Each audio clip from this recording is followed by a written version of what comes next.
Chapter 1, 7 Roman 3, A Black Cockades. But fancy what effect this Thyestes repast and trampling on the national cockade must have had in the salle des menus, in the famishing baker's queues at Paris. Nay, such Thyestes repasts, it would seem, continue. Flandre has given its counter-dinner to the Swiss and 100 Swiss, then on Saturday there has been another. Yes, here with us is famine, but yonder at Versailles is food enough and to spare. Patriotism stands in queue, shivering hungerstruck, insulted by patrollotism, while blood-minded aristocrats, heated with excess of high living, trample on the national cockade. Can the atrocity be true? Nay, look, green uniforms faced with red, black cockades, the color of night, are we to have military onfall, and death also by starvation? For behold the corbel cornboat, which used to come twice a day with its plaster of Paris meal, now comes only once. And the town hall is deaf, and the men are laggard and dastard. At the Café de Foy this Saturday evening, a new thing is seen, not the last of its kind. A woman engaged in public speaking. Her poor man, she says, was put to silence by his district. Their presidents and officials would not let him speak. Wherefore she here with her shrill tongue will speak, denouncing, while her breath endures, the corbel boat, the plaster of Paris bread, sacrilegious opera dinners, green uniforms, pirate aristocrats, and those black cockades of theirs. Truly, it is time for the black cockades at least to vanish. Then patrollotism itself will not protect. Nay, sharp-tempered M. Tassin, at the Tuileries parade on Sunday morning, forgets all national military rule, starts from the ranks, wrenches down one black cockade which is swashing ominous there, and tramples it fiercely into the soil of France. Patrollotism itself is not without suppressed fury. Also the districts begin to stir. The voice of President Danton reverberates in the Cordeliers. People's friend Marat has flown to Versailles and back again. Swart bird, not of the halcyon kind. And so patriot meets promenading patriot this Sunday, and sees his own grim care reflected on the face of another. Groups, in spite of patrollotism, which is not so alert as usual, fluctuate deliberative. Groups on the bridges, on the quays, at the patriotic cafes. And ever as any black cockade may emerge, rises the many-voiced growl and bark. Abas down. All black cockades are ruthlessly plucked off. One individual picks his up again, kisses it, attempts to refix it, but 100 canes start into the air, and he desists. Still worse when it with another individual, doomed by extempore plebiscitum to the lantern, saved with difficulty by some active corps de garde. Lafayette sees signs of an effervescence, which he doubles his patrols, doubles his diligence to prevent. So passes Sunday, the 4th of October 1789. Sullen is the male heart repressed by patrollotism, vehement is the female irrepressible. The public-speaking woman at the Palais Royal was not the only speaking one. Men know not what the pantry is when it grows empty, only house-mothers know. O women, wives of men that will only calculate and not act, patrollotism is strong, but death by starvation and military onfall is stronger. Patrollotism represses male patriotism, but female patriotism. Will guards named national thrust their bayonets into the bosoms of women? Such thought, or rather such dim, unshaped raw material of a thought, ferments universally under the female nightcap, and, by earliest daybreak, on slight hint, will explode. Chapter 1, 7 Roman 4 The Maenads. If Voltaire once, in splenetic humor, asked his countrymen, "But you, Gualches, what have you invented?" they can now answer, the art of insurrection. It was an art needed in these last singular times, an art for which the French nature, so full of vehemence, so free from depth, was perhaps of all others the fittest. Accordingly, to what a height, one may well say of perfection, has this branch of human industry been carried by France within the last half-century. Insurrection, which Lafayette thought might be the most sacred of duties, ranks now, for the French people, among the duties which they can perform.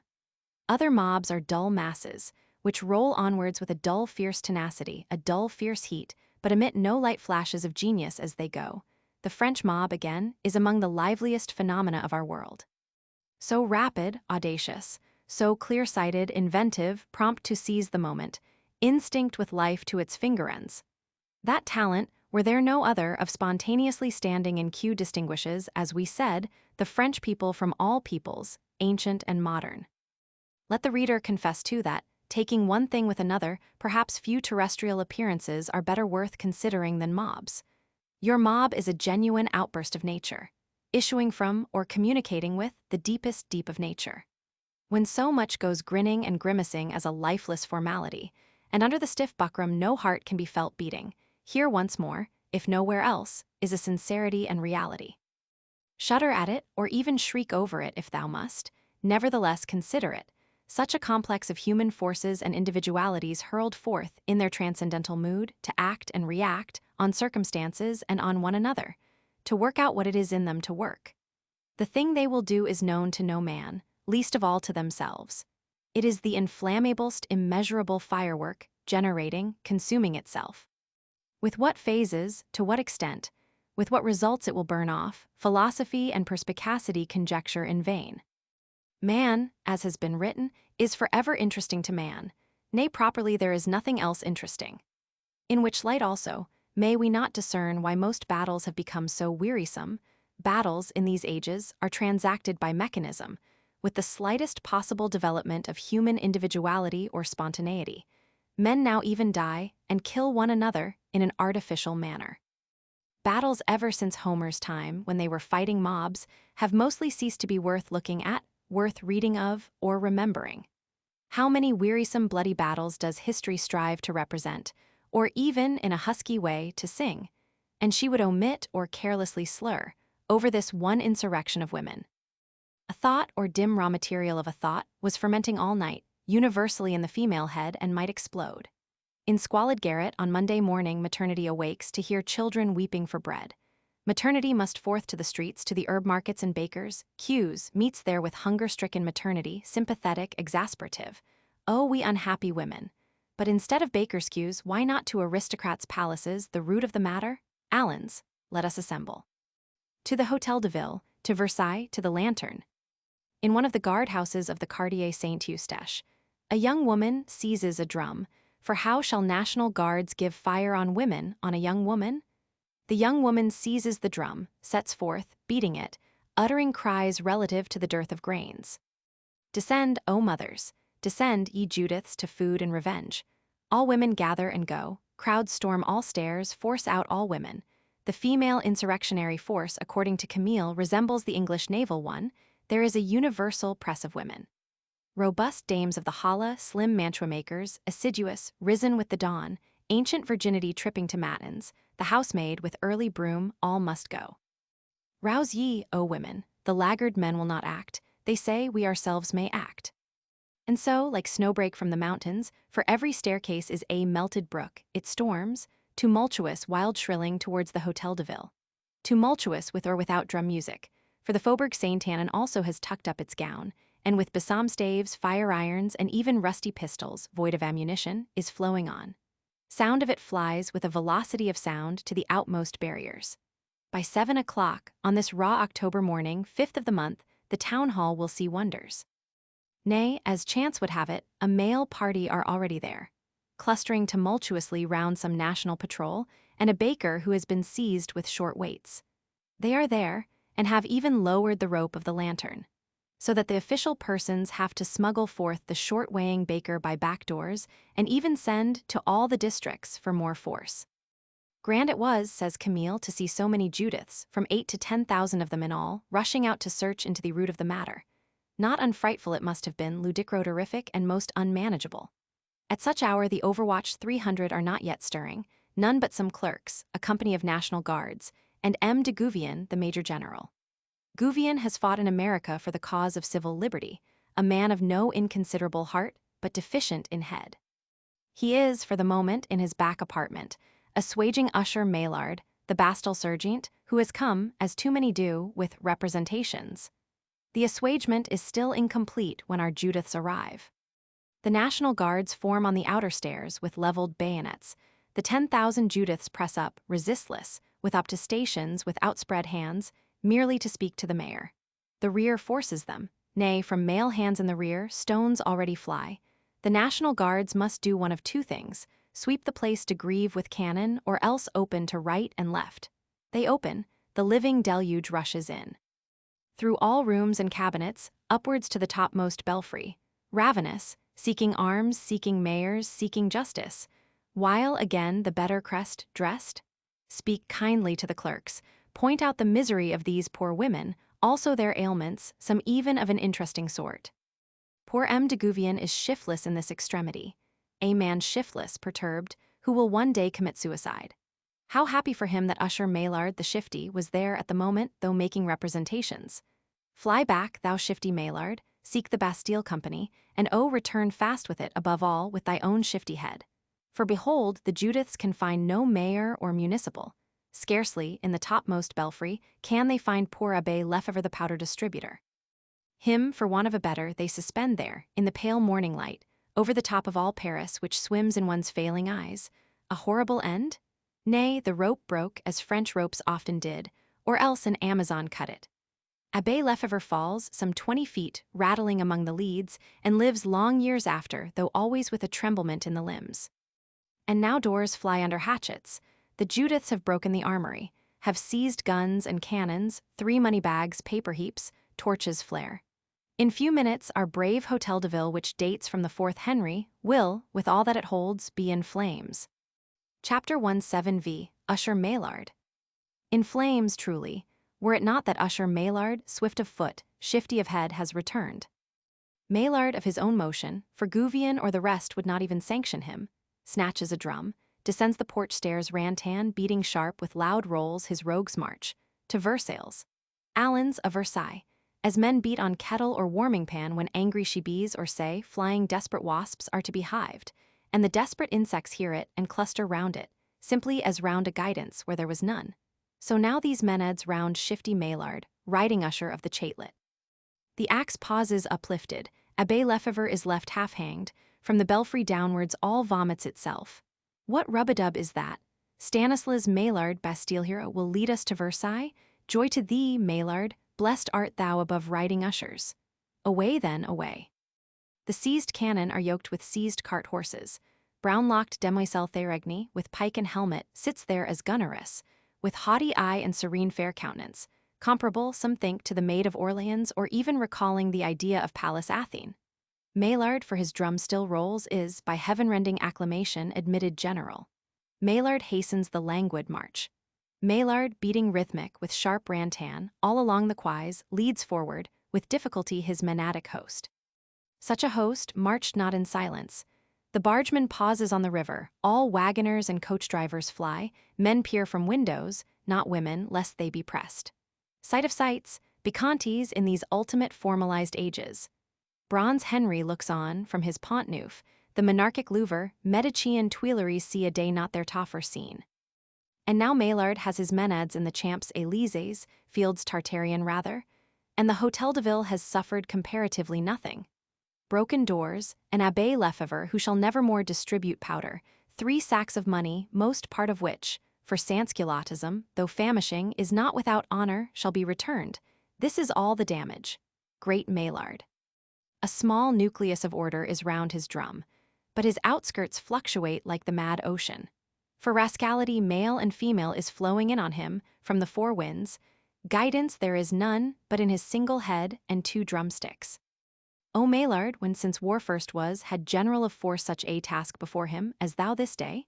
Walter the penniless still touches the feeling heart, but then Walter had sanction, had space to turn in, and also his crusaders were of the male sex.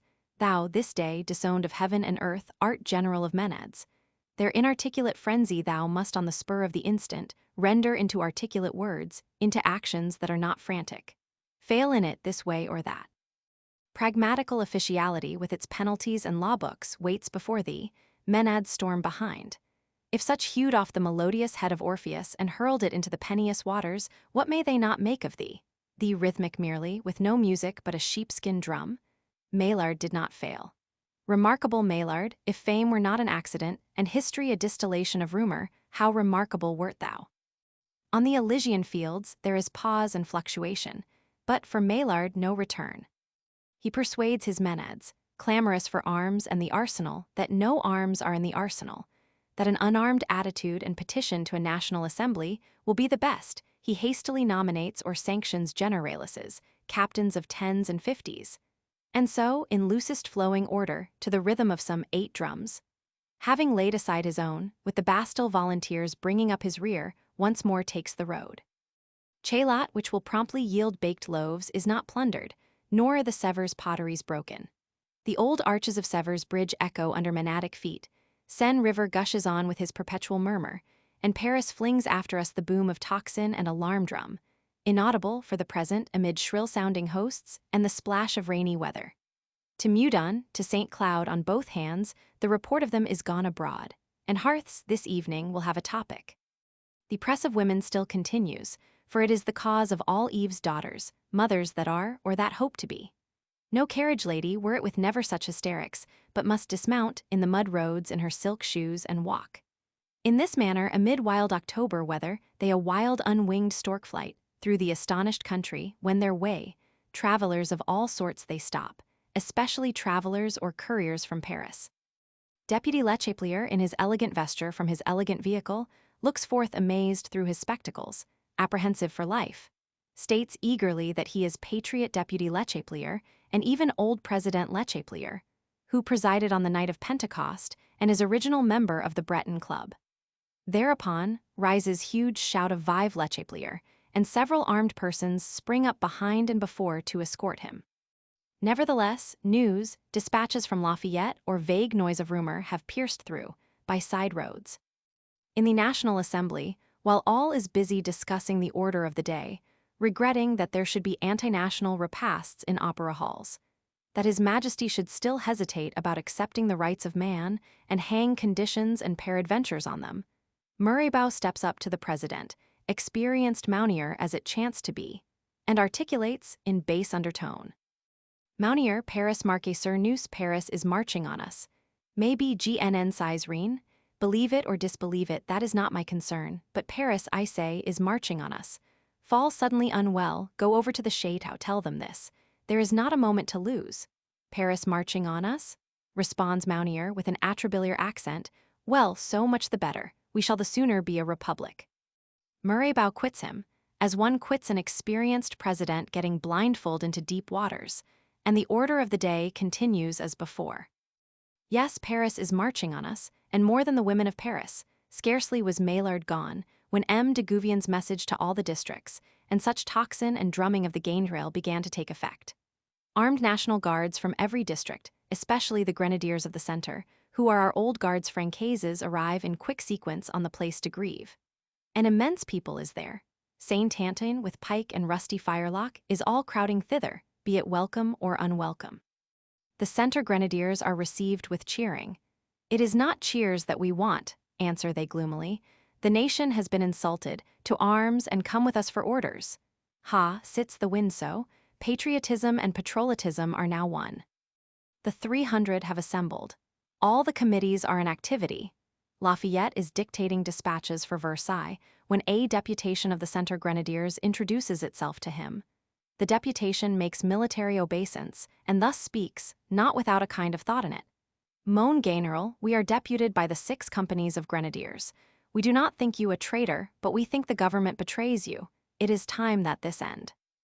We cannot turn our bayonets against women crying to us for bread. The people are miserable, the source of the mischief is at Versailles. We must go seek the king and bring him to Paris. We must exterminate, exterminer, the regiment de Flandre and the guards, du corps, who have dared to trample on the national cockade.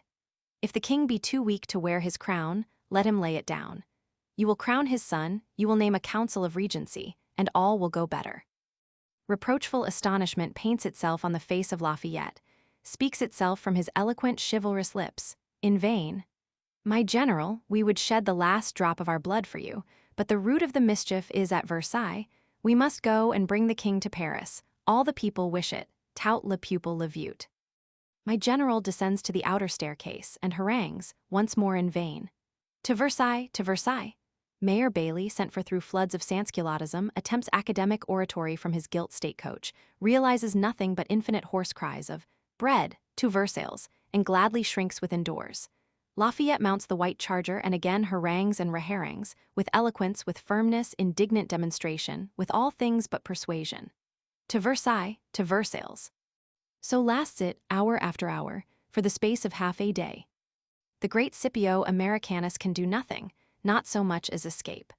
Morbleu, mon General, cry the grenadiers, serrying their ranks as the white charger makes a motion that way. "You will not leave us, you will abide with us." A perilous juncture, Mayor Bailey and the municipals sit quaking within doors. My general is prisoner without. The place to grieve, with its 30,000 regulars, its whole irregular Seine-Tantin and Saint-Marceau, is one minatory mass of clear or rusty steel. All hearts set with a moody fixedness on one object. Moody, fixed are all hearts. Tranquil is no heart, if it be not that of the white charger who paused there with arched neck, composedly champing his bit, as if no world with its dynasties and eras were now rushing down. The drizzly day tends westward, the cry is still, to Versailles. Nay, now, borne from afar, come quite sinister cries, hoarse, reverberating in long-drawn hollow murmurs with syllables too like those of lantern. Or else, irregular sansculottism may be marching off of itself, with pikes, nay, with cannon. The inflexible Scipio does at length by aide-de-camp ask of the municipals whether or not he may go. A letter is handed out to him, over armed heads. 60,000 faces flash fixedly on his, there is stillness and no bosom breathes till he have read. By heaven, he grows suddenly pale. Do the municipals permit? Permit and even order, since he can no other. Clangor of approval rends the welkin. To your ranks, then, let us march. It is, as we compute, towards 3 in the afternoon. Indignant National Guards may dine for once from their haversack. Dined or undined, they march with one heart. Paris flings up her windows, claps hands as the avengers with their shrilling drums and shalms tramp by. She will then sit pensive, apprehensive, and pass rather a sleepless night. On the white charger, Lafayette, in the slowest possible manner, going and coming, and eloquently haranguing among the ranks, rolls onward with his 30,000. Saint-Antoine, with pike and cannon, has preceded him. A mixed multitude of all and of no arms hovers on his flanks and skirts. The country once more pauses agape. Paris march sur nous. Chapter 1, 7 Roman 6, to Versailles. For indeed, about this same moment, Maillard has halted his draggled menades on the last hilltop, and now Versailles and the shadow of Versailles, and far and wide the inheritance of royalty opens to the wondering eye. From far on the right, over Marly and Saint-Germain-en-Laye, round towards Rambouillet on the left, beautiful all, softly embosomed, as if in sadness in the dim moist weather. And near before us is Versailles, new and old, with that broad frondent avenue de Versailles between, stately frondent, broad, 300 feet as men reckon, with 4 rows of elms. And then the Château de Versailles, ending in royal parks and pleasances, gleaming lakelets, arbors, labyrinths, the menagerie, and great and little Trianon. High-towered dwellings, leafy pleasant places where the gods of this lower world abide. Whence, nevertheless, black care cannot be excluded, whither monadic hunger is even now advancing, armed with pike theosy. Yes, yonder, mesdames, where our straight frondent avenue joined, as you note, by 2 frondent brother avenues from this hand and from that spreads out into Place Royale and Palace Forecourt. Yonder is the Salle des Menus. Yonder an august assembly sits regenerating France. Forecourt, Grand Court, Court of Marble, court narrowing into court you may discern next, or fancy, on the extreme verge of which that glass dome, visibly glittering like a star of hope, is the Oeil de Boeuf. Yonder, or nowhere in the world, is bread baked for us. But oh, mesdames, were not one thing good, that our cannons, with demoiselle Thérigny and all show of war, be put to the rear? Submission beseems petitioners of a national assembly. We are strangers in Versailles, whence too audibly there comes even now sound as of tocsin and gaineril. Also to put on, if possible, a cheerful countenance, hiding our sorrows, and even to sing. Sorrow, pitied of the heavens, is hateful, suspicious to the earth. So counsels shifty Maillard, haranguing his menades on the heights near Versailles. Cunning Maillard's dispositions are obeyed. The draggled insurrectionists advance up the avenue, in 3 columns among the 4 elm rows, singing Henry Quater, with what melody they can, and shouting Vive le Roi. Versailles, though the elm rows are dripping wet, crowds from both sides with Vivent nos Parisiennes, our Paris ones forever. Prickers, scouts have been out towards Paris, as the rumor deepened, whereby His Majesty, gone to shoot in the woods of Meudon, has been happily discovered and got home, and the gainsrail and tocsin set a-sounding. The bodyguards are already drawn up in front of the palace grates and look down the Avenue de Versailles, sulky in wet buckskins. Flandre, too, is there, repentant of the opera past. Also dragoons dismounted are there. Finally, Major Lecointre, and what he can gather of the Versailles National Guard. Though, it is to be observed, our colonel, that same sleepless count desting, giving neither order nor ammunition, has vanished most improperly, one supposes into the old Boef. Red-coated Swiss stand within the grates, under arms. There likewise, in their inner room, all the ministers, Saint Priest, Lamentation Pompignan, and the rest, are assembled with M. Necker. They sit with him there, blank, expecting what the hour will bring. President Mounier, though he answered Murraybow with a tant mia, and affected to slight the matter, had his own forebodings. Surely, for these 4 weary hours, he has reclined not on roses. The order of the day is getting forward. A deputation to his Majesty seems proper, that it might please him to grant acceptance pure and simple to those Constitution articles of ours. The mixed qualified acceptance, with its peradventures, is satisfactory to neither gods nor men.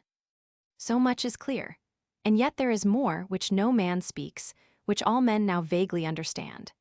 Disquietude, absence of mind is on every face, members whisper, uneasily come and go. The order of the day is evidently not the day's wont. Till at length from the outer gates is heard a rustling and justling, shrill uproar and squabbling, muffled by walls, which testifies that the hour is come. Rushing and crushing one hears now, then enter Usher Maillard, with a deputation of 15 muddy dripping women, having by incredible industry and aid of all the macers persuaded the rest to wait out of doors. National Assembly shall now, therefore, look its august task directly in the face. Regenerative constitutionalism has an unregenerate sansculottism bodily in front of it, crying, bread, bread. Shifty Maillard, translating frenzy into articulation, repressive with the one hand, expostulative with the other, does his best, and really, though not bred to public speaking, manages rather well. In the present dreadful rarity of grains, a deputation of female citizens has, as the august assembly can discern, come out from Paris to petition. Plots of aristocrats are too evident in the matter. For example, one miller has been bribed by a banknote of 200 livres not to grind, name unknown to the usher, but fact provable, at least indubitable. Further, it seems, the national cockade has been trampled on, also there are black cockades, or were. All which things will not an august National Assembly, the hope of France, take into its wise immediate consideration. And menadic hunger, impressible, crying black cockades, crying bread, bread, adds after such fashion, will it not? Yes, messieurs, if a deputation to his Majesty for the acceptance pure and simple seemed proper, how much more now for the afflicting situation of Paris, for the calming of this effervescence. President Mounier, with a speedy deputation, among whom we notice the respectable figure of Dr. Guillotin, gets himself forthwith on march. Vice-President shall continue the order of the day. Usher Maillard shall stay by him to repress the women. It is 4 o'clock of the miserablest afternoon when Mounier steps out. O experienced Mounier, what an afternoon, the last of thy political existence! Better had it been to fall suddenly unwell, while it was yet time. For behold, the esplanade over all its spacious expanse is covered with groups of squalid dripping women, of lank-haired male rascality, armed with axes, rusty pikes, old muskets, iron-shod clubs, batons ferrés, which end in knives or sword blades, a kind of extempore billhook, looking nothing but hungry revolt. The rain pours, guards du corps go caracoling through the groups, amid hisses, irritating and agitating what is but dispersed here to reunite there. Innumerable squalid women beleaguer the president and deputation, insist on going with him. Has not his Majesty himself, looking from the window, sent out to ask what we wanted? Bread and speech with the king, du pain, et parler au roi, that was the answer. 12 women are clamorously added to the deputation, and march with it across the esplanade, through dissipated groups, caracoling bodyguards, and the pouring rain. President Mounier, unexpectedly augmented by 12 women, copiously escorted by hunger and rascality, is himself mistaken for a group. Himself and his women are dispersed by caracolers, rally again with difficulty among the mud. Finally the grates are opened. The deputation gets access, with the 12 women too in it, of which latter 5 shall even see the face of his Majesty. Let wet Menadism, in the best spirits it can expect their return. Chapter 1, 7 Roman 7, at Versailles. But already Pallas Athene, in the shape of Demoiselle Thérigny, is busy with Flandre and the dismounted dragoons. She and such women as are fittest go through the ranks, speak with an earnest jocosity, clasp rough troopers to their patriot bosom, crush down spontoons and musketoons with soft arms. Can a man that were worthy of the name of man attack famishing patriot women? One reads that Therigny had bags of money, which she distributed over Flandre. Furnished by whom? Alas, with money bags one seldom sits on insurrectionary cannon. Calumnious royalism. Therigny had only the limited earnings of her profession of unfortunate female. Money she had not, but brown locks, the figure of a heathen goddess, and an eloquent tongue and heart. Meanwhile, Saint Anton in groups and troops is continually arriving, wedded, sulky, with pikes and impromptu billhooks, driven thus far by popular fixed idea. So many hirsute figures driven hither in that manner, figures that have come to do they know not what, figures that have come to see it done, distinguished among all figures, who is this of gaunt stature, with leaden breastplate though a small one, bushy and red grizzled locks, nay, with long tile-beard. It is Jerdan, unjust dealer in mules, a dealer no longer but a painter's lay figure, playing truant this day. From the necessities of art comes his long tile-beard, whence his leaden breastplate, unless indeed he were some hawker licensed by leaden badge may have come, will perhaps remain forever a historical problem. Another Saul among the people we discern. Peer Adam, Father Adam, as the groups name him, to us better known as bull-voiced Marquis Saint Huruge, hero of the veto, a man that has had losses and deserved them. The tall Marquis, emitted some days ago from limbo, looks peripatetically on this scene, from under his umbrella, not without interest. All which persons and things, hurled together as we see, Palace Athene, busy with Flandre, patriotic Versailles National Guards, short of ammunition, and deserted by Desting their colonel, and commanded by Lecanter their major. Then caracoling bodyguards, sour, dispirited, with their buckskins wet, and finally this flowing sea of indignant squalor, may they not give rise to occurrences?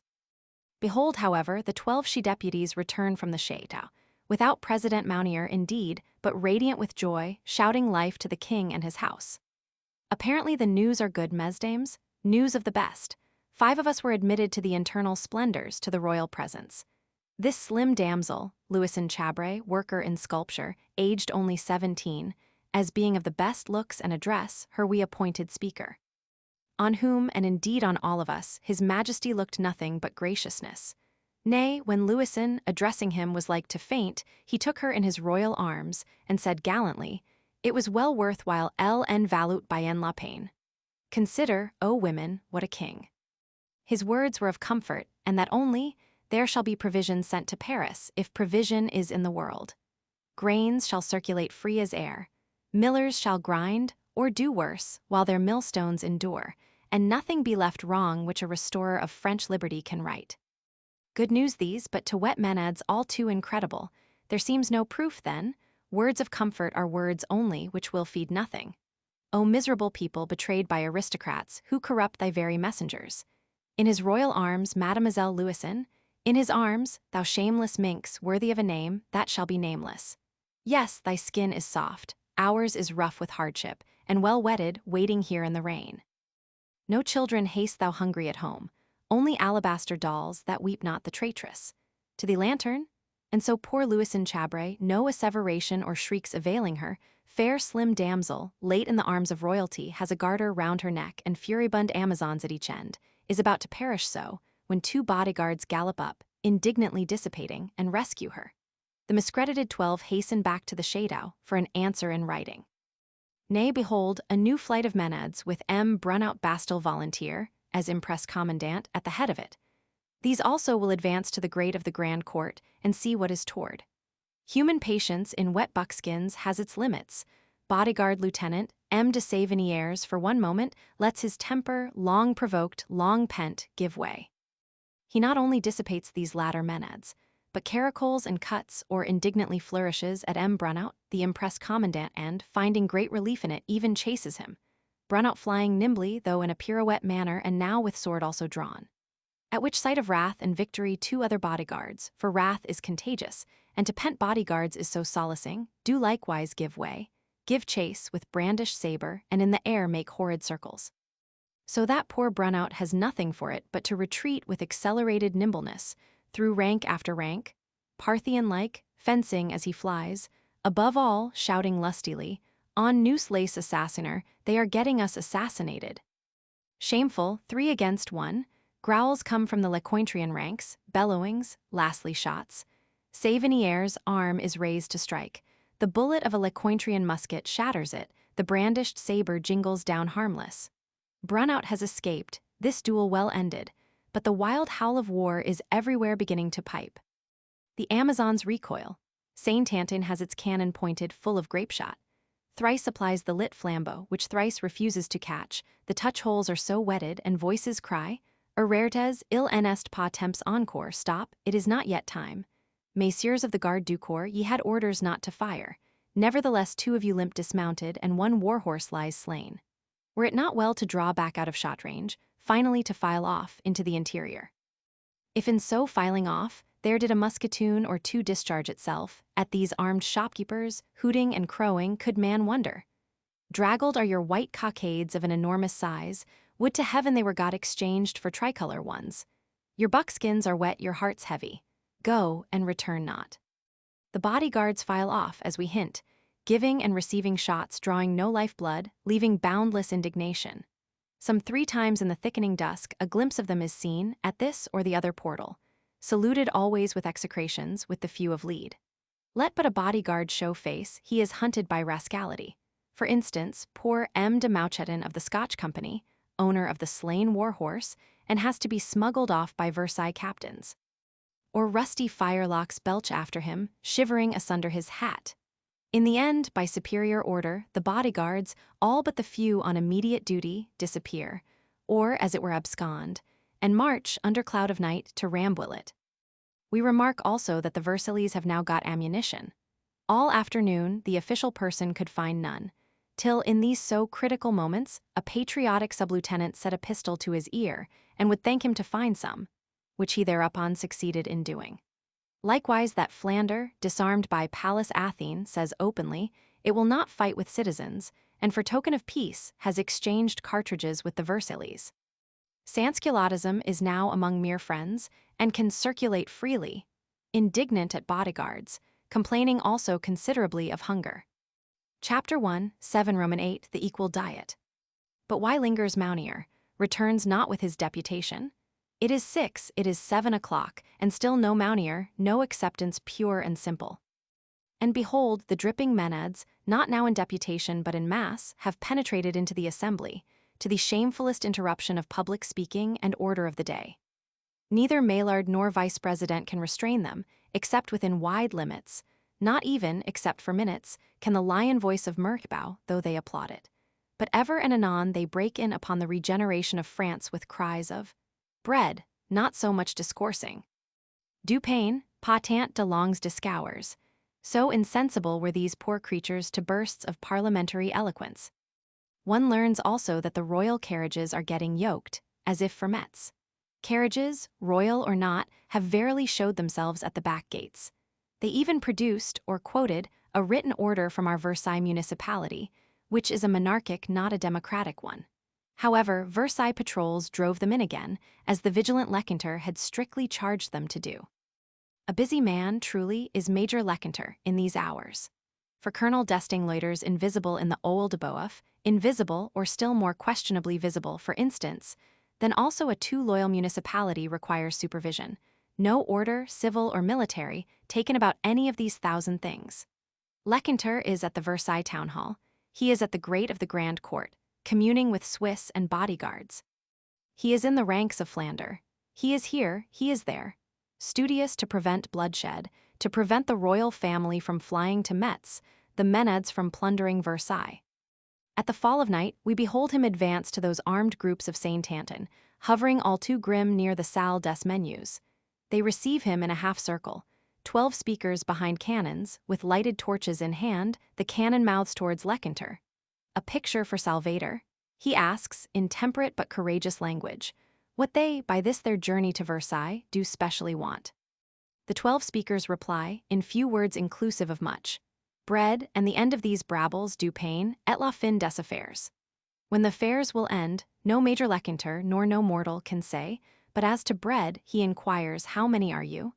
Learns that they are 600, that a loaf each will suffice, and rides off to the municipality to get 600 loaves. Which loaves, however, a municipality of monarchic temper will not give. It will give 2 tons of rice rather. Could you but know whether it should be boiled or raw?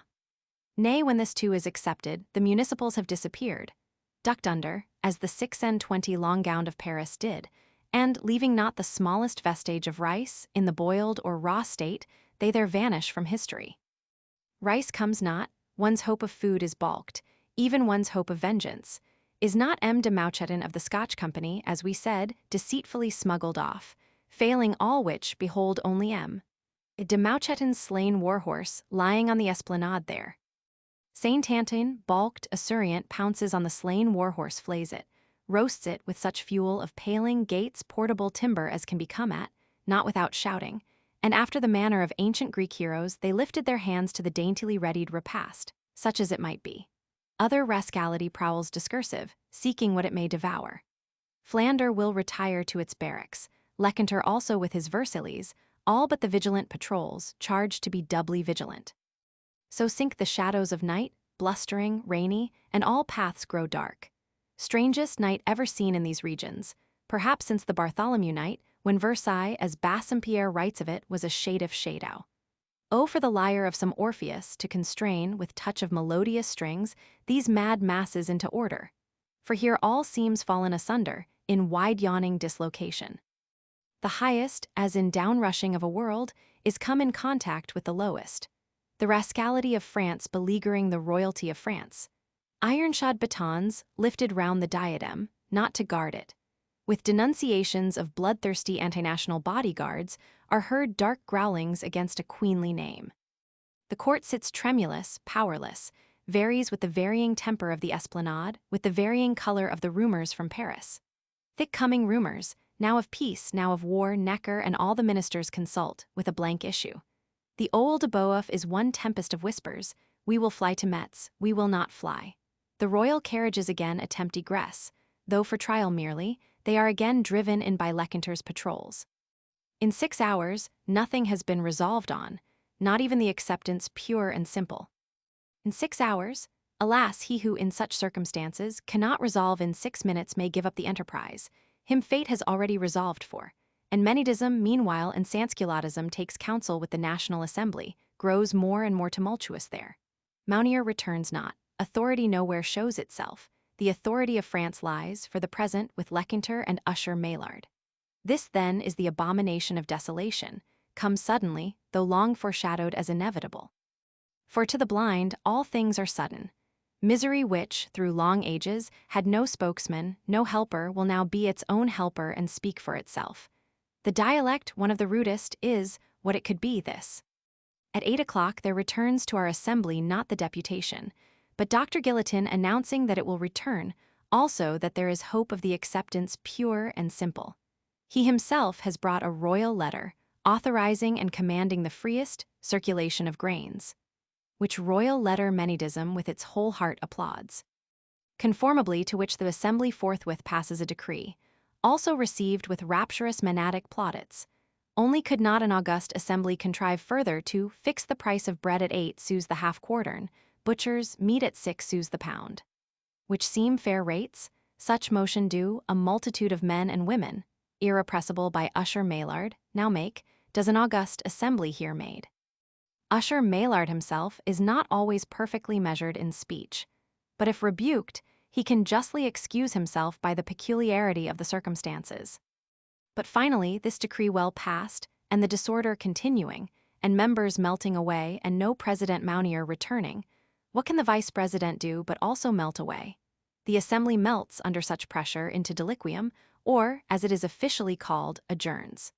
Maillard is dispatched to Paris, with the decree concerning grains in his pocket, he and some women, in carriages belonging to the king. Thitherward slim Louison Chabray has already set forth, with that written answer, which the 12 she deputies returned in to seek. Slim Sylph she has set forth through the black muddy country.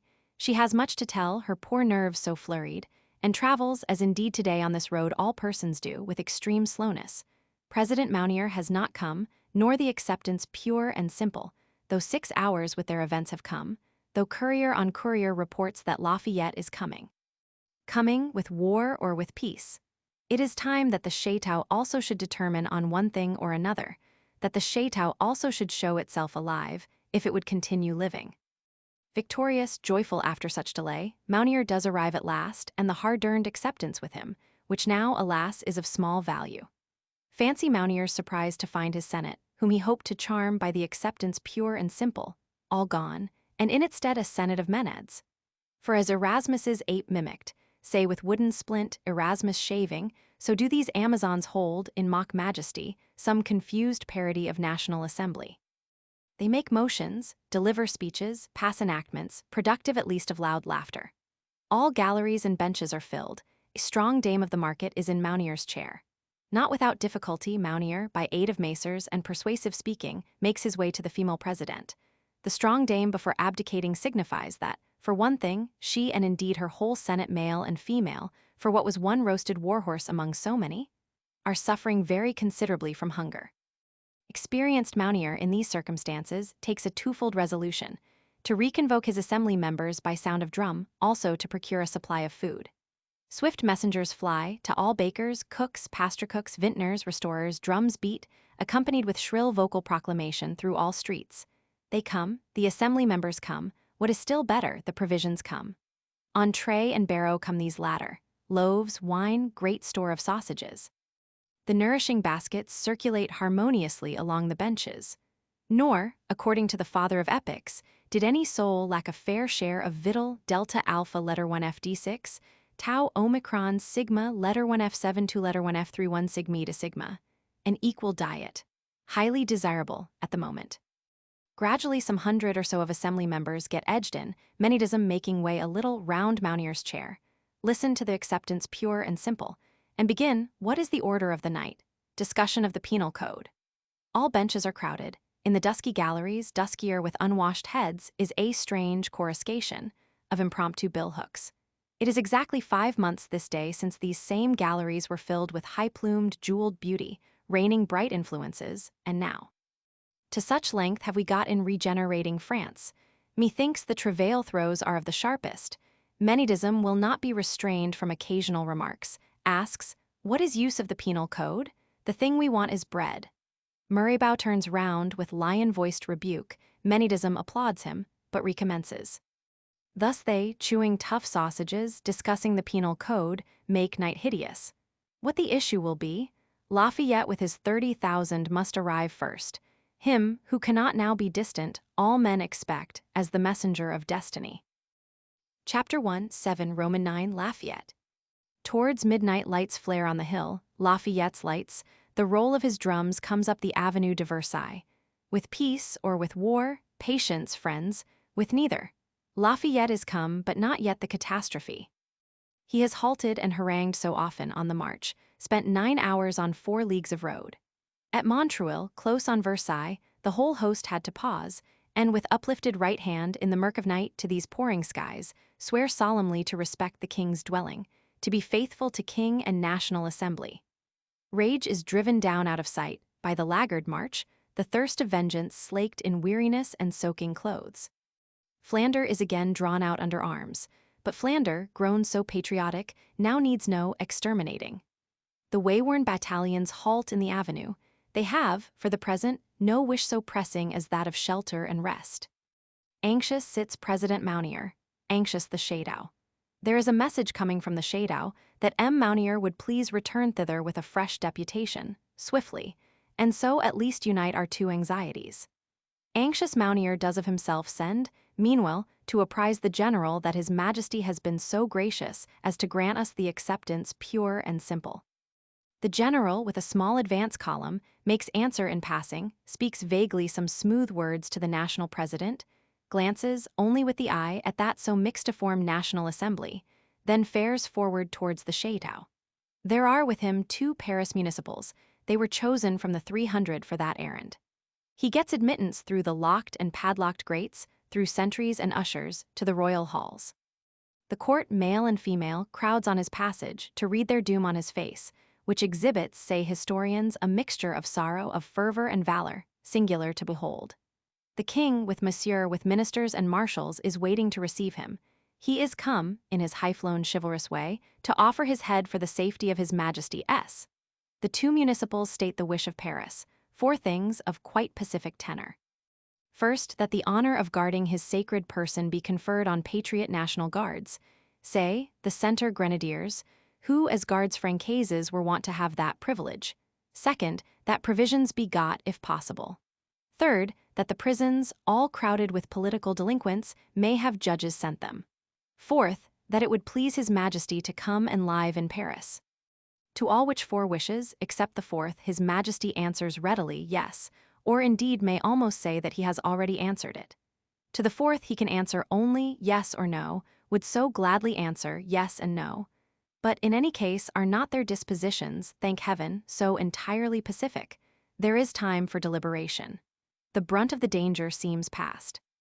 Lafayette and D'Estaing settle the watches. Center Grenadiers are to take the guardroom they of old occupied as Gardes Franquaises, for indeed the Gardes du Corps, its late ill-advised occupants, are gone mostly to Rambouillet. That is the order of this night. Sufficient for the night is the evil thereof, whereupon Lafayette and the 2 municipals with high-flown chivalry take their leave. So brief has the interview been, Mounier and his deputation were not yet got up. So brief and satisfactory. A stone is rolled from every heart. The fair palace dames publicly declare that this Lafayette, detestable though he be, is their savior for once. Even the ancient vinaigress taunts admit it. The king's aunts, ancient grail and sisterhood, known to us of old. Queen Marie Antoinette has been heard often say the like. She alone, among all women and all men, wore a face of courage, of lofty calmness and resolve this day. She alone saw clearly what she meant to do, and Therese's daughter dares do what she means, were all France threatening her. Abide where her children are, where her husband is. Towards 3 in the morning all things are settled. The watch is set, the Center Grenadiers put into their old guardroom, and harangued, the Swiss and few remaining bodyguards harangued. The wayworn Paris battalions, consigned to the hospitality of Versailles, lie dormant in spare beds, spare barracks, coffee houses, empty churches. A troop of them, on their way to the church of St. Louis, awoke poor Weber, dreaming troublous in the Rue Sartory. Weber has had his waistcoat pocket full of balls all day, 200 balls and 2 pairs of powder, for waistcoats were waistcoats then, and had flaps down to mid-thigh. So many balls he has had all day, but no opportunity of using them. He turns over now, execrating disloyal bandits, swears a prayer or 2, and straight to sleep again. Finally, the National Assembly is harangued, which thereupon, on motion of Murraybow, discontinues the penal code and dismisses for this night. Menidism, Sansculottism has cowered into guard-houses, barracks of Flanders, to the light of cheerful fire, failing that to churches, office-houses, sentry-boxes, wheresoever wretchedness can find a lair. The troublous day has brawled itself to rest, no lives yet lost but that of one warhorse. Insurrectionary chaos lies slumbering round the palace-like ocean, round a diving bell, no crevice yet disclosing itself. Deep sleep has fallen promiscuously on the high and on the low, suspending most things, even wrath and famine. Darkness covers the earth. But far on the northeast, Paris flings up her great yellow gleam, far into the wet black night.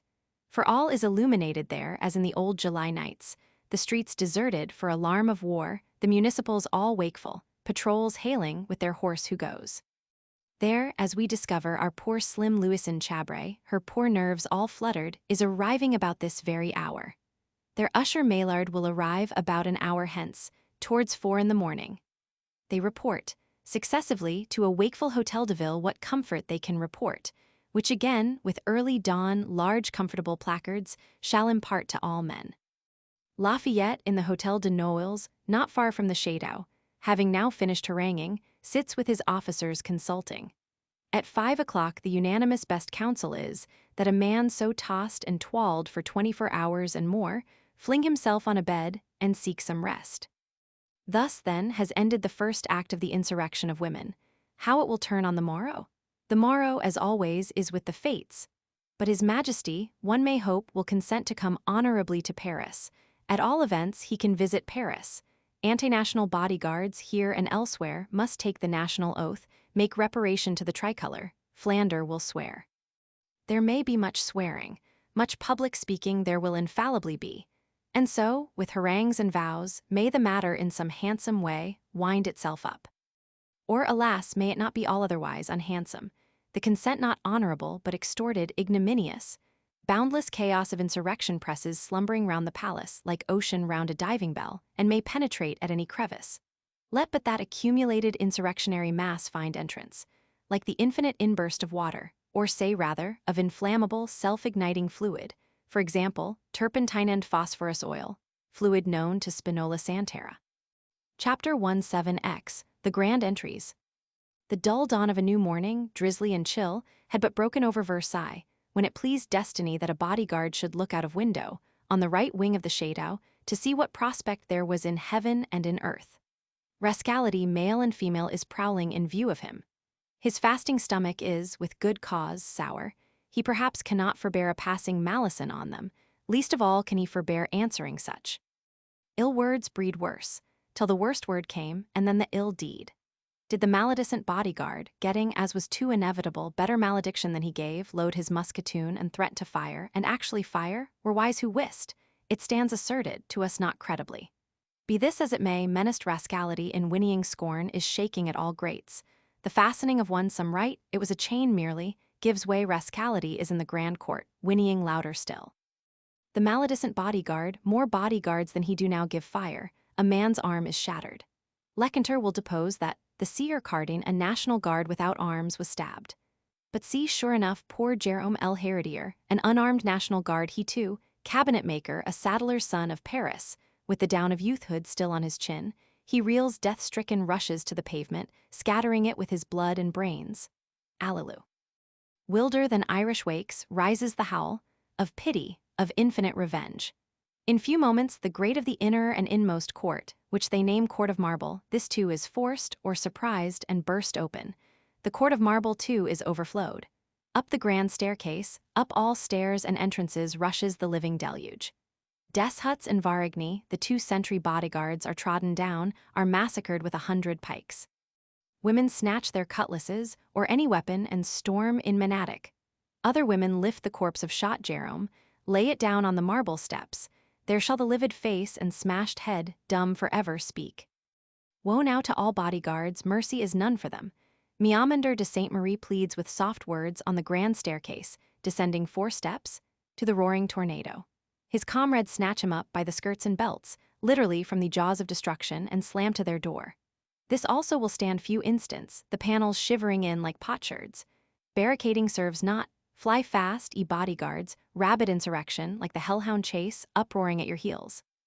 The terror-struck bodyguards fly, bolting and barricading, it follows.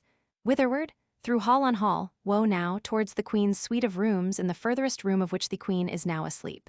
5 sentinels rush through that long suite, they are in the anteroom knocking loud. Save the queen! Trembling women fall at their feet with tears, are answered. Yes, we will die, save ye the queen. Tremble not, women, but haste, for lo, another voice shouts far through the outermost door, save the queen! And the door shut. It is brave Miamender's voice that shouts this second warning. He has stormed across imminent death to do it, fronts imminent death, having done it.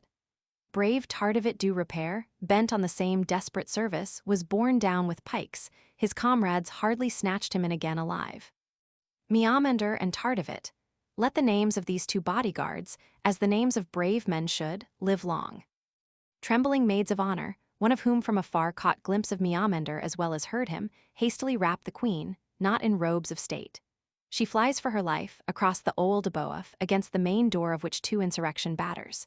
She is in the king's apartment, in the king's arms, she clasps her children amid a faithful few. The imperial-hearted bursts into mother's tears. O my friends, save me and my children, O mes amis, sauvez moi et mes enfants. The battering of insurrectionary axes clangs audible across the Audiobook. What an hour!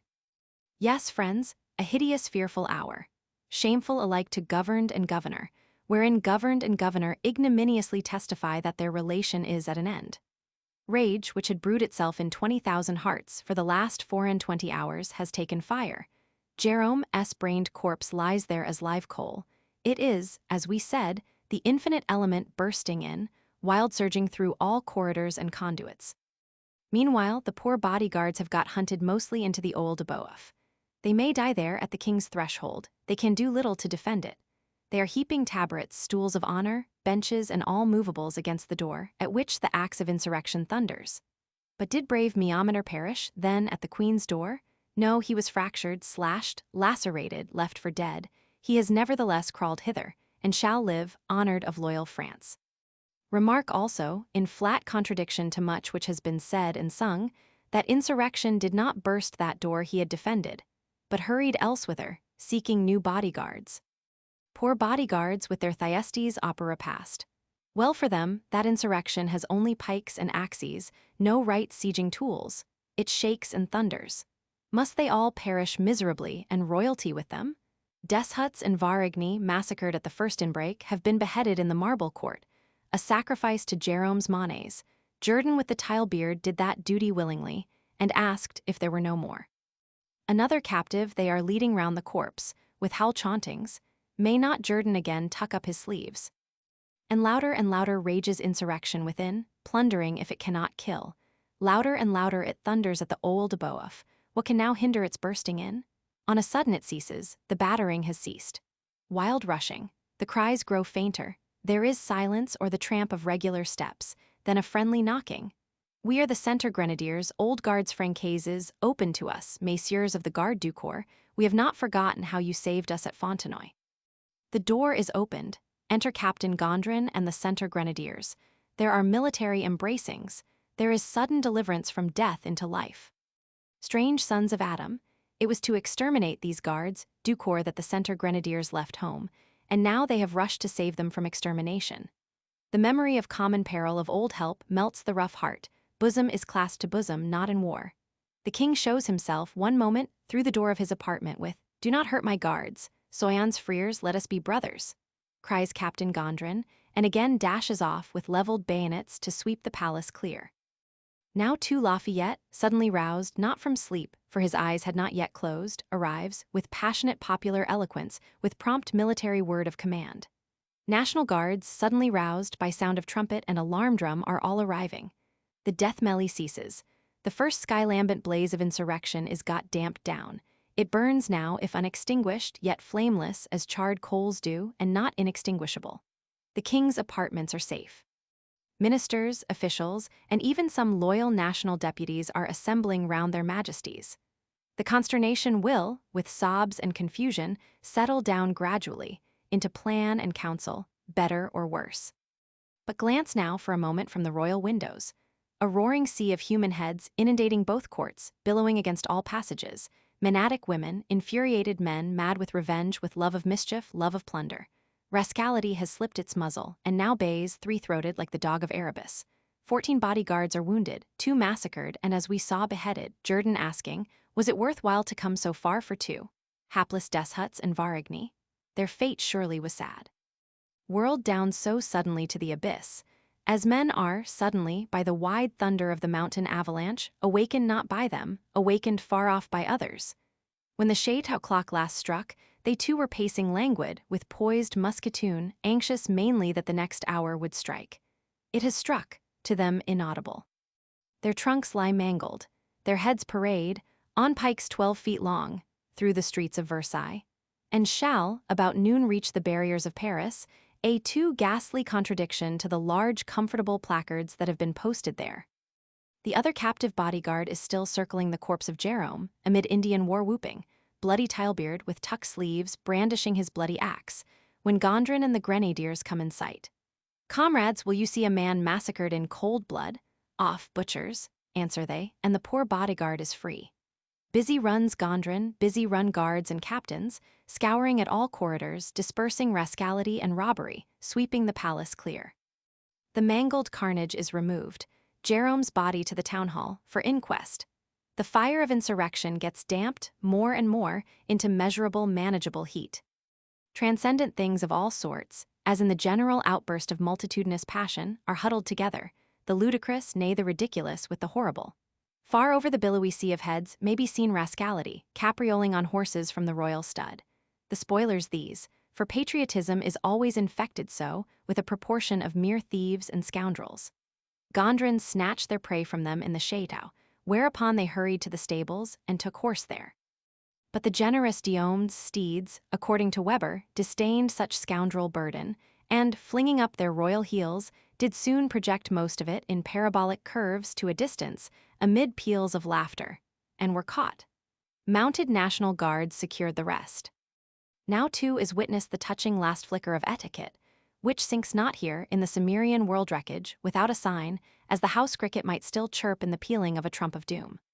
"Monsieur," said some master of ceremonies, one hopes it might be de Braze, as Lafayette in these fearful moments was rushing towards the inner royal apartments. "Monsieur, le roi vous accord les grands entrées, monsieur. The king grants you the grand entries, not finding it convenient to refuse them." Chapter 17 from Versailles. However, the Paris National Guard, wholly under arms, has cleared the palace, and even occupies the nearer external spaces, extruding miscellaneous patriotism, for most part, into the Grand Court or even into the forecourt. The bodyguards, you can observe, have now of a verity hoisted the national cockade, for they step forward to the windows or balconies, hat aloft in hand, on each hat a huge tricolor, and fling over their bandoliers in sign of surrender, and shout "Vive la nation." To which how can the generous heart respond but with "Vive le roi, vivent les gardes du corps." His Majesty himself has appeared with Lafayette on the balcony, and again appears. "Vive le roi" greets him from all throats. But also from some one throat is heard, "Le roi à Paris," the king to Paris.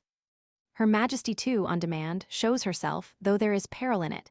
She steps out on the balcony with her little boy and girl. "No children, point d'enfants," cry the voices. She gently pushes back her children and stands alone, her hands serenely crossed on her breast. "Should I die," she had said, "I will do it." Such serenity of heroism has its effect. Lafayette, with ready wit in his high-flown chivalrous way, takes that fair queenly hand, and reverently kneeling, kisses it. Thereupon the people do shout "Vive la reine."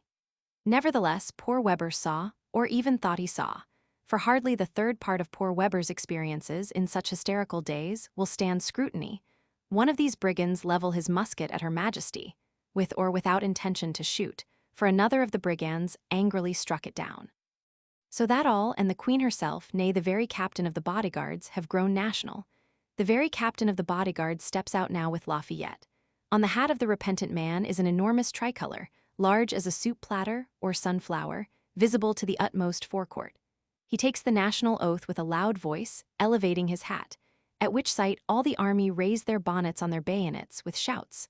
Sweet is reconcilement to the heart of man. Lafayette has sworn Flandre. He swears the remaining bodyguards down in the marble court. The people clasp them in their arms. "Oh, my brothers, why would he force us to slay you? Behold, there is joy over you as over returning prodigal sons. The poor bodyguards, now national and tricolor, exchange bonnets, exchange arms. There shall be peace and fraternity. And still, Vive le roi, and also le roi à Paris. Not now from one throat, but from all throats is one, for it is the heart's wish of all mortals." Yes, the king to Paris, what else? Ministers may consult and national deputies wag their heads, but there is now no other possibility. You have forced him to go willingly. At 1 o'clock, Lafayette gives audible assurance to that purpose, and universal insurrection with immeasurable shout and a discharge of all the firearms, clear and rusty, great and small, that it has, returns him acceptance. What a sound, heard for leagues, a doom peal. That sound too rolls away into the silence of ages. And the Chateau of Versailles stands ever since vacant, hushed still, its spacious courts grass-grown, responsive to the hoe of the weeder.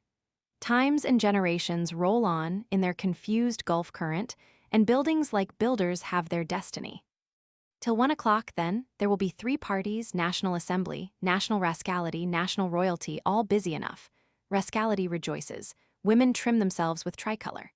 Nay, motherly Paris has sent her avengers sufficient cartloads of loaves, which are shouted over, which are gratefully consumed. The avengers, in return, are searching for grain stores, loading them in 50 wagons, that so a national king, probable harbinger of all blessings, may be the evident bringer of plenty for one. And thus has Sansculottism made prisoner its king, revoking his parole. The monarchy has fallen, and not so much as honorably, no, ignominiously, with struggle indeed oft repeated, but then with unwise struggle, wasting its strength in fits and paroxysms, at every new paroxysm foiled more pitifully than before. Thus Broglie's whiff of grape-shot, which might have been something, has dwindled to the pot valor of an opera repast, and O Richard, O mon roi. Which again we shall see dwindle to a Favre's conspiracy, a thing to be settled by the hanging of one chevalier. Poor monarchy, but what save foulest defeat can await that man, who wills and yet wills not? Apparently the king either has a right, assertable as such to the death before God and man, or else he has no right. Apparently the one or the other, could he but know which. May heaven pity him, were Louis wise he would this day abdicate. Is it not strange so few kings abdicate, and none yet heard of has been known to commit suicide? Fritz I of Prussia alone tried it, and they cut the rope. As for the National Assembly, which decrees this morning that it is inseparable from His Majesty, and will follow him to Paris, there may one thing be noted: its extreme want of bodily health. After the 14th of July, there was a certain sickliness observable among honorable members, so many demanding passports on account of infirm health. But now, for these following days, there is a perfect murrian. President Mounier, Lally Tollendal, Clermont Tunner, and all constitutional two-chamber royalists needing change of air, as most no-chamber royalists had formerly done. For in truth, it is the second emigration this that has now come, most extensive among commons deputies, noblesse, clergy, so that to Switzerland alone there go 60,000. They will return in the day of accounts. Yes, and have hot welcome. But emigration on emigration is the peculiarity of France. One emigration follows another, grounded on reasonable fear, unreasonable hope, largely also on childish pet. The high flyers have gone first, now the lower flyers, and ever the lower will go down to the crawlers. Whereby, however, cannot our National Assembly so much the more commodiously make the Constitution, your two-chamber Anglomaniacs being all safe, distant on foreign shores? Abbé Maury is seized and sent back again. He, tough as tan leather, with eloquent Captain Cazalis and some others, will stand it out for another year. But here, meanwhile, the question arises: was Philippe d'Orléans seen, this day, in the Bois de Boulogne in grace or toot, waiting under the wet sere foliage, what the day might bring forth? Alas, yes, the eidolon of him was, in Weber's and other such brains. The chatelet shall make large inquisition into the matter, examining 170 witnesses, and Deputy Chabraud publish his report, but disclose nothing farther. What then has caused these two unparalleled October days? For surely such dramatic exhibition never yet enacted itself without dramatist and machinist. Wooden Punch emerges not, with his domestic sorrows, into the light of day, unless the wire be pulled. How can human mobs? Was it not d'Orléans then, and Laclos, Marquis Sillery, Murraybow, and the Sons of Confusion, hoping to drive the king to Metz and gather the spoil? Nay, was it not, quite contrariwise, the Old de Boeuf, bodyguard Colonel de Guiche, minister saint-priest, and high-flying loyalists, hoping also to drive him to Metz, and try it by the sword of civil war? Good Marquis Toulongen, the historian and deputy, feels constrained to admit that it was both. Alas, my friends, credulous incredulity is a strange matter. But when a whole nation is smitten with suspicion, and sees a dramatic miracle in the very operation of the gastric juices, what help is there? Such nation is already a mere hypochondriac bundle of diseases, as good as changed into glass, atrabiliar, decadent, and will suffer crises. Is not suspicion itself the one thing to be suspected, as Montaigne feared only fear? Now, however, the short hour has struck. His Majesty is in his carriage, with his Queen, Sister Elizabeth, and two royal children. Not for another hour can the infinite procession get marshalled and under way. The weather is dim, drizzling, the mind confused, and noise great. Processional marches not a few our world has seen, Roman triumphs and ovations, Cabiric cymbal beatings, royal progresses, Irish funerals. But this of the French monarchy marching to its bed remained to be seen. Miles long, and of breadth losing itself in vagueness for all the neighboring country crowds to see. Slow, stagnating along like shoreless lake, yet with a noise like Niagara, like Babel and Bedlam. A splashing and a tramping, a hurrahing, uproaring, musket volleying, the truest segment of chaos seen in these latter ages. Till slowly it disembog itself, in the thickening dusk, into expectant Paris, through a double row of faces all the way from Passy to the Hôtel de Ville. Consider this: vanguard of national troops, with trains of artillery, of pikemen and pikewomen mounted on cannons, on carts, hackney coaches, or on foot, tripudiating in tricolor ribbons from head to heel, loaves stuck on the points of bayonets, green boughs stuck in gun barrels. Next, as main march, 50 cartloads of corn, which have been lent for peace from the stores of Versailles. Behind which follow stragglers of the Garde du Corps, all humiliated in grenadier bonnets. Close on these comes the royal carriage, come royal carriages. For there are 100 national deputies too, among whom sits Murraybow, his remarks not given. Then finally, pell-mell as rearguard, Flander, Swiss, 100 Swiss, other bodyguards, brigands, whosoever cannot get before. Between and among all which masses flows without limit Saint-Anton and the Menadic cohort. Menadic especially about the royal carriage, tripudiating there, covered with tricolour, singing elusive songs, pointing with one hand to the royal carriage, which the illusions hit, and pointing to the provision wagons with the other hand, and these words: "Courage, friends, we shall not want bread now. We are bringing you the baker, the baccarus, and baker's boy la boulanger, et le petit mitron." The wet day draggles the tricolour, but the joy is unextinguishable. Is not all well now? "Ah, madame, not our bonne Rienie," said some of these strong women some days hence. "Ah, madam, our good queen, don't be a traitor any more, ni soyez plus traitor, and we will all love you." Poor Weber went splashing along, close by the royal carriage, with the tear in his eye. "Their majesties did me the honour, or I thought they did it, to testify from time to time, by shrugging of the shoulders, by looks directed to heaven, the emotions they felt." Thus, like frail cockle, floats the royal lifeboat, helmless on black deluges of rascality. Mercier, in his loose way, estimates the procession and assistants at 200,000. He says it was one boundless, inarticulate ha-ha, transcendent world laughter, comparable to the saturnalia of the ancients. Why not? Here too, as we said, is human nature once more human. Shudder at it whoso is of shuddering humor, yet behold it is human. It has swallowed all formulas. It tripudiates even so. For which reason they that collect vases and antiques, with figures of dancing bacchantes, in wild and all but impossible positions, may look with some interest on it. Thus, however, has the slow-moving chaos or modern saturnalia of the ancients reached the barrier, and must halt to be harangued by Mayor Bailey. Thereafter it has to lumber along, between the double row of faces, in the transcendent heaven-lashing ha-ha, 2 hours longer, towards the Hôtel de Ville.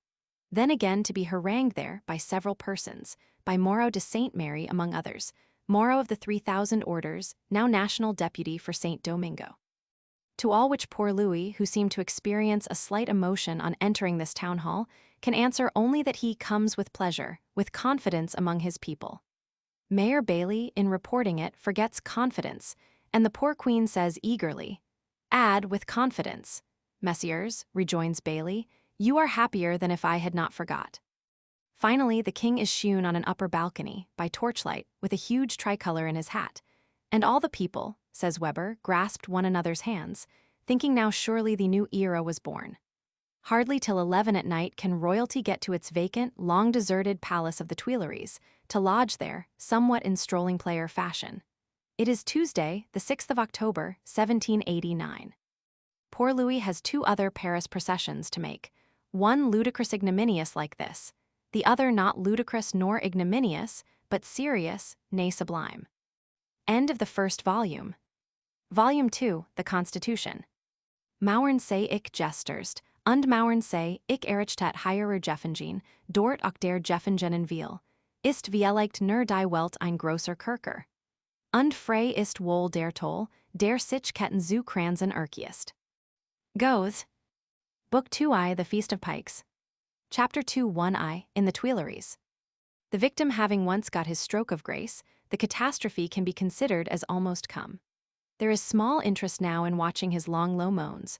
Notable only are his sharper agonies, what convulsive struggles he may take to cast the torture off from him. And then finally the last departure of life itself, and how he lies extinct and ended, either wrapped like Caesar in decorous mantle folds, or unseemly sunk together, like one that had not the force even to die. Was French royalty, when wrenched forth from its tapestries in that fashion, on that 6th of October 1789, such a victim, universal France and royal proclamation to all the provinces answers anxiously no. Nevertheless, one may fear the worst. Royalty was beforehand so decrepit, moribund, there is little life in it to heal an injury. How much of its strength, which was of the imagination merely, has fled, rascality having looked plainly in the king's face and not died. When the assembled crows can pluck up their scarecrow, and say to it, "Here shalt thou stand and not there," and can treat with it and make it from an infinite a quite finite constitutional scarecrow, what is to be looked for? not in the finite constitutional scarecrow, but in what still unmeasured, infinite-seeming force may rally round it, is there thenceforth any hope. For it is most true that all available authority is mystic in its conditions, and comes by the grace of God. Cheerfuller than watching the death struggles of royalism will it be to watch the growth and gambolings of sansculottism. For, in human things, especially in human society, all death is but a death birth. Thus if the scepter is departing from Louis, it is only that in other forms other scepters, were it even pike scepters, may bear sway. In a prurient element, rich with nutritive influences, we shall find that sansculottism grows lustily, and even frisks in not ungraceful sport. As indeed most young creatures are sportful.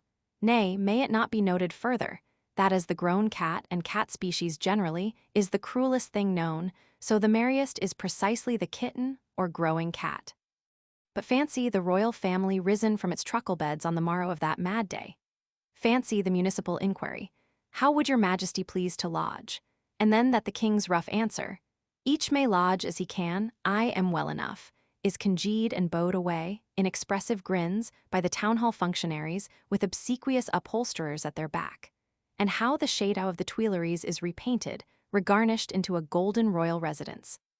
And Lafayette with his blue National Guards lies encompassing it, as blue Neptune, in the language of poets, does an island wooingly.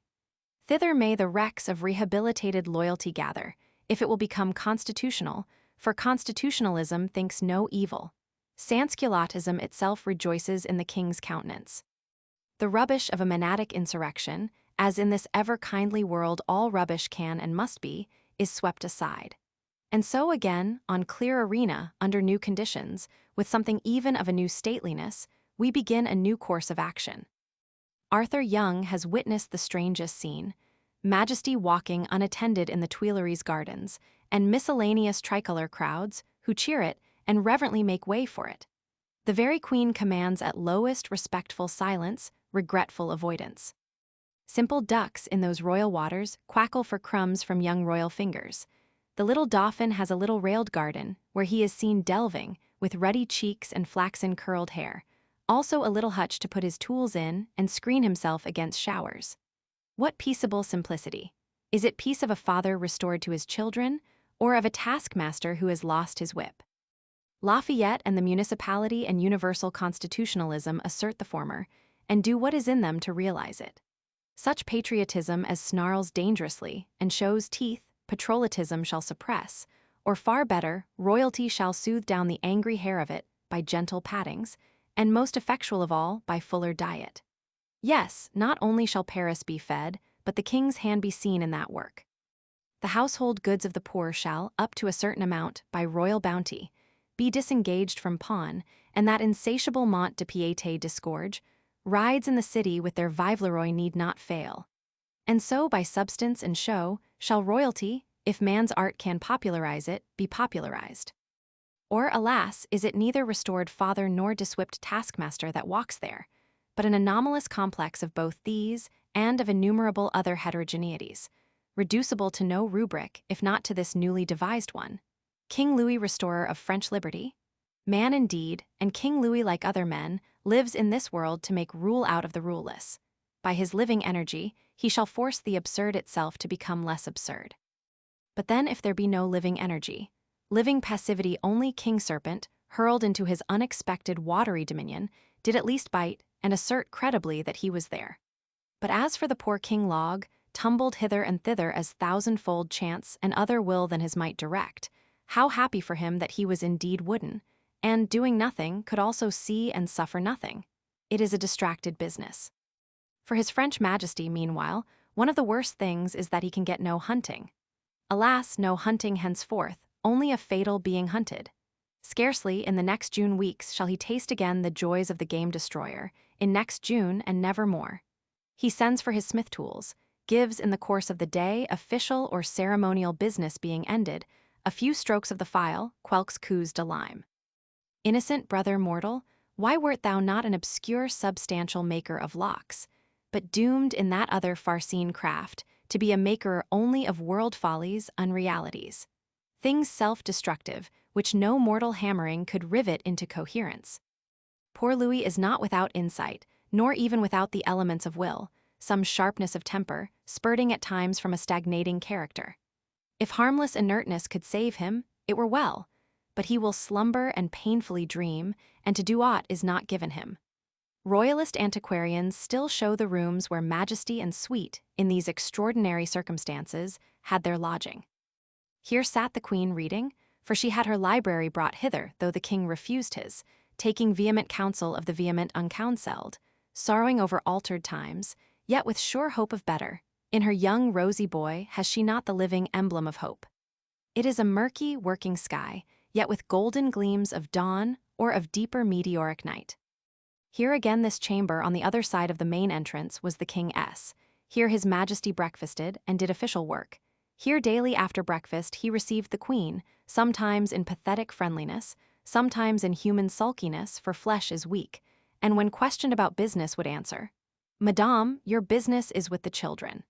"Nay, sire, were it not better you, your majesty's self, took the children?" So asks impartial history, scornful that the thicker vessel was not also the stronger, pity-struck for the porcelain clay of humanity rather than for the tile clay, though indeed both were broken. So, however, in this Medicean Tuileries shall the French king and queen now sit, for 41 months, and see a wild fermenting France work out its own destiny, and theirs. Months bleak, ungenial, of rapid vicissitude, yet with a mild pale splendor, here and there, as of an April that were leading to leafiest summer, as of an October that led only to everlasting frost. Medicean Tuileries, how changed since it was a peaceful tile field! Or is the ground itself fate-stricken, accursed, an Atreus palace, for that Louvre window is still nigh, out of which a capet, whipped of the Furies, fired his signal of the Saint Bartholomew. Dark is the way of the eternal as mirrored in this world of time. God's way is in the sea, and his path in the great deep. Chapter 2, 1 Roman 2, in the Salle de Ménage. To believing patriots, however, it is now clear that the Constitution will marcher, had it once legs to stand on. Quick then, ye patriots, bestir yourselves and make it. Shape legs for it.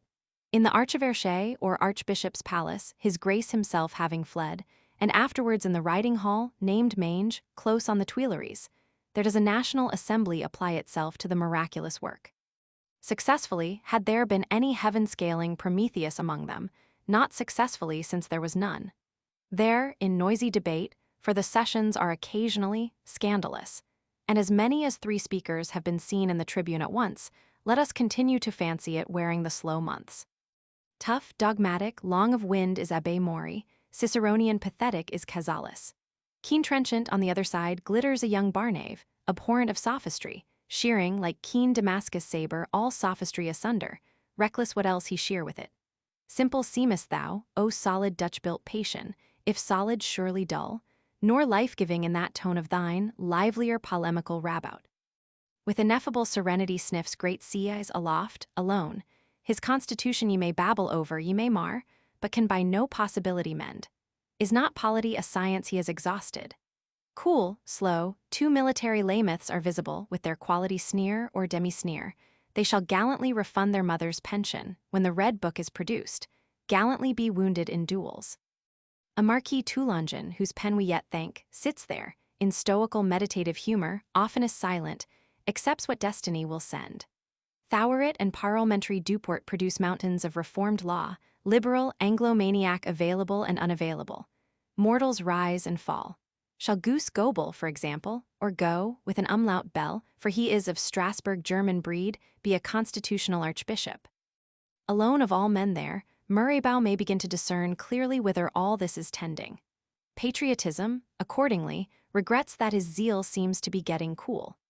In that famed Pentecost night of the 4th of August, when new faith rose suddenly into miraculous fire, and old feudality was burnt up, men remarked that Murraybow took no hand in it, that, in fact, he luckily happened to be absent.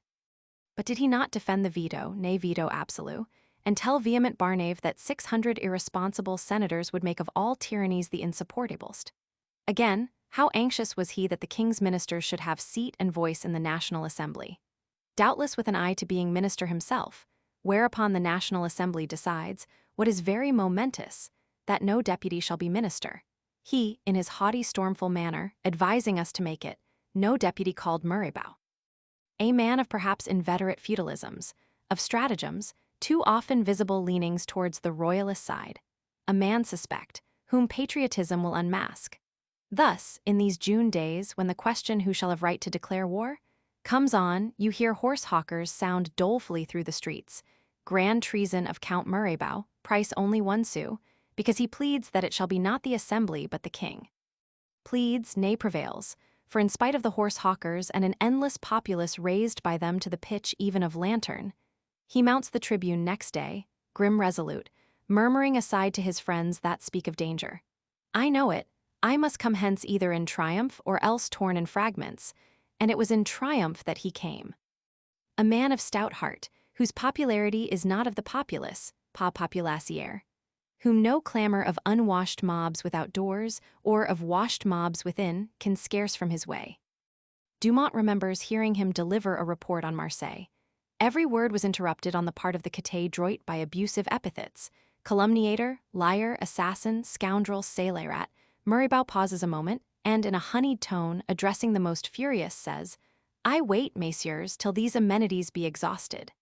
A man enigmatic, difficult to unmask. For example, whence comes his money? Can the profit of a newspaper, sorely eaten into by Dame Leger, can this and the 18 francs a day your national deputy has be supposed equal to this expenditure? House in the Chaussée d'Antin, country house at Argenteuil, splendors, sumptuosities, orgies, living as if he had a mint. All saloons barred against adventurer Murraybow are flung wide open to King Murraybow, the cynosure of Europe, whom female France flutters to behold, though the man Murraybow is one and the same. As for money, one may conjecture that royalism furnishes it, which if royalism do, will not the same be welcome, as money always is to him. Sold, whatever patriotism thinks, he cannot readily be.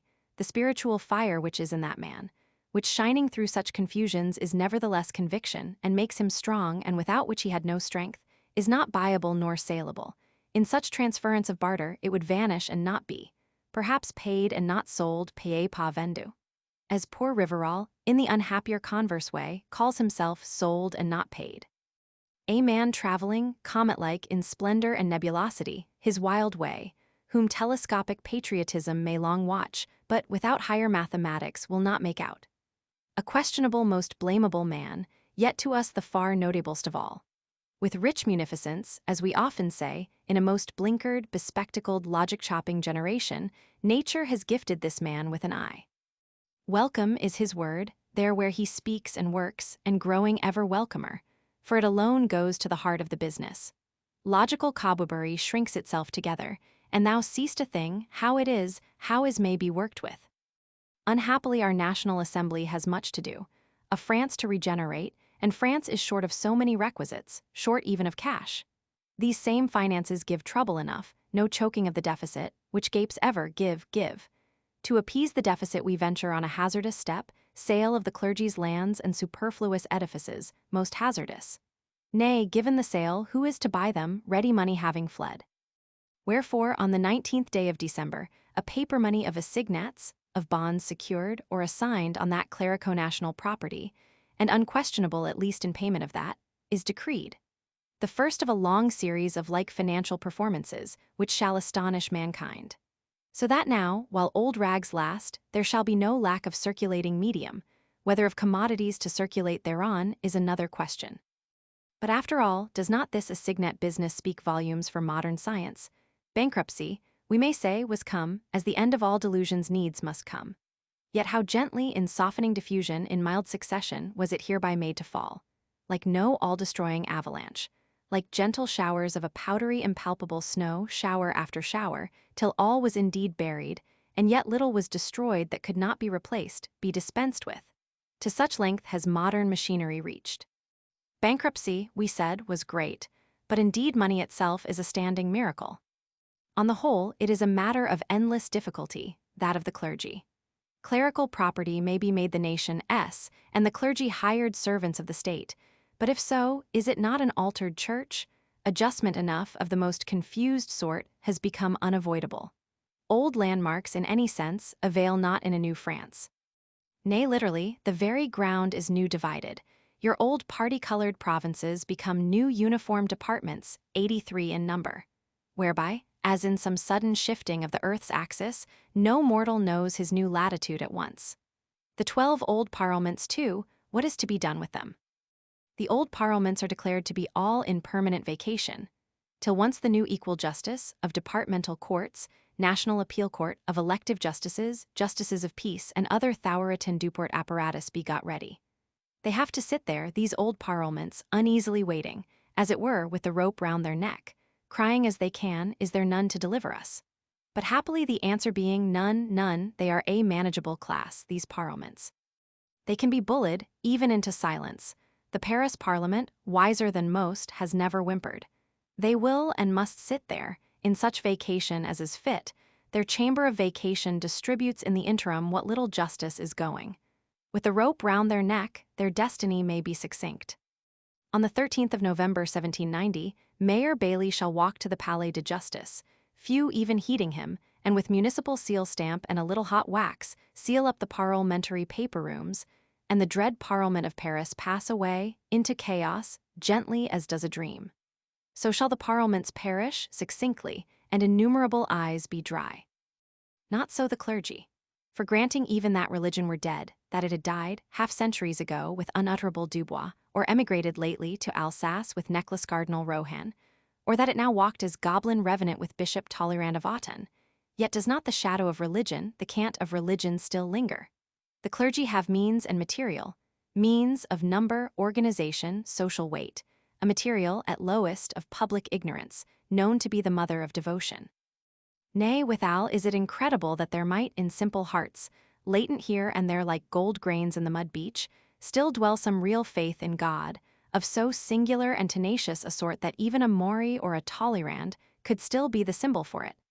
Enough, and clergy has strength, the clergy has craft and indignation. It is a most fatal business, this of the clergy. A weltering hydrocoil which the National Assembly has stirred up about its ears, hissing, stinging, which cannot be appeased alive, which cannot be trampled dead. Fatal from first to last, scarcely after 15 months debating, can a civil constitution of the clergy be so much as got to paper, and then for getting it into reality? Alas, such civil constitution is but an agreement to disagree. It divides France from end to end, with a new split, infinitely complicating all the other splits.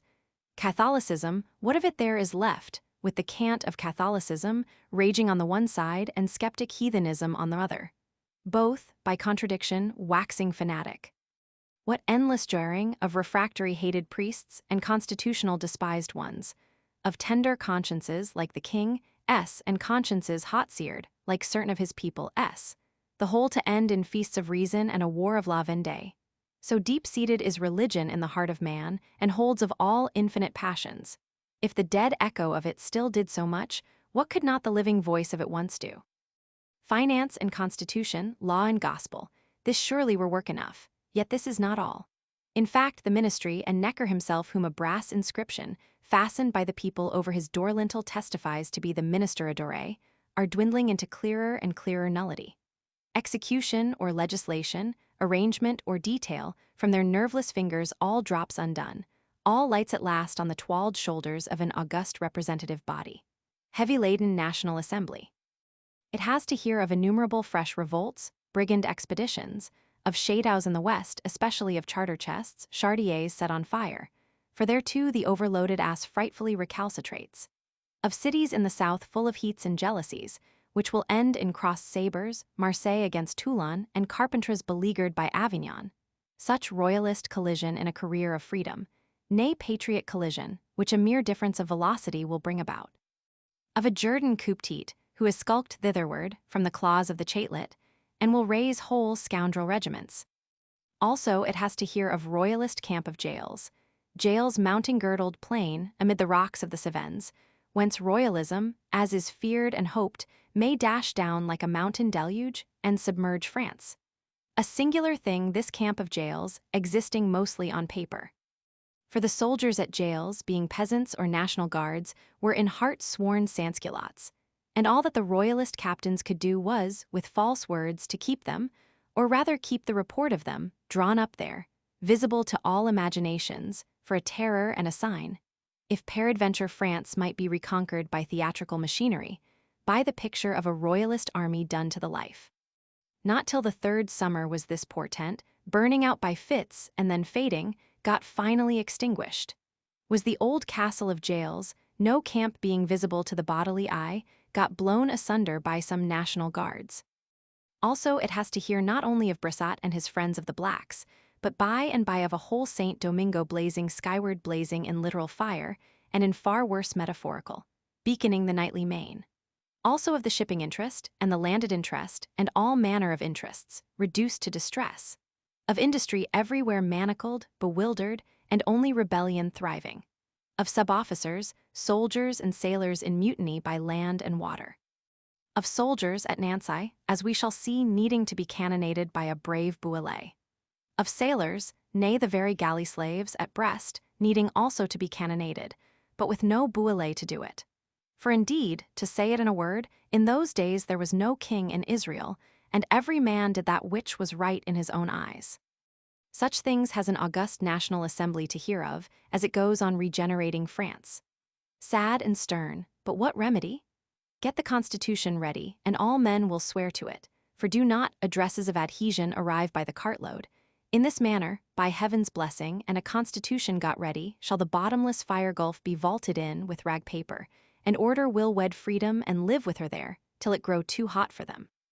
O Cate gauche, worthy are ye, as the adhesive addresses generally say, to fix the regards of the universe, the regards of this one poor planet at lowest. Nay, it must be owned, the Cate droit makes a still madder figure. An irrational generation, irrational, imbecile, and with the vehement obstinacy characteristic of that. A generation which will not learn. Falling Bastilles, insurrections of women, thousands of smoking manor houses, a country bristling with no crop but that of sansculottic steel. These were tolerably didactic lessons, but them they have not taught. There are still men, of whom it was of old written, bray them in a mortar. Or, in milder language, they have whetted their delusions. Fire nor steel, nor any sharpness of experience, shall sever the bond till death do us part. Of such may the heavens have mercy, for the earth, with her rigorous necessity, will have none. Admit at the same time that it was most natural. Man lives by hope. Pandora, when her box of God's gifts flew all out and became God's curses, still retained hope. How shall an irrational mortal, when his high place is never so evidently pulled down, and he, being irrational, is left resourceless, part with the belief that it will be rebuilt? It would make all so straight again. It seems so unspeakably desirable, so reasonable, would you but look at it aright. For must not the thing which was continue to be, or else the solid world dissolve? Yes, persist, O infatuated sansculottes of France. Revolt against constituted authorities. Hunt out your rightful seigneurs, who at bottom so loved you and readily shed their blood for you. In country's battles as at Rossbach and elsewhere. And, even in preserving game, were preserving you, could ye but have understood it. Hunt them out as if they were wild wolves.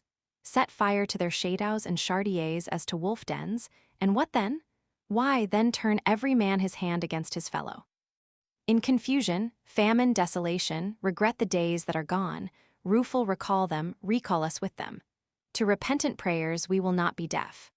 So with dimmer or clearer consciousness must the right side reason and act, an inevitable position perhaps, but a most false one for them. Evil be thou our good, this henceforth must virtually be their prayer. The fiercer the effervescence grows, the sooner will it pass, for after all it is but some mad effervescence. The world is solid and cannot dissolve. For the rest, if they have any positive industry, it is that of plots and backstairs conclaves. Plots which cannot be executed, which are mostly theoretic on their part, for which nevertheless this and the other practical seer augured, seer Maillebois, seer Bon Savardin, gets into trouble, gets imprisoned, and escapes with difficulty.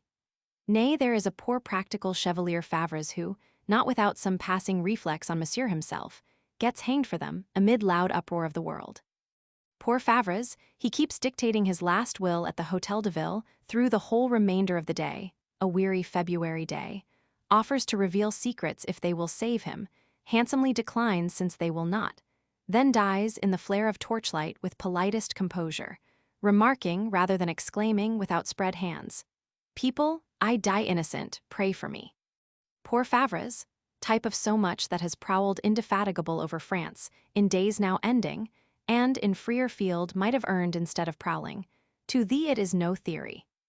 In the Senate House again, the attitude of the right side is that of calm unbelief.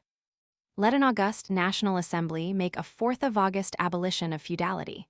Declare the clergy state servants who shall have wages, vote suspensive vetoes, new law courts, vote or decree what contested thing it will.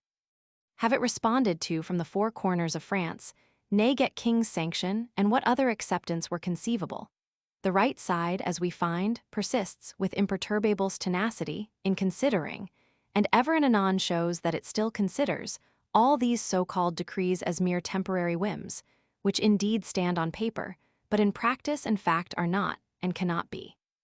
Figure the brass head of an Abbé Mori flooding forth Jesuitic eloquence in this strain, dusky d'Espremesnil, barrel Murraybow, probably in liquor, and enough of others, cheering him from the right.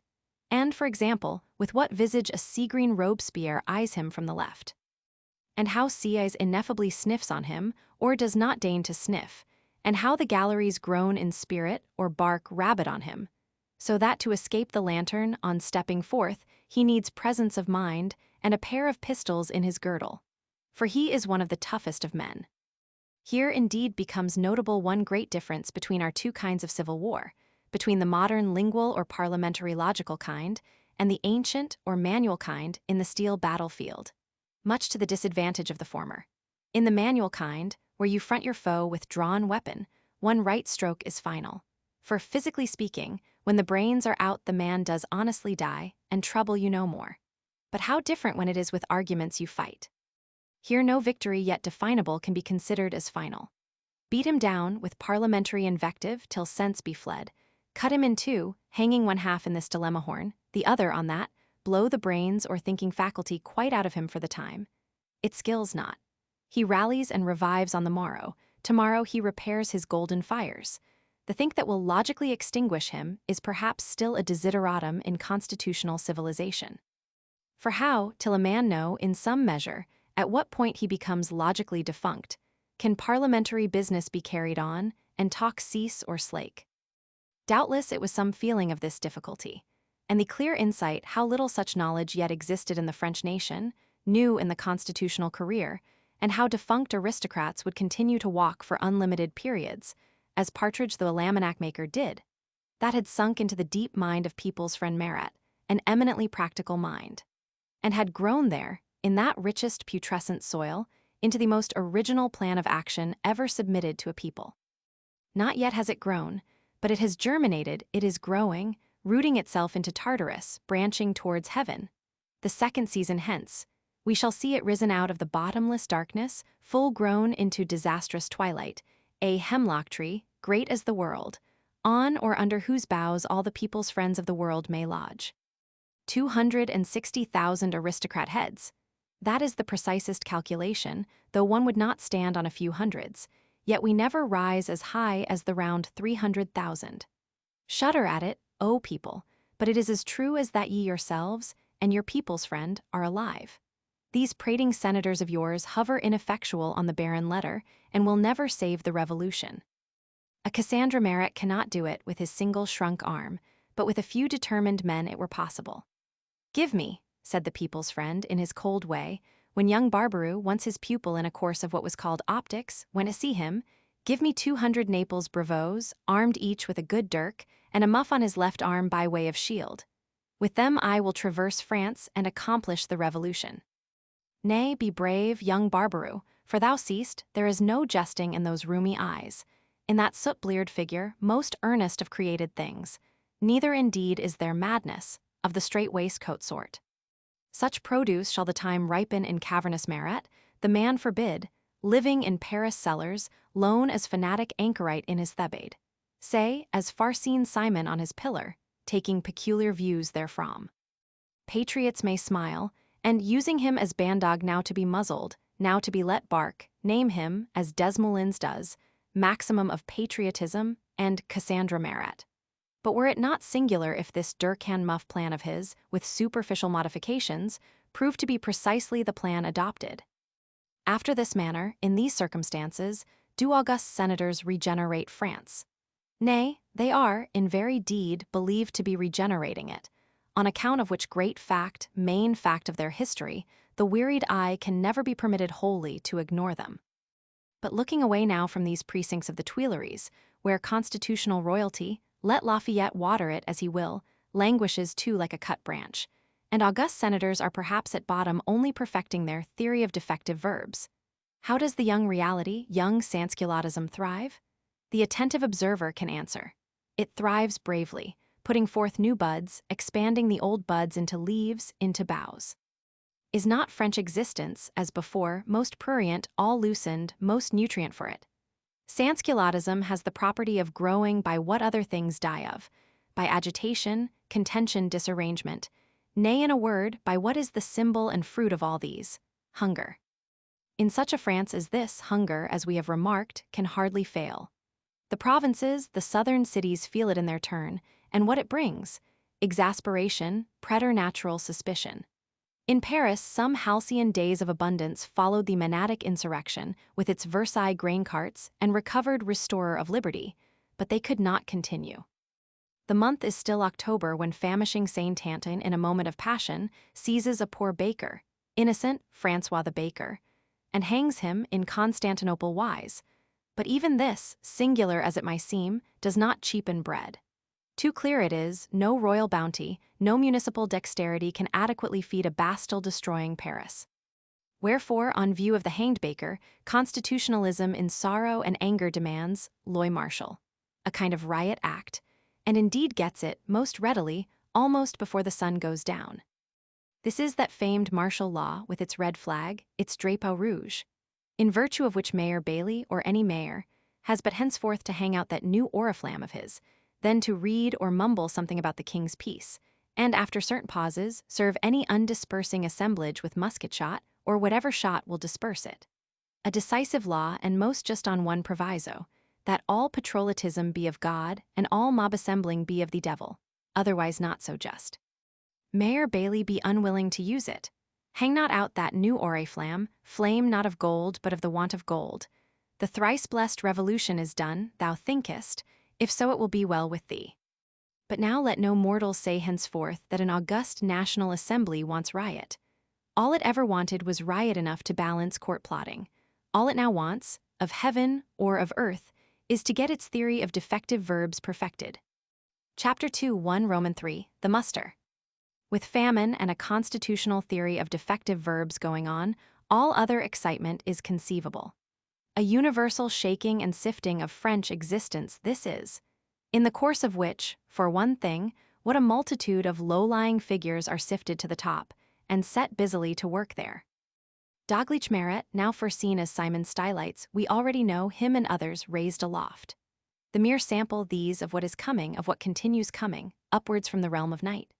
Chaumet by Anaxagoras Chaumet one already disgrays, mellifluous in street groups, not now a sea-boy on the high and giddy mast, a mellifluous tribune of the common people, with long curling locks on born stone of the thoroughfares, able sub-editor too, who shall rise to the very gallows. Clerk Talion, he also is become sub-editor, shall become able editor and more. Bibliopolic memaro, typographic pruhum see new trades opening. Calat de Herbois, tearing a passion to rags, pauses on the Thespian boards, listens with that black bushy head to the sound of the world's drama. Shall the mimetic become real? Did ye hiss him, O men of Leon? Better had ye clapped. Happy now, indeed, for all manner of mimetic, half-original men. Tumid blustering, with more or less of sincerity, which need not be entirely sincere, yet the sincerer the better, is like to go far.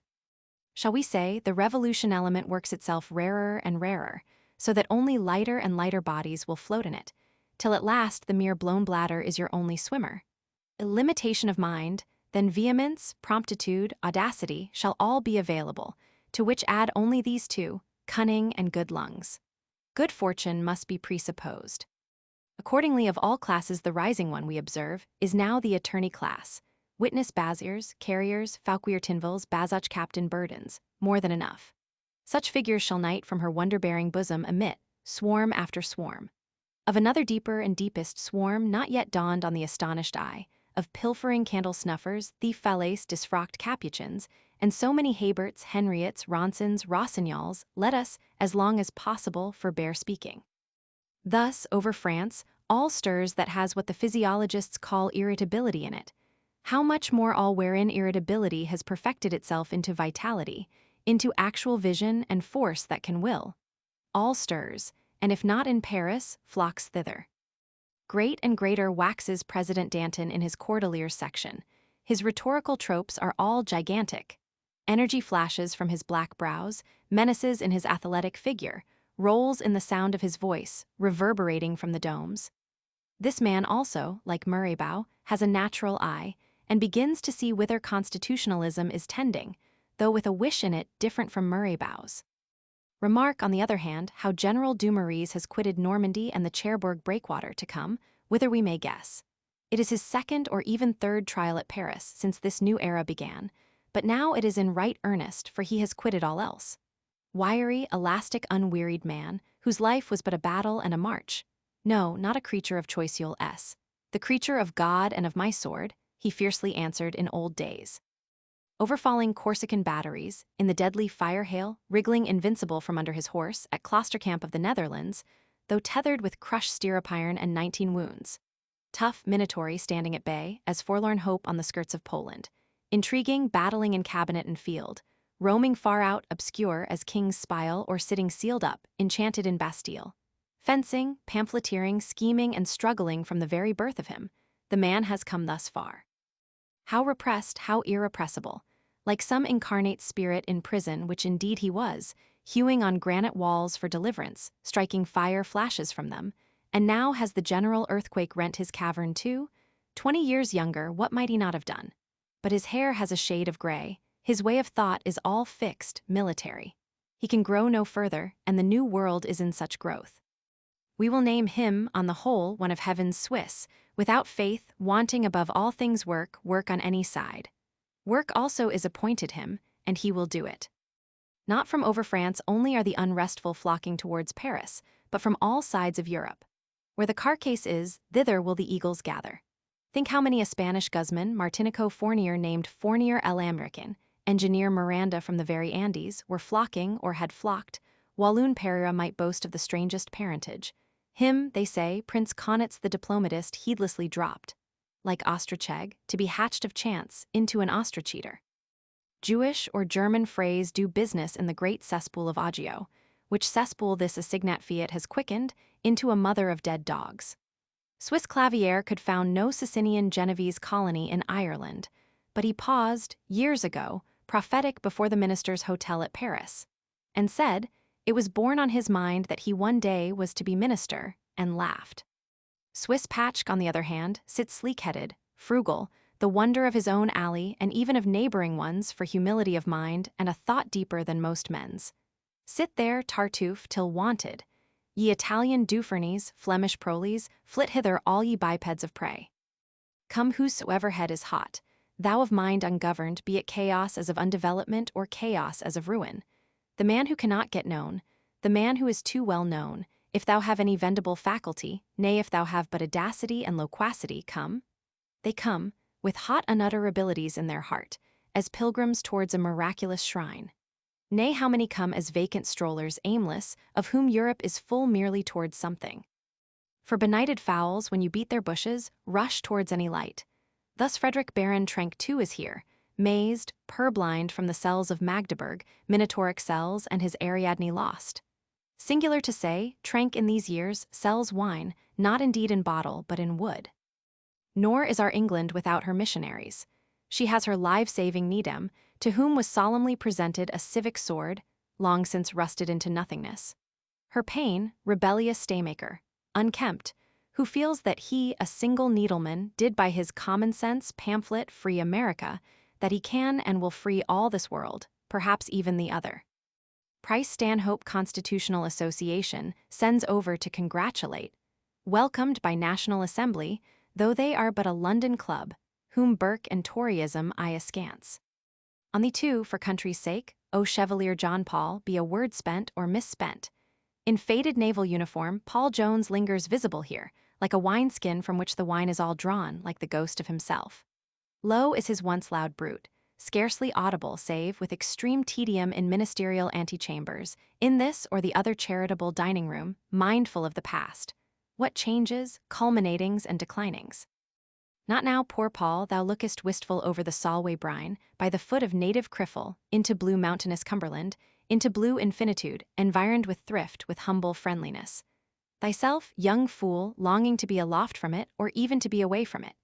Yes, beyond that sapphire promontory, which men name St. Bees, which is not sapphire either, but dull sandstone, when one gets close to it, there is a world.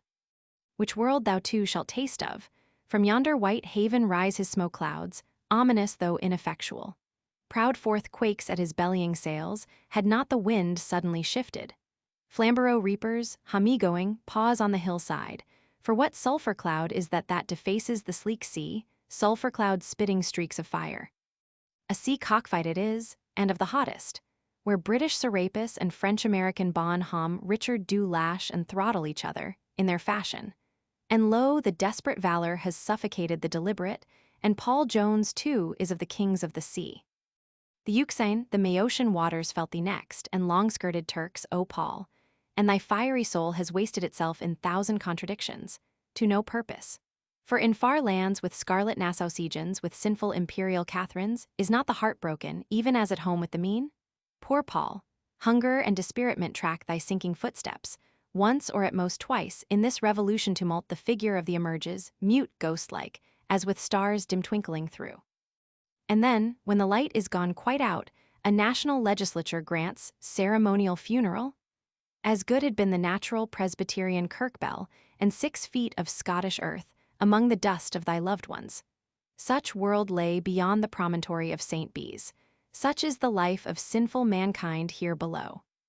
But of all strangers, far the notablest for us is Baron Jean-Baptiste de Clootz, or, dropping baptisms and feudalisms, world citizen Anacharsis Clootz from Cleves. Him mark, judicious reader. Thou hast known his uncle, sharp-sighted thoroughgoing Cornelius de Paul, who mercilessly cuts down cherished illusions, and of the finest antique Spartans will make mere modern cutthroat Maenots. The like stuff is in Anacharsis, hot metal, full of scoriae, which should and could have been smelted out but which will not. He has wandered over this terraqueous planet, seeking, one may say, the paradise we lost long ago. He has seen English Burke, has been seen of the Portugal Inquisition, has roamed and fought and written, is writing, among other things, evidences of the Mahometan religion. But now, like his Scythian adoptive godfather, he finds himself in the Paris Athens, surely at last the haven of his soul. A dashing man, beloved at patriotic dinner tables, with gaiety, nay with humor, headlong, trenchant of free purse, in suitable costume, though what mortal ever more despised costumes? Under all costumes Anacharsis seeks the man, not Stylites merit will more freely trample costumes if they hold no man. This is the faith of Anacharsis, that there is a paradise discoverable, that all costumes ought to hold men. O Anacharsis, it is a headlong, swift-going faith. Mounted thereon, meseems, thou art bound hastily for the city of nowhere, and wilt arrive. At best, we may say, arrive in good riding attitude, which indeed is something. So many new persons and new things have come to occupy this France. Her old speech and thought and activity which springs from those are all changing, fermenting towards unknown issues. To the dullest peasant, as he sits sluggish, overtoiled by his evening hearth, one idea has come, that of Shadow's burnt, of Shadow's combustible. How altered all coffee-houses in province or capital. The Anter de Procope has now other questions than the 3 Stagirite unities to settle, not theatre controversies, but a world controversy. There, in the ancient pigtail mode, or with modern Brutus heads, do well-frizzed logicians hold hubbub, and chaos umpire sits. The ever-enduring melody of Paris saloons has got a new ground tone, ever-enduring, which has been heard, and by the listening heaven too, since Julian the Apostate's time and earlier, mad now as formerly. Ex censor suard ex censor, for we have freedom of the press. He may be seen there, impartial, even neutral. Tyrant grim rolls large eyes over a questionable coming time. Atheist Nagin, beloved disciple of Diderot, crows in his small difficult way, heralding glad dawn. But on the other hand, how many Morlets Marmontals, who had sat all their life hatching philosoph eggs, cackle now, in a state bordering on distraction, at the brood they have brought out. It was so delightful to have one's philosoph theorem demonstrated, crowned in the saloons. And now an infatuated people will not continue speculative, but have practice. There also observe preceptress genlies, or Sillery genlies, for our husband is both count and marquis, and we have more than one title. Pretentious, frothy, a Puritan yet creedless, darkening counsel by words without wisdom. For it is in that thin element of the sentimentalist and distinguished female that Sillery genlies works. She would gladly be sincere, yet can grow no sincerer than sincere cant of many forms, ending in the devotional form. For the present, on a neck still of moderate whiteness, she wears as jewel a miniature Bastille, cut on mere sandstone, but then actual Bastille sandstone. M. Le Marquis is one of d'Orléans's errand men, in National Assembly and elsewhere. Madame, for her part, trains up a youthful d'Orléans generation in what superfinest morality one can, gives meanwhile rather enigmatic account of fair Mademoiselle Pamela, the daughter whom she has adopted. Thus she in Palais Royal Saloon, whither, we remark, d'Orléans himself, spite of Lafayette, has returned from that English mission of his. Surely no pleasant mission, for the English would not speak to him, and Saint Hannah More of England, so unlike Saint Sillery genlies of France, saw him shunned in Vauxhall Gardens like one pest-struck, and his red-blue impassive visage waxing hardly a shade bluer. Chapter 2, 1 Roman 4, Journalism. As for constitutionalism, with its national guards, it is doing what it can, and has enough to do. It must, as ever, with one hand wave persuasively, repressing patriotism, and keep the other clenched to menace royalty plotters. A most delicate task, requiring tact. Thus, if People's Friend Merit has today his writ of prise de corps or seizure of body served on him, and Dives out of sight, tomorrow he is left at large, or is even encouraged as a sort of bandog whose baying may be useful. President Danton, in open hall with reverberating voice, declares that, in a case like Marat's, force may be resisted by force. Whereupon the chatelet serves Danton also with a writ, which, however, as the whole Cordeliers district responds to it, what constable will be prompt to execute? Twice more on new occasions does the chatelet launch its writ, and twice more in vain. The body of Danton cannot be seized by chatelet. He unseized, should he even fly for a season, shall behold the chatelet itself flung into limbo. Municipality and Brissot, meanwhile, are far on with their municipal constitution. The 60 districts shall become 48 sections, much shall be adjusted, and Paris have its constitution. A constitution wholly elective, as indeed all French government shall and must be. And yet, one fatal element has been introduced, that of citoyen active. No man who does not pay the mark d'argent, or yearly tax equal to 3 days, labor shall be other than a passive citizen, not the slightest vote for him, were he acting all the year round with sledge-hammer with forest-leveling axe. Unheard of, cry patriot journals. Yes, truly, my patriot friends, if liberty, the passion and prayer of all men's souls, means liberty to send your 50,000th part of a new tongue fencer into National Debating Club, then, be the gods witness, ye are hardly entreated. Oh, if in national palaver, as the Africans name it, such blessedness is verily found, what tyrant would deny it to son of Adam? Nay, might there not be a female parliament too, with screams from the opposition benches, and the honorable member borne out in hysterics? To a children's parliament would I gladly consent, or even lower if ye wished it. Beloved brothers, liberty, one might fear, is actually, as the ancient wise men said, of heaven. On this earth, where thinks the enlightened public did a brave little Dame de Stael, not Necker's daughter, but a far shrewder than she, find the nearest approach to liberty? After mature computation, cool as Dilworth's, her answer is in the Bastille. Of heaven? Answer many, asking. Woe that they should ask, for that is the very misery. Of heaven means much. Share in the national palaver it may, or may as probably not mean. One sansculotic bough that cannot fail to flourish is journalism. The voice of the people being the voice of God, shall not such divine voice make itself heard? To the ends of France, and in as many dialects as when the first great Babel was to be built. Some loud as the lion, some small as the sucking dove. Murraybough himself has his instructive journal or journals, with Geneva hodmen working in them, and withal has quarrels enough with Dame Leger, his female bookseller, so ultra-compliant otherwise. King's friend Royou still prints himself. Bearer sheds tears of loyal sensibility in Break of Day journal, though with declining sale. But why is Freyron so hot, democratic, Freyron, the king's friend's nephew? He has it by kind, that heat of his, wasp Freyron begot him, Voltaire's Freylon, who fought stinging, while sting and poison bag were left, were it only as reviewer and overprinted waste paper. Constant, illuminative, as the nightly lamplighter issues the useful monitor, for it is now become diurnal, with facts and few commentaries, official safe in the middle. Its able editors sunk long since, recoverably or irrecoverably in deep darkness. Acid Laustalot with his vigor, as of young sloes, shall never ripen, but die untimely. His Prudhomme, however, will not let that revolutions de Paris die, but edit it himself with much else, dull blustering printer though he be. Of Cassandra Merritt we have spoken often, yet the most surprising truth remains to be spoken, that he actually does not want sense, but with croaking jellied throat, croaks out masses of the truth on several things. Nay, sometimes, one might almost fancy he had a perception of humor, and were laughing a little, far down in his inner man.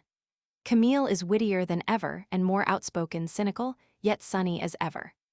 A light, melodious creature, born, as he shall yet say with bitter tears, to write verses. Light Apollo, so clear, soft lucent in this war of the Titans, wherein he shall not conquer. Folded and hawked newspapers exist in all countries, but in such a journalistic element as this of France, other and stranger sorts are to be anticipated.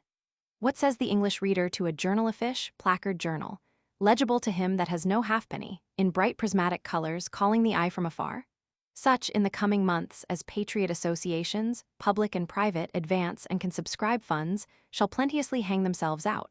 Leaves, limed leaves, to catch what they can. The very government shall have its pasted journal.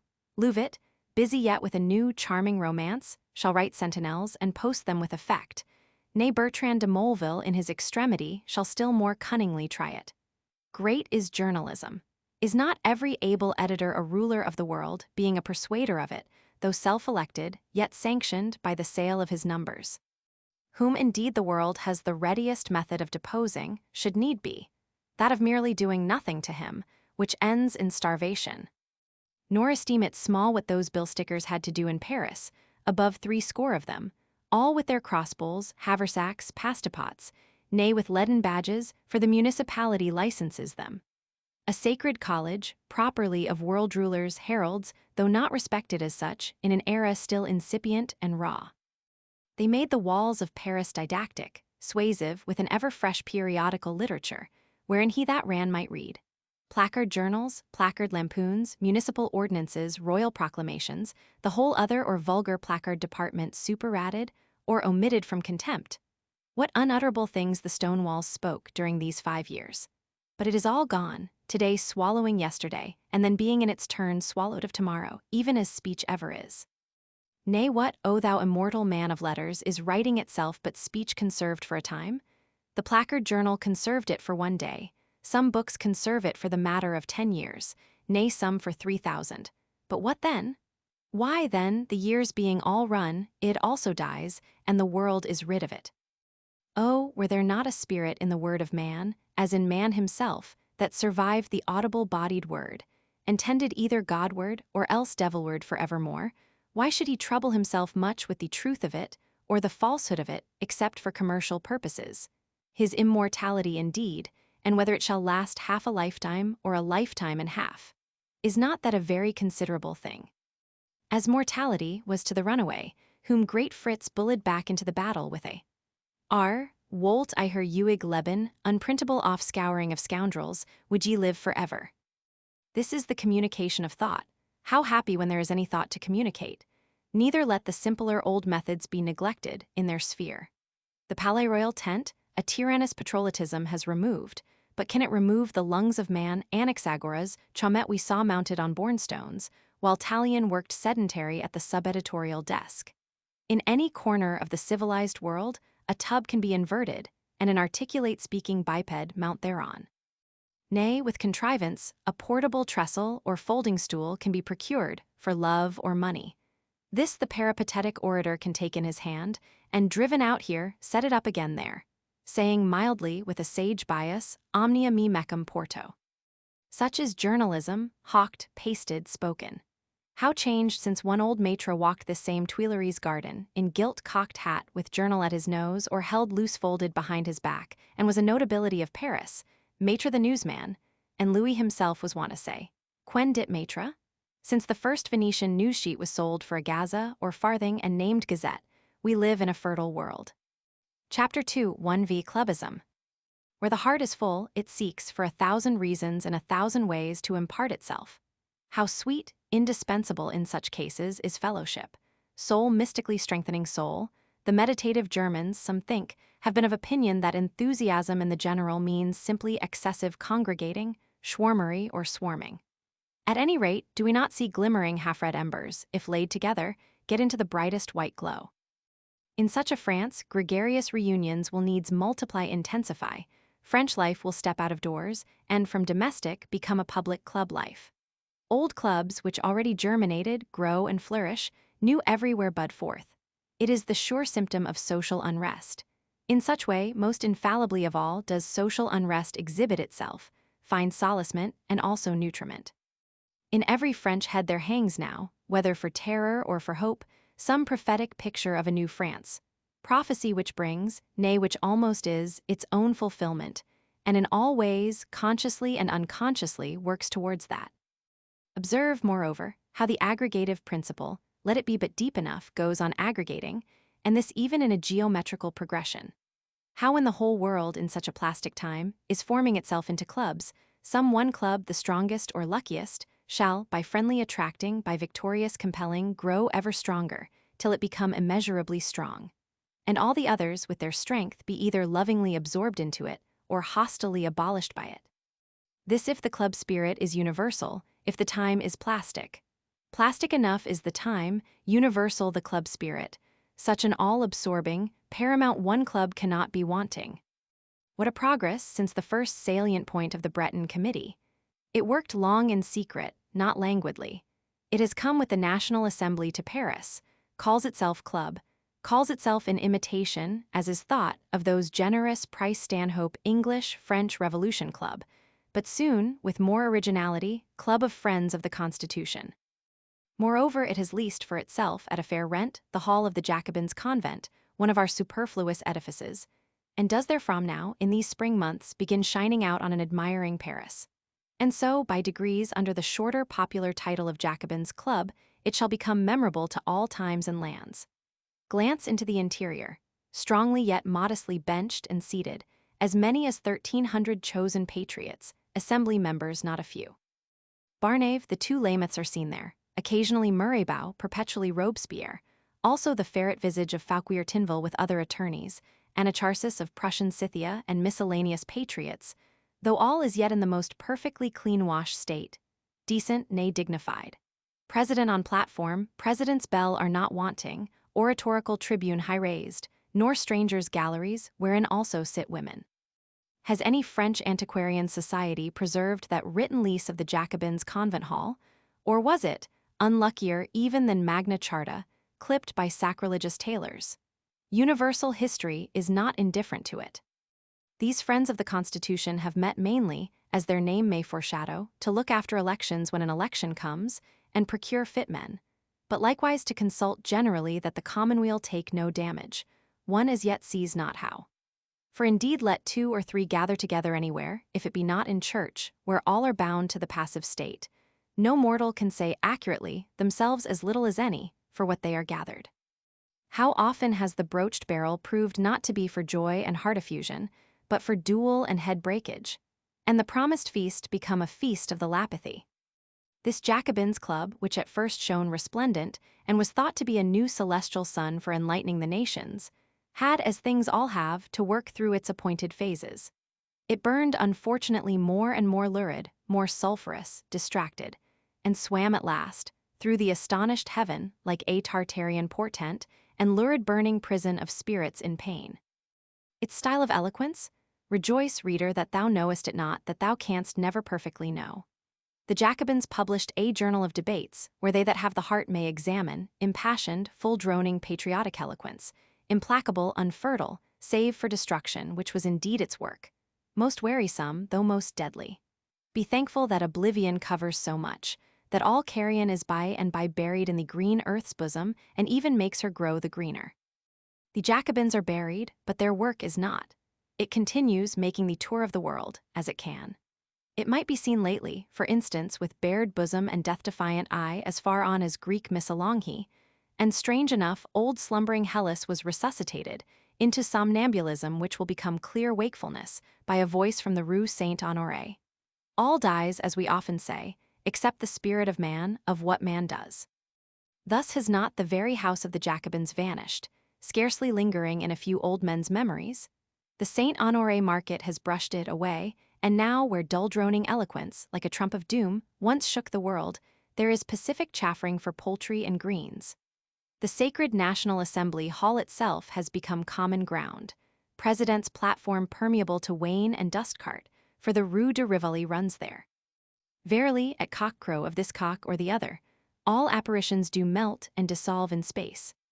The Paris Jacobins became the Mother Society, Société Mère, and had as many as 300 shrill-tongued daughters in direct correspondence with her. Of indirectly corresponding, what we may call granddaughters and minute progeny, she counted 44,000. But for the present we note only two things, the first of them a mere anecdote. One night a couple of brother Jacobins are doorkeepers, for the members take this post of duty and honor in rotation and admit none that have not tickets. One doorkeeper was the worthy Sieur Lys, a patriotic opera singer, stricken in years, whose windpipe is long since closed without result. The other, young and named Louis-Philippe d'Orléans's firstborn, has in this latter time, after unheard-of destinies, become citizen king and struggles to rule for a season. All flesh is grass, higher reedgrass or creeping herb. The second thing we have to note is historical, that the Mother Society, even in this its effulgent period, cannot content all patriots. Already it must throw off, so to speak, two dissatisfied swarms, a swarm to the right, a swarm to the left. One party which thinks the Jacobins lukewarm constitutes itself into Club of the Cordeliers, a hotter club, it is Danton's element, with whom goes Desmoulins.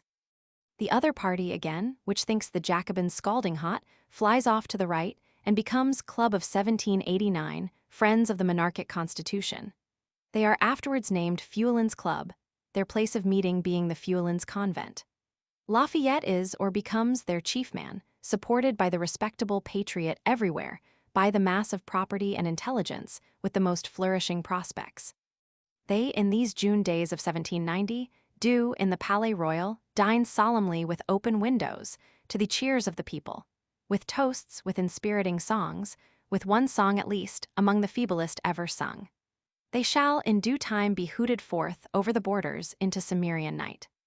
Another expressly monarchic or royalist club, Club des Monarchiens, though a club of ample funds and all sitting in damask sofas, cannot realize the smallest momentary cheer realizes only scoffs and groans, till ere long certain patriots in disorderly sufficient number proceed thither for a night or for nights and groan it out of pain. Vivacious alone shall the Mother Society and her family be. The very Cordeliers may, as it were, return into her bosom, which will have grown warm enough. Fatal-looking, are not such societies an incipient new order of society itself? The aggregative principle anew at work in a society grown obsolete, cracked asunder, dissolving into rubbish and primary atoms. Chapter 2, 1 Romans 6, G. Legior. With these signs of the times, is it not surprising that the dominant feeling all over France was still continually hope? O blessed hope, sole boon of man, whereby, on his strait prison walls, are painted beautiful far-stretching landscapes, and into the night of very death is shed holiest dawn. Thou art to all an indefeasible possession in this God's world. To the wise a sacred Constantine's banner, written on the eternal skies, under which they shall conquer, for the battle itself is victory. To the foolish some secular mirage or shadow of still waters, painted on the parched earth, whereby at least their dusty pilgrimage, if devious, becomes cheerfuller, becomes possible. In the death tumults of a sinking society, French hope sees only the birth struggles of a new unspeakably better society, and sings, with full assurance of faith, her brisk melody, which some inspired fiddler has in these very days composed for her, the world-famous Saira. Yes, that will go, and then there will come, all men hope, even Marat hopes, that patriotism will take muff and dirk. King Louis is not without hope, in the chapter of chances, in a flight to some Bouillé, in getting popularized at Paris. But what a hoping people he had, judged by the fact and series of facts now to be noted. Poor Louis, meaning the best, with little insight and even less determination of his own, has to follow in that dim wayfaring of his such signal as may be given him. By backstairs royalism, by official or backstairs constitutionalism, whichever for the month may have convinced the royal mind. If flight to Bouillé and horrible to think. A drawing of the civil sword do hang as theory, portentous in the background, much nearer is this fact of these 1,200 kings who sit in the salle de ménage. Kings uncontrollable by him, not yet irreverent to him. Could kind management of these but prosper, how much better were it than armed emigrants, Turin intrigues, and the help of Austria, nay, are the two hopes inconsistent? Rides in the suburbs, we have found, cost little, yet they always brought vivats. Still cheaper is a soft word, such as has many times turned away wrath. In these rapid days, while France is all getting divided into departments, clergy about to be remodeled, popular societies rising, and feudalism and so much ever is ready to be hurled into the melting pot, might one not try? On the 4th of February, accordingly, Le Président reads to his National Assembly a short autograph, announcing that His Majesty will step over, quite in an unceremonious way, probably about noon. Think, therefore, messieurs, what it may mean, especially how you will get the hall decorated a little. The secretary's bureau can be shifted down from the platform. On the president's chair be slipped this cover of velvet, of a violet color sprigged with gold fleur-de-lis. For indeed Le Président has had previous notice underhand and taken counsel with Dr. Guillotin. Then some fraction of velvet carpet, of like texture and color, cannot that be spread in front of the chair, where the secretaries usually sit? So has judicious Guillotin advised, and the effect is found satisfactory. Moreover, as it is probable that His Majesty, in spite of the fleur-de-lis velvet, will stand and not sit at all, the President himself, in the interim, presides standing. And so, while some honorable member is discussing, say, the division of a department, ushers announce, His Majesty. In person, with small sweet enter Majesty, the honorable member stops short, the assembly starts to its feet, the 1,200 kings almost all, and the galleries no less, do welcome the restorer of French liberty with loyal shouts. His Majesty's speech in diluted conventional phraseology expresses this mainly, that he, most of all Frenchmen, rejoices to see France getting regenerated, is sure at the same time that they will deal gently with her in the process and not regenerate her roughly. Such was His Majesty's speech. The feat he performed was coming to speak it and going back again. Surely, except to a very hoping people, there was not much here to build upon. Yet what did they not build?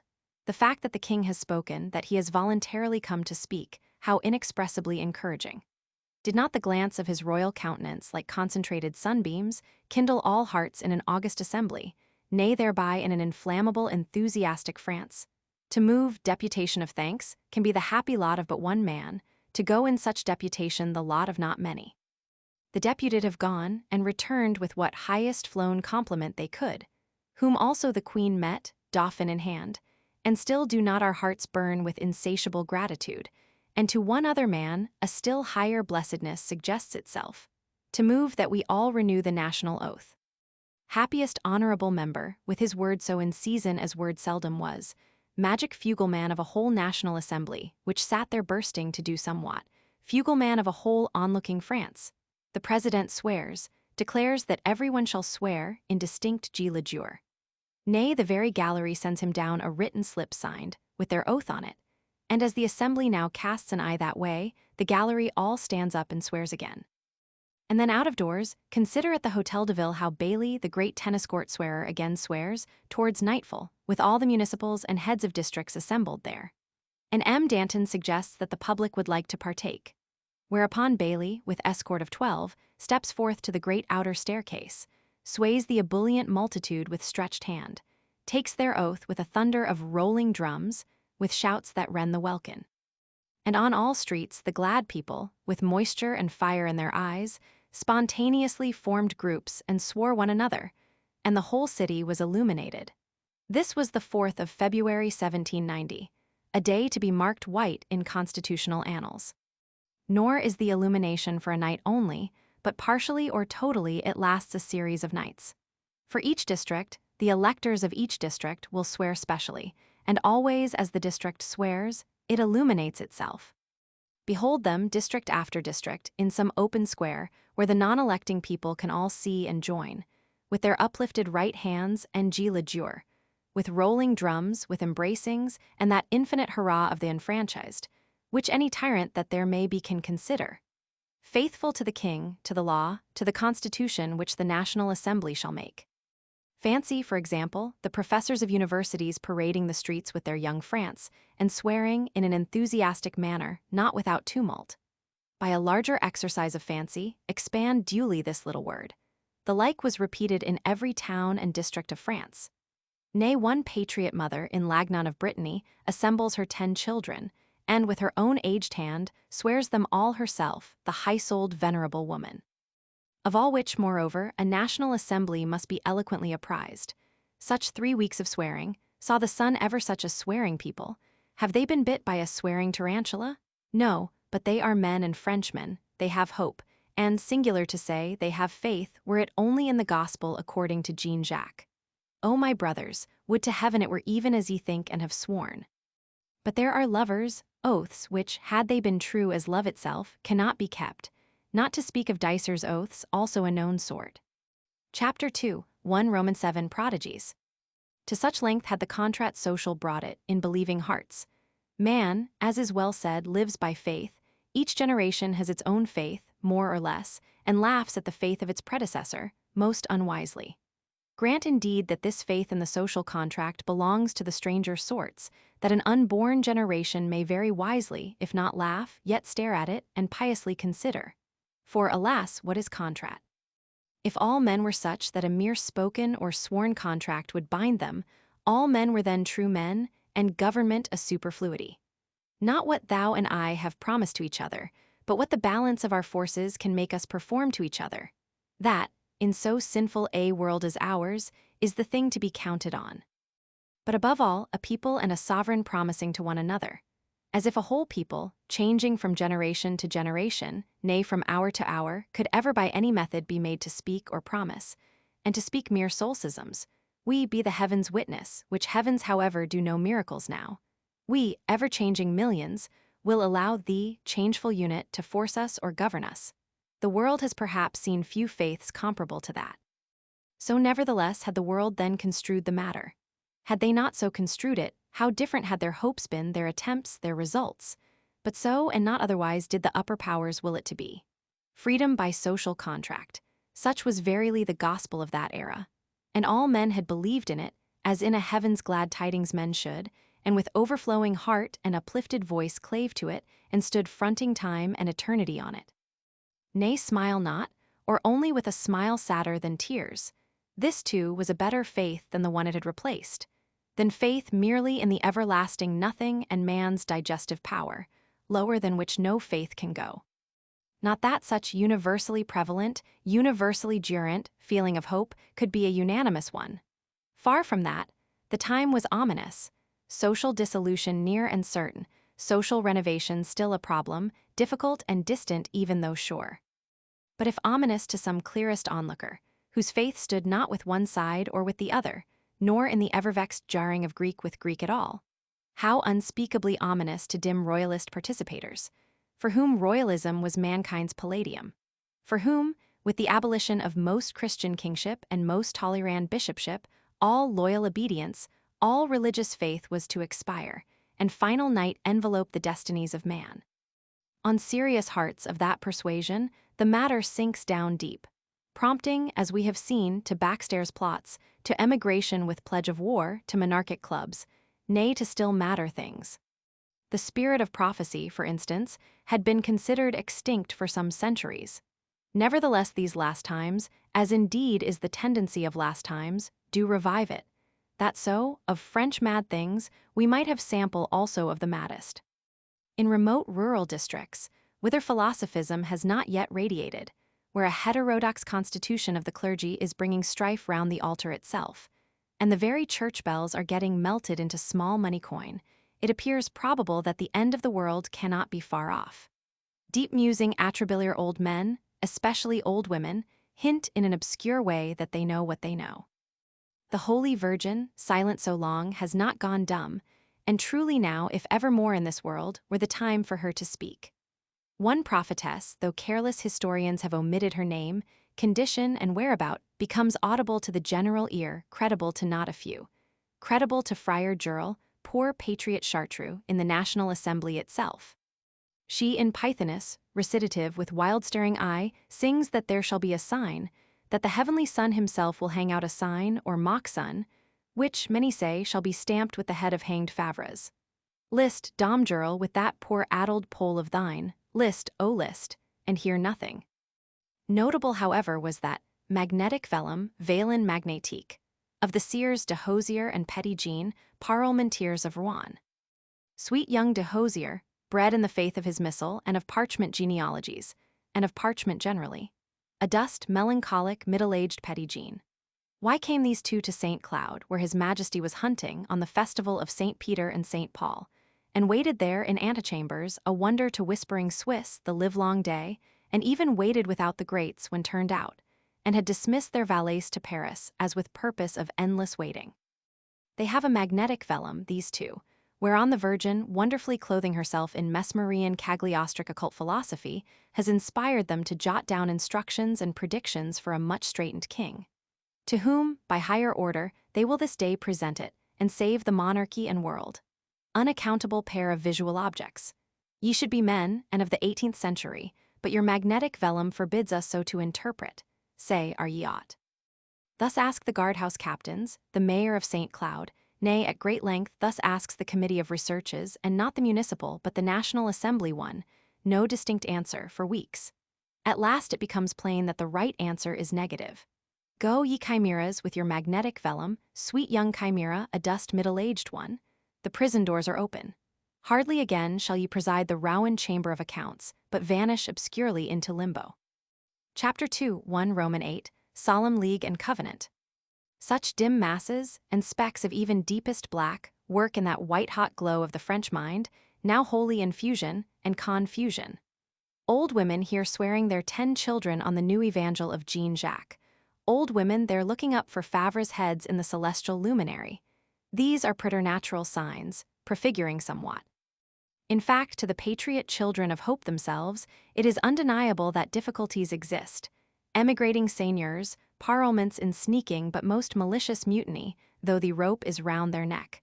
Above all, the most decided deficiency of grains. Sorrowful, but to a nation that hopes, not irremediable. To a nation which is in fusion and ardent communion of thought.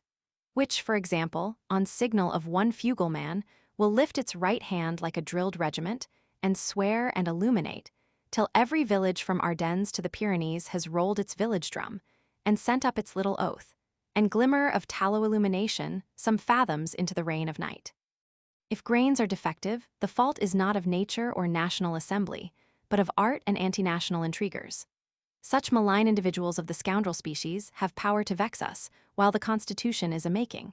Endure it, ye heroic patriots, nay rather, why not cure it?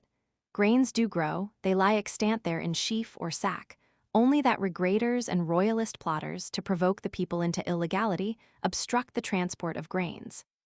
Quick, ye organized patriot authorities, armed National Guards, meet together, unite your goodwill. In union is tenfold strength. Let the consented flash of your patriotism strike stealthy scoundrelism blind, paralytic, as with a coup de soleil. Under which hat or nightcap of the 25 millions, this pregnant idea first rose, for in some one head it did rise, no man can now say. A most small idea near at hand for the whole world, but a living one fit, and which waxed, whether into greatness or not, into immeasurable size. When a nation is in this state that the fugleman can operate on it, what will the word in season, the act in season, not do? It will grow verily, like the boy's bean in the fairy tale Heaven High, with habitations and adventures on it in one night. It is nevertheless unfortunately still a bean, for your long-lived oak grows not so, and the next night it may lie felled, horizontal, trodden into common mud.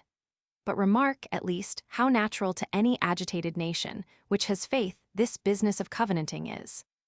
Scotch, believing in a righteous heaven above them, and also in a gospel, far other than the Jean Jacques ones swore in their extreme need, a solemn league and covenant, as brothers on the forlorn hope and imminence of battle who embrace looking Godward and got the whole isle to swear it. and even in their tough Old Saxon Hebrew Presbyterian way to keep it more or less. For the thing, as such things are, was heard in heaven, and partially ratified there. Neither is it yet dead, if thou wilt look, nor like to die. The French, too, with their Gallic ethnic excitability and effervescence, have, as we have seen, real faith of a sort. They are hard bestead, though in the middle of hope. A national solemn league and covenant there may be in France, too, under how different conditions, with how different development and issue. Note, accordingly, the small commencement, first spark of a mighty firework, for if the particular hat cannot be fixed upon, the particular district can. On the 29th day of last November were National Guards by the thousands seen filing, from far and near, with military music, with municipal officers in tricolor sashes, towards and along the Rhone stream to the little town of Edel. There with ceremonial evolution and maneuver, with fanfaronading, musketry salvos, and what else the patriot genius could devise, they made oath and obtestation to stand faithfully by one another, under law and king. In particular, to have all manner of grains, while grains there were, freely circulated, in spite both of robber and regrater. This was the meeting of Edel, in the mild end of November 1789.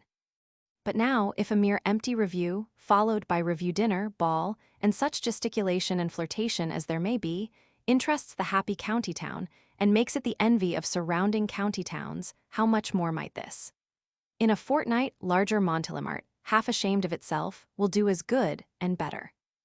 On the plain of Montélimart, or what is equally sonorous, under the walls of Montélimart, the 13th of December sees new gathering and obtestation, 6,000 strong, and now indeed, with these three remarkable improvements, as unanimously resolved on there. First, that the men of Montélimart do federate with the already federated men of Edel. Second, that, implying not expressing the circulation of grain, they swear in the face of God and their country, with much more emphasis and comprehensiveness, to obey all decrees of the National Assembly, and see them obeyed, till death, jusqu'à la mort. Third, and most important, that official record of all this be solemnly delivered in to the National Assembly, to M. de Lafayette, and to the restorer of French liberty, who shall all take what comfort from it they can. Thus does larger Montélimart vindicate its patriot importance, and maintain its rank in the municipal scale. And so, with the new year, the signal is hoisted, for is not a National Assembly and solemn deliverance there, at lowest a national telegraph? Not only grain shall circulate, while there is grain, on highways or the Rhone waters over all that southeastern region, where also if Monseigneur d'Artois saw good to break in from Turin, hot welcome might wait him. But whatsoever province of France is straitened for grain, or vexed with a mutinous parliament, unconstitutional plotters, monarchic clubs, or any other patriot ailment, can go and do likewise, or even do better. And now, especially when the February swearing has set them all agog. From Brittany to Burgundy, on most plains of France, under most city walls, it is a blaring of trumpets, waving of banners, a constitutional maneuvering. Under the vernal skies, while nature too is putting forth her green hopes, under bright sunshine defaced by the stormful east, like patriotism victorious, though with difficulty, over aristocracy and defect of grain. Their march and constitutionally wheel, to the collierang mood of fife and drum, under their tricolor municipals, are clear gleaming phalanxes, or halt, with uplifted right hand and artillery salvos that imitate Jove's thunder, and all the country, and metaphorically all the universe, is looking on. Wholly in their best apparel, brave men and beautifully dizened women, most of whom have lovers there, swearing by the eternal heavens and this green-growing all-nutritive earth, that France is free. Sweetest days, when astonishing to say, mortals have actually met together in communion and fellowship, and man, were it only once through long despicable centuries, is for moments verily the brother of man. And then the deputations to the National Assembly, with high-flown descriptive harangue, to M. de Lafayette and the restorer, very frequently moreover to the mother of patriotism sitting on her stout benches in that hall of the Jacobins. The general ear is filled with federation. New names of patriots emerge, which shall one day become familiar. Boyer Fonfred, eloquent denunciator of a rebellious Bordeaux parliament. Max Isnard, eloquent reporter of the Federation of Draguignan, eloquent pair, separated by the whole breadth of France, who are nevertheless to meet. Ever wider burns the flame of federation, ever wider and also brighter. Thus the Brittany and Anjou brethren mention a fraternity of all true Frenchmen, and go the length of invoking perdition and death on any renegade. Moreover, if in their National Assembly harangue, they glance plaintively at the mark d'argent which makes so many citizens passive, they, over in the mother society, ask, being henceforth themselves, neither Bretons nor Angevins but French, why all France has not one federation, and universal oath of brotherhood once for all. A most pertinent suggestion, dating from the end of March, which pertinent suggestion the whole patriot world cannot but catch, and reverberate and agitate till it become loud. Which, in that case, the town hall municipals had better take up and meditate. Some universal federation seems inevitable. The where is given, clearly Paris, only the when, the how. These also productive time will give, is already giving.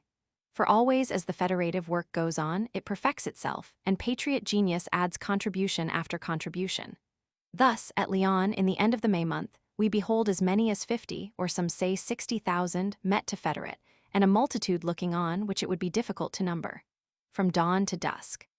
For our Lyon guardsmen took rank, at 5 in the bright dewy morning, came pouring in bright gleaming to the Quai de Rhone to march thence to the Federation Field, amid wavings of hats and lady handkerchiefs, glad shoutings of some 200,000 patriot voices and hearts, the beautiful and brave, among whom, courting no notice, and yet the notablest of all, what queen-like figure is this, with her escort of house friends and Champigny the patriot editor, come abroad with the earliest. Radiant with enthusiasm are those dark eyes, is that strong Minerva face, looking dignity and earnest joy. Joyfulest she where all are joyful. It is Roland de la Platriere's wife. Strict elderly Roland, king's inspector of manufactures here, and now likewise, by popular choice, the strictest of our new Lyon municipals. A man who has gained much if worth and faculty be gain, but above all things, has gained to wife Flippon the Paris engraver's daughter. Reader, mark that queen-like burgher-woman, beautiful, Amazonian graceful to the eye, more so to the mind. Unconscious of her worth as all worth is, of her greatness, of her crystal clearness. Genuine, the creature of sincerity and nature in an age of artificiality, pollution, and cant. There, in her still completeness, in her still invincibility, she, if thou knew it, is the noblest of all living Frenchwomen, and will be seen one day. O blessed rather while unseen, even of herself. For the present she gazes, nothing doubting, into this grand theatricality, and thinks her young dreams are to be fulfilled. From dawn to dusk, as we said, it lasts, and truly a sight like few. Flourishes of drums and trumpets are something, but think of an artificial rock 50 feet high, all cut into crag steps, not without the similitude of shrubs. The interior cavity, for in sooth it is made of deal, stands solemn, a temple of concord. On the outer summit rises a statue of Liberty, colossal, seen for miles with her pike and Phrygian cap and civic column, at her feet a country's altar, Autel de la Patrie. On all which neither deal timber nor lath and plaster, with paint of various colors, have been spared. But fancy then the banners all placed on the steps of the rock, high mass chaunted, and the civic oath of 50,000. With what volcanic outburst of sound from iron and other throats, enough to frighten back the very Seine and Rhone, and how the brightest fireworks and balls, and even repasts closed in that night of the gods. And so the Lyon Federation vanishes too, swallowed of darkness, and yet not wholly, for our brave fair Roland was there. Also she, though in the deepest privacy, writes her narrative of it in Champigny's Courrier de Lyon, a piece which circulates to the extent of 60,000, which one would like now to read. But on the whole, Paris, we may see, will have little to devise, will only have to borrow and apply. And then as to the day, what day of all the calendar is fit, if the Bastille anniversary be not? The particular spot, too, it is easy to see, must be the Champ de Mars, where many a Julian the Apostate has been lifted on bucklers to France's or the world's sovereignty, and iron Franks, loud-clanging, have responded to the voice of a Charlemagne, and from of old mere sublimities have been familiar. Chapter 2, 1 Roman 9, Symbolic. How natural, in all decisive circumstances, is symbolic representation to all kinds of men. Nay, what is man's whole terrestrial life but a symbolic representation, and making visible of the celestial invisible force that is in him? By act and word he strives to do it, with sincerity, if possible, failing that, with theatricality, which latter also may have its meaning. An Almack's masquerade is not nothing. In more genial ages, your Christmas guisings, feasts of the ass, abbots of unreason, were a considerable something. since sport they were, as Almack's may still be sincere wish for sport. But what, on the other hand, must not sincere earnest have been? Say, a Hebrew feast of tabernacles have been. A whole nation gathered in the name of the highest, under the eye of the highest. Imagination herself flagging under the reality, and all noblest ceremony as yet not grown ceremonial, but solemn, significant to the outmost fringe. Neither, in modern private life, are theatrical scenes of tearful women wedding whole ells of cambric in concert, of impassioned bushy-whiskered youth threatening suicide, and such like, to be so entirely detested. Drop thou a tear over them thyself rather. At any rate, one can remark that no nation will throw by its work, and deliberately go out to make a scene, without meaning something thereby. For indeed no scenic individual with knavish hypocritical views will take the trouble to soliloquize a scene. And now consider, is not a scenic nation placed precisely in that predicament of soliloquizing, for its own behoof alone, to solace its own sensibilities, maudlin or other? Yet in this respect, of readiness for scenes, the difference of nations, as of men, is very great. If our Saxon Puritanic friends, for example, swore and signed their national covenant, without discharge of gunpowder, or the beating of any drum, in a dingy covenant close of the Edinburgh High Street, in a mean room, where men now drink mean liquor, it was consistent with their ways so to swear it. Our Gallic encyclopedic friends, again, must have a Champty Mars, scene of all the world or universe, and such a scenic exhibition, to which the Colosseum amphitheater was but a stroller's barn, as this old globe of ours had never or hardly ever beheld. Which method also we reckon natural, then and there. Nor perhaps was the respective keeping of these two oaths far out of due proportion to such respective display in taking them, inverse proportion, namely. For the theatricality of a people goes in a compound ratio indeed of their trustfulness, sociability, fervency, but then also of their excitability, of their porosity, not continent, or say, of their explosiveness, hot flashing, but which does not last. How true also, once more, is it that no man or nation of men, conscious of doing a great thing, was ever, in that thing, doing other than a small one. O Champty Mars Federation, with 300 drummers, 1,200 wind musicians, and artillery planted on height after height to boom the tidings of it all over France, in few minutes. Could no atheist nation contrive to discern, 18 centuries off, those 13 most poor mean-dressed men, at frugal supper, in a mean Jewish dwelling, with no symbol but hearts God initiated into the divine depth of sorrow, and do this in remembrance of me, and so cease that small difficult crowing of his, if he were not doomed to it. Chapter 2 1x Mankind. Pardonable are human theatricalities, nay perhaps touching, like the passionate utterance of a tongue which with sincerity stammers, of a head which with insincerity babbles, having gone distracted. Yet, in comparison with unpremeditated outbursts of nature, such as an insurrection of women, how foisonless, unedifying, undelightful, like small ale palled, like an effervescence that has effervesced. Such scenes, coming aforethought, were they world great, and never so cunningly devised, are at bottom mainly pasteboard and paint. But the others are original, emitted from the great ever-living heart of nature herself. What figure they will assume is unspeakably significant. To us, therefore, let the French National Solemn League and Federation be the highest recorded triumph of the Thespian art. Triumphant surely, since the whole pit, which was of 25 millions, not only claps hands, but does itself spring on the boards and passionately set to playing there. And being such, be it treated as such, with sincere cursory admiration, with wonder from afar. A whole nation gone mumming deserves so much, but deserves not that loving minuteness a menadic insurrection did. Much more let prior, and as it were, rehearsal scenes of federation come and go, henceforward as they list. And on plains and undercity walls, innumerable regimental bands blare off into the inane, without note from us. One scene, however, the hastiest reader will momentarily pause on, that of Anacharsis Cloots and the collective sinful posterity of Adam. For a patriot municipality has now, on the 4th of June, got its plan concocted, and got it sanctioned by National Assembly. A patriot king assenting, to whom, were he even free to dissent, federative harangues, overflowing with loyalty, have doubtless a transient sweetness. There shall come deputed National Guards, so many in the 100, from each of the 83 departments of France.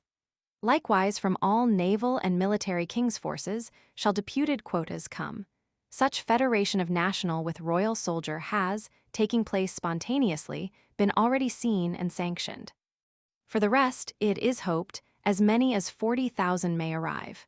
Expenses to be borne by the deputing district, of all which let district and department take thought and elect fit men, whom the Paris brethren will fly to meet and welcome. Now therefore, judge if our patriot artists are busy, taking deep counsel how to make the scene worthy of a look from the universe. As many as 15,000 men, spademen, barrowmen, stone builders, rammers, with their engineers, are at work on the Champ de Mars, hollowing it out into a natural amphitheater fit for such solemnity. For one may hope it will be annual and perennial.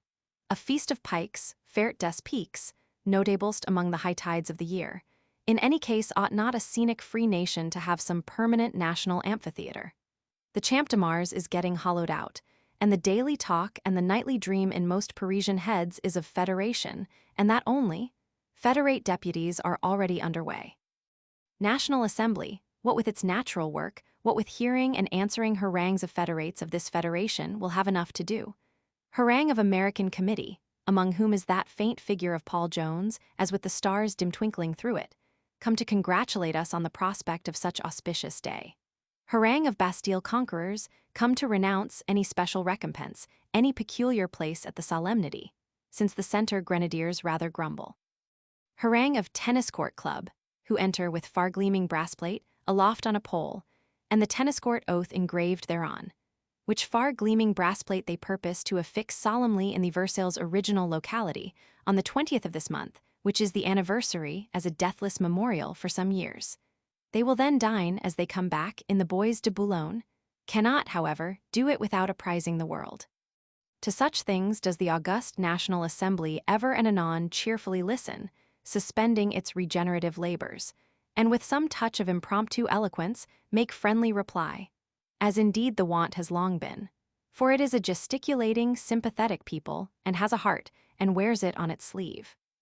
In which circumstances, it occurred to the mind of Anacharsis Cloots that while so much was embodying itself into club or committee, and perorating applauded, there yet remained a greater and greatest, of which, if it also took body and perorated, what might not the effect be? Humankind, namely, le genre humain itself. In what rapt creative moment the thought rose in Anacharsis's soul, all his throes, while he went about giving shape and birth to it. How he was sneered at by cold worldlings, but did sneer again, being a man of polished sarcasm, and moved to and fro persuasive in coffee-house and soiree, and dived down assiduous obscure in the great deep of Paris, making his thought a fact. Of all this the spiritual biographies of that period say nothing. Enough that on the 19th evening of June 1790, the sun's slant rays lighted a spectacle such as our foolish little planet has not often had to show. Anacharsis Cloots entering the August salle de manege, with the human species at his heels. Swedes, Spaniards, Polacks, Turks, Chaldeans, Greeks, dwellers in Mesopotamia. Behold them all, they have come to claim place in the Grand Federation, having an undoubted interest in it. Our ambassador titles, said the fervid Cloots, are not written on parchment, but on the living hearts of all men. These whiskered Polacks, long-flowing turbaned Ishmaelites, astrological Chaldeans, who stand so mute here, let them plead with you, august senators, more eloquently than eloquence could.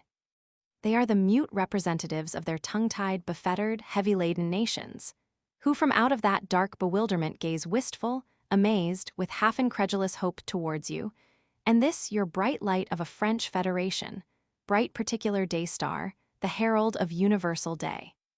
We claim to stand there as mute monuments, pathetically adumbrative of much. From bench and gallery comes repeated applause. For what august senator but is flattered even by the very shadow of human species depending on him?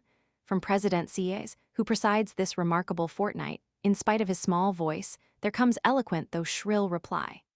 Anacharsis and the Foreigners' Committee shall have place at the Federation, on condition of telling their respective peoples what they see there. In the meantime, we invite them to the honors of the sitting, honneur de la séance. A long-flowing Turk, for rejoinder, bows with Eastern solemnity and utters articulate sounds, but owing to his imperfect knowledge of the French dialect, his words are like spilt water, the thought he had in him remains conjectural to this day. Anacharsis and mankind accept the honors of the sitting, and have forthwith, as the old newspapers still testify, the satisfaction to see several things.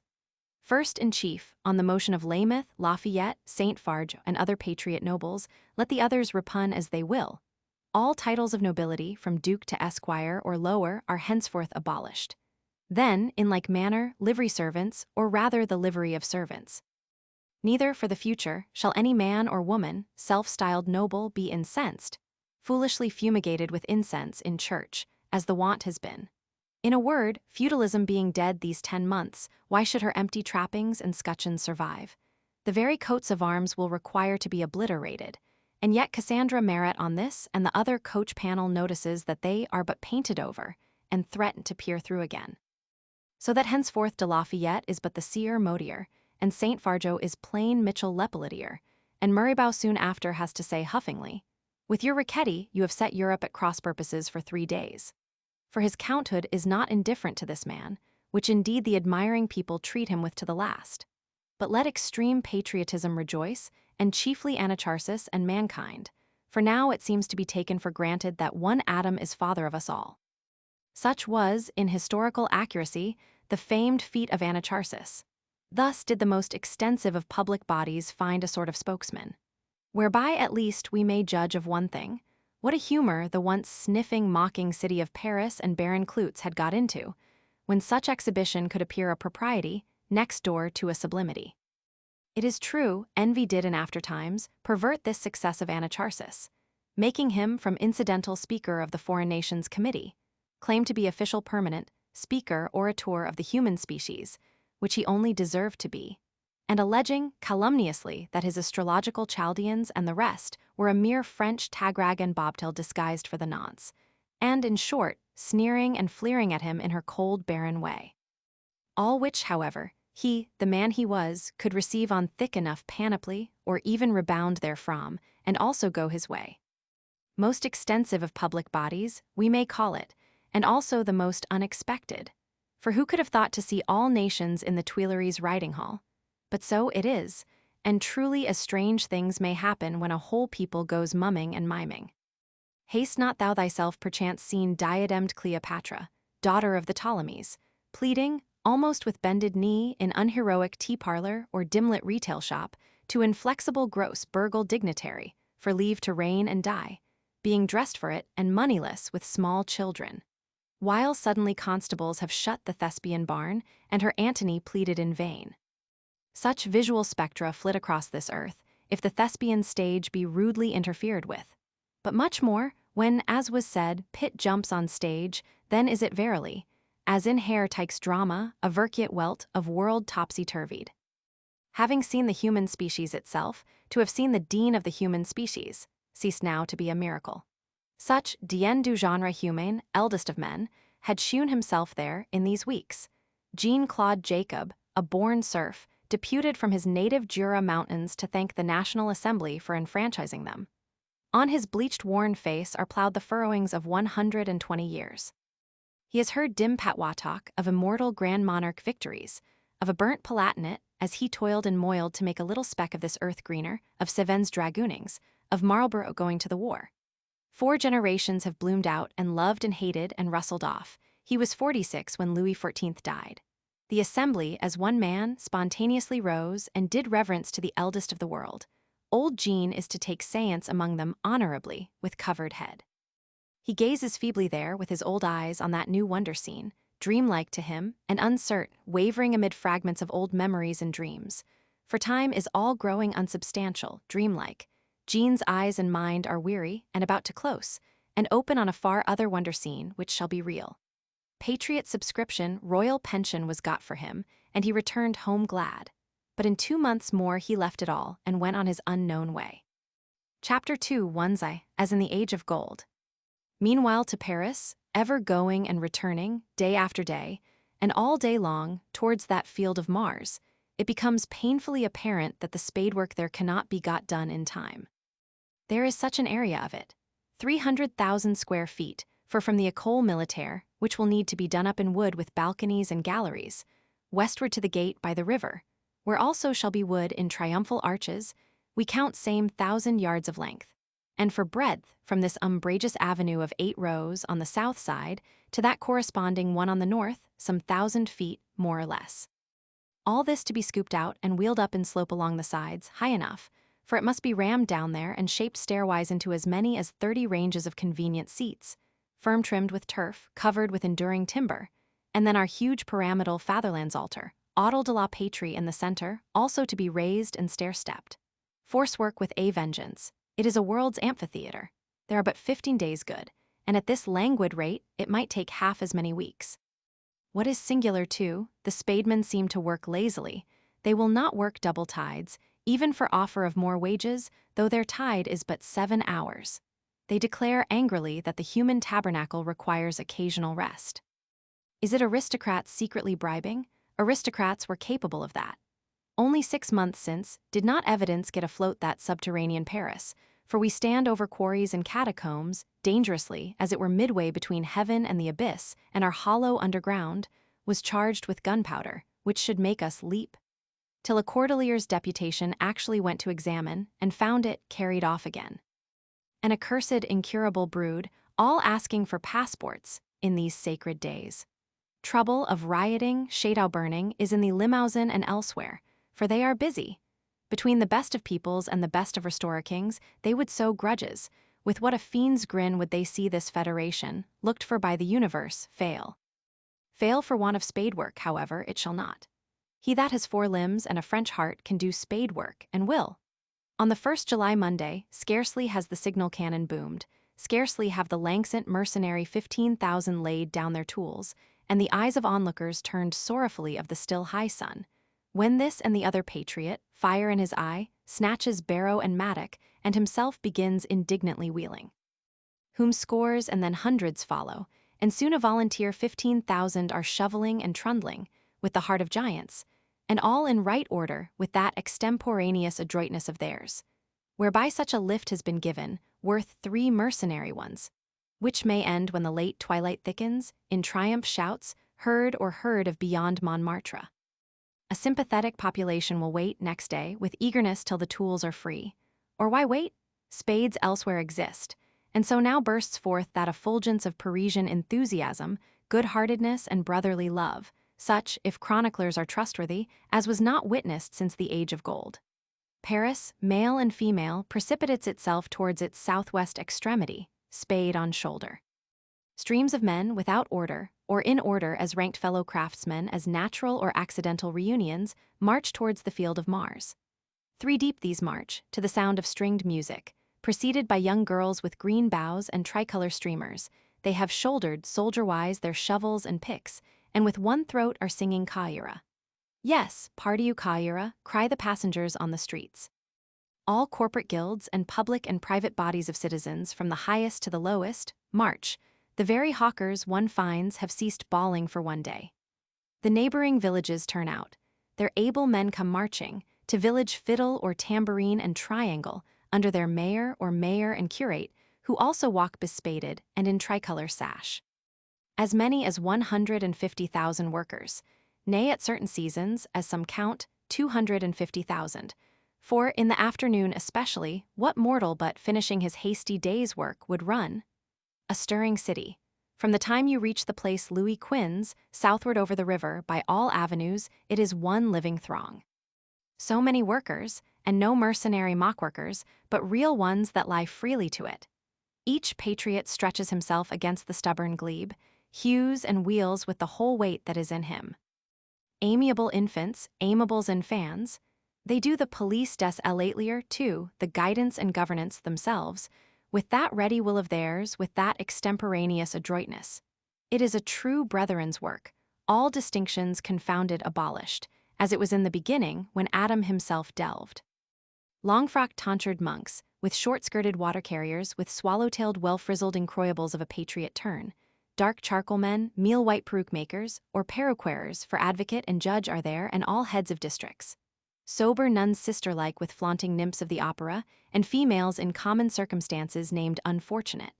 The patriot rag-picker and perfumed dweller in palaces, for patriotism like new birth, and also like death, levels all. The printers have come marching, Prudhommes all in paper caps with Revolutions de Paris printed on them, as Camille notes, wishing that in these great days there should be a Pacte des Écrivains too, or federation of able editors. Beautiful to see. The snowy linen and delicate pantaloon alternates with the soiled check shirt and bushel breeches, for both have cast their coats, and under both are 4 limbs and a set of patriot muscles. There do they pick and shovel, or bend forward yoked in long strings to box sparrow or overloaded tumbrel, joyous with one mind. Abbé Sieyes is seen pulling, wiry, vehement, if too light for draught, by the side of Beauharnais, who shall get kings though he be none. Abbé Maury did not pull, but the charcoalman brought a mummer guised like him, so he had to pull in effigy. Let no august senator disdain the work. Mayor Bailey, Generalissimo Lafayette are there, and alas, shall be there again another day. The king himself comes to see, sky-rending Vive le Roi, and suddenly with shouldered spades they form a guard of honor round him. Whosoever can come comes, to work or to look and bless the work. Whole families have come. One whole family we see clearly of 3 generations, the father picking, the mother shoveling, the young ones wheeling assiduous. Old grandfather, hoary with 93 years, holds in his arms the youngest of all, frisky, not helpful this one, who nevertheless may tell it to his grandchildren. And how the future and the past alike looked on, and with failing or with half-formed voice, faltered their caira. A vintner has wheeled in on patriot truck, beverage of wine. Drink not, my brothers, if ye are not dry, that your cask may last the longer. Neither did any drink, but men evidently exhausted. A dapper abbé looks on, sneering. To the barrow. Cry several, whom he, lest a worse thing befall him, obeys. Nevertheless one wiser patriot barrowman, arriving now, interposes his arertes. Setting down his own barrow, he snatches the abbé's, trundles it fast like an infected thing forth of the Champ de Mars circuit, and discharges it there. Thus too a certain person of some quality or private capital, to appearance, entering hastily, flings down his coat, waistcoat, and 2 watches, and is rushing to the thick of the work. But your watches? Cries the general voice. Does one distrust his brothers? Answers he, nor were the watches stolen. How beautiful is noble sentiment, like gossamer gauze, beautiful and cheap, which will stand no tear and wear. Beautiful cheap gossamer gauze, thou film shadow of a raw material of virtue, which art not woven, nor likely to be, into duty, thou art better than nothing, and also worse. Young boarding-school boys, college students, shout Vive la Nation, and regret that they have yet only their sweat to give. What say we of boys? Beautifulest Hebes, the loveliest of Paris, in their light air robes with ribbon girdle of tricolor, are there, shoveling and wheeling with the rest, their Hebe eyes brighter with enthusiasm and long hair in beautiful dishevelment. Hard-pressed are their small fingers, but they make the patriot barrow go and even force it to the summit of the slope, with a little tracing, which what man's arm were not too happy to lend. Then bound down with it again, and go for more, with their long locks and tricolors blown back. Graceful as the rosy hours. Oh, as that evening sun fell over the Champ de Mars, and tinted with fire the thick umbrageous boscage that shelters it on this hand and on that, and struck direct on those domes and 42 windows of the École Militaire, and made them all of burnished gold, saw he on his wide zodiac road other such sight. A living garden spotted and dotted with such flowerage, all colors of the prism, the beautifulest blent friendly with the usefulest, all growing and working brother-like there under one warm feeling, were it but for days, once and no second time, but night is sinking, these nights too into eternity. The hastiest traveler Versailles-ward has drawn bridle on the heights of Chaillot, and looked for moments over the river, reporting at Versailles what he saw, not without tears. Meanwhile, from all points of the compass, federates are arriving, fervid children of the south, who glory in their Murray-bow, considerate north-blooded mountaineers of Jura, sharp Bretons with their Gaelic suddenness, Normans not to be overreached in bargain, all now animated with one noblest fire of patriotism, whom the Paris brethren march forth to receive, with military solemnities, with fraternal embracing, and a hospitality worthy of the heroic ages. They assist at the Assembly's debates, these federates. The galleries are reserved for them. They assist in the toils of the Champ de Mars. Each new troop will put its hand to the spade, lift a hod of earth on the altar of the fatherland. But the flourishes of rhetoric, for it is a gesticulating people, the moral sublime of those addresses to an august assembly, to a patriot restorer. Our Breton captain of federates kneels even in a fit of enthusiasm and gives up his sword, he wet-eyed to a king wet-eyed. Poor Louis, These, as he said afterwards, were among the bright days of his life. Reviews also there must be, royal federate reviews, with king, queen, and tricolor court looking on. At lowest, if as is too common it rains, our federate volunteers will file through the inner gateways, royalty standing dry. Nay, there, should some stop occur, the beautifulest fingers in France may take you softly by the lapel, and in mild flute voice ask, "Monsieur, of what province are you?" Happy he who can reply, chivalrously lowering his sword's point, "Madame, from the province your ancestors reigned over." He that happy provincial advocate, now provincial federate, shall be rewarded by a sun-smile, and such melodious glad words addressed to a king, "Sire, these are your faithful Lorrainers." Cheerier verily in these holidays is this, sky-blue faced with red of a National Guardsman, than the dull black and gray of a provincial advocate, which in workdays one was used to. For the same thrice-blessed Lorrainer shall, this evening, stand sentry at a queen's door, and feel that he could die 1,000 deaths for her. Then again, at the outer gate, and even a third time, she shall see him. Nay, he will make her do it, presenting arms with emphasis, making his musket jingle again, and in her salute there shall again be a sun-smile, and that little blonde-locked too hasty dauphin shall be admonished. "Salute then, monsieur, don't be unpolite." And therewith she, like a bright sky-wanderer or planet with her little moon, issues forth peculiar. But at night, when patriot spadework is over, figure the sacred rites of hospitality. Lepeletier Saint Fargeau, a mere private senator but with great possessions, has daily his 100 dinner guests. The table of Generalissimo Lafayette may double that number. In lowly parlor, as in lofty saloon, the wine-cup passes round, crowned by the smiles of beauty, be it of lightly tripping grisette or of high-sailing dame, for both equally have beauty and smiles precious to the brave. Chapter 2, 1 Roman 12, Sound and Smoke. And so now, in spite of plodding aristocrats, lazy hired spademen, and almost of destiny itself, for there has been much rain, the Champ de Mars on the 13th of the month is fairly ready, trimmed, rammed, buttressed with firm masonry, and patriotism can stroll over it admiring, and as it were rehearsing, for in every head is some unutterable image of the morrow. Pray heaven there be not clouds. Nay, what far worse cloud is this, of a misguided municipality that talks of admitting patriotism to the solemnity by tickets? Was it by tickets we were admitted to the work, and to what brought the work? Did we take the Bastille by tickets? A misguided municipality sees the error. At late midnight, rolling drums announce to patriotism starting half out of its bedclothes that it is to be ticketless. Pull down thy nightcap, therefore, and, with demi-articulate grumble, significant of several things, go pacified to sleep again. Tomorrow is Wednesday morning, unforgettable among the fasty of the world. The morning comes, cold for a July one, but such a festivity would make Greenland smile. Through every inlet of that national amphitheater, for it is a league in circuit, cut with openings at due intervals, floods in the living throng, covers without tumult space after space. The École Militaire has galleries and overvaulting canopies, where carpentry and painting have vied for the upper authorities, triumphal arches at the gate by the river, bear inscriptions, if weak, yet well-meant and orthodox. Far aloft, over the altar of the fatherland, on their tall crane standards of iron, swing pencil our antique cassolets or pans of incense, dispensing sweet incense fumes, unless for the heathen mythology one sees not for whom.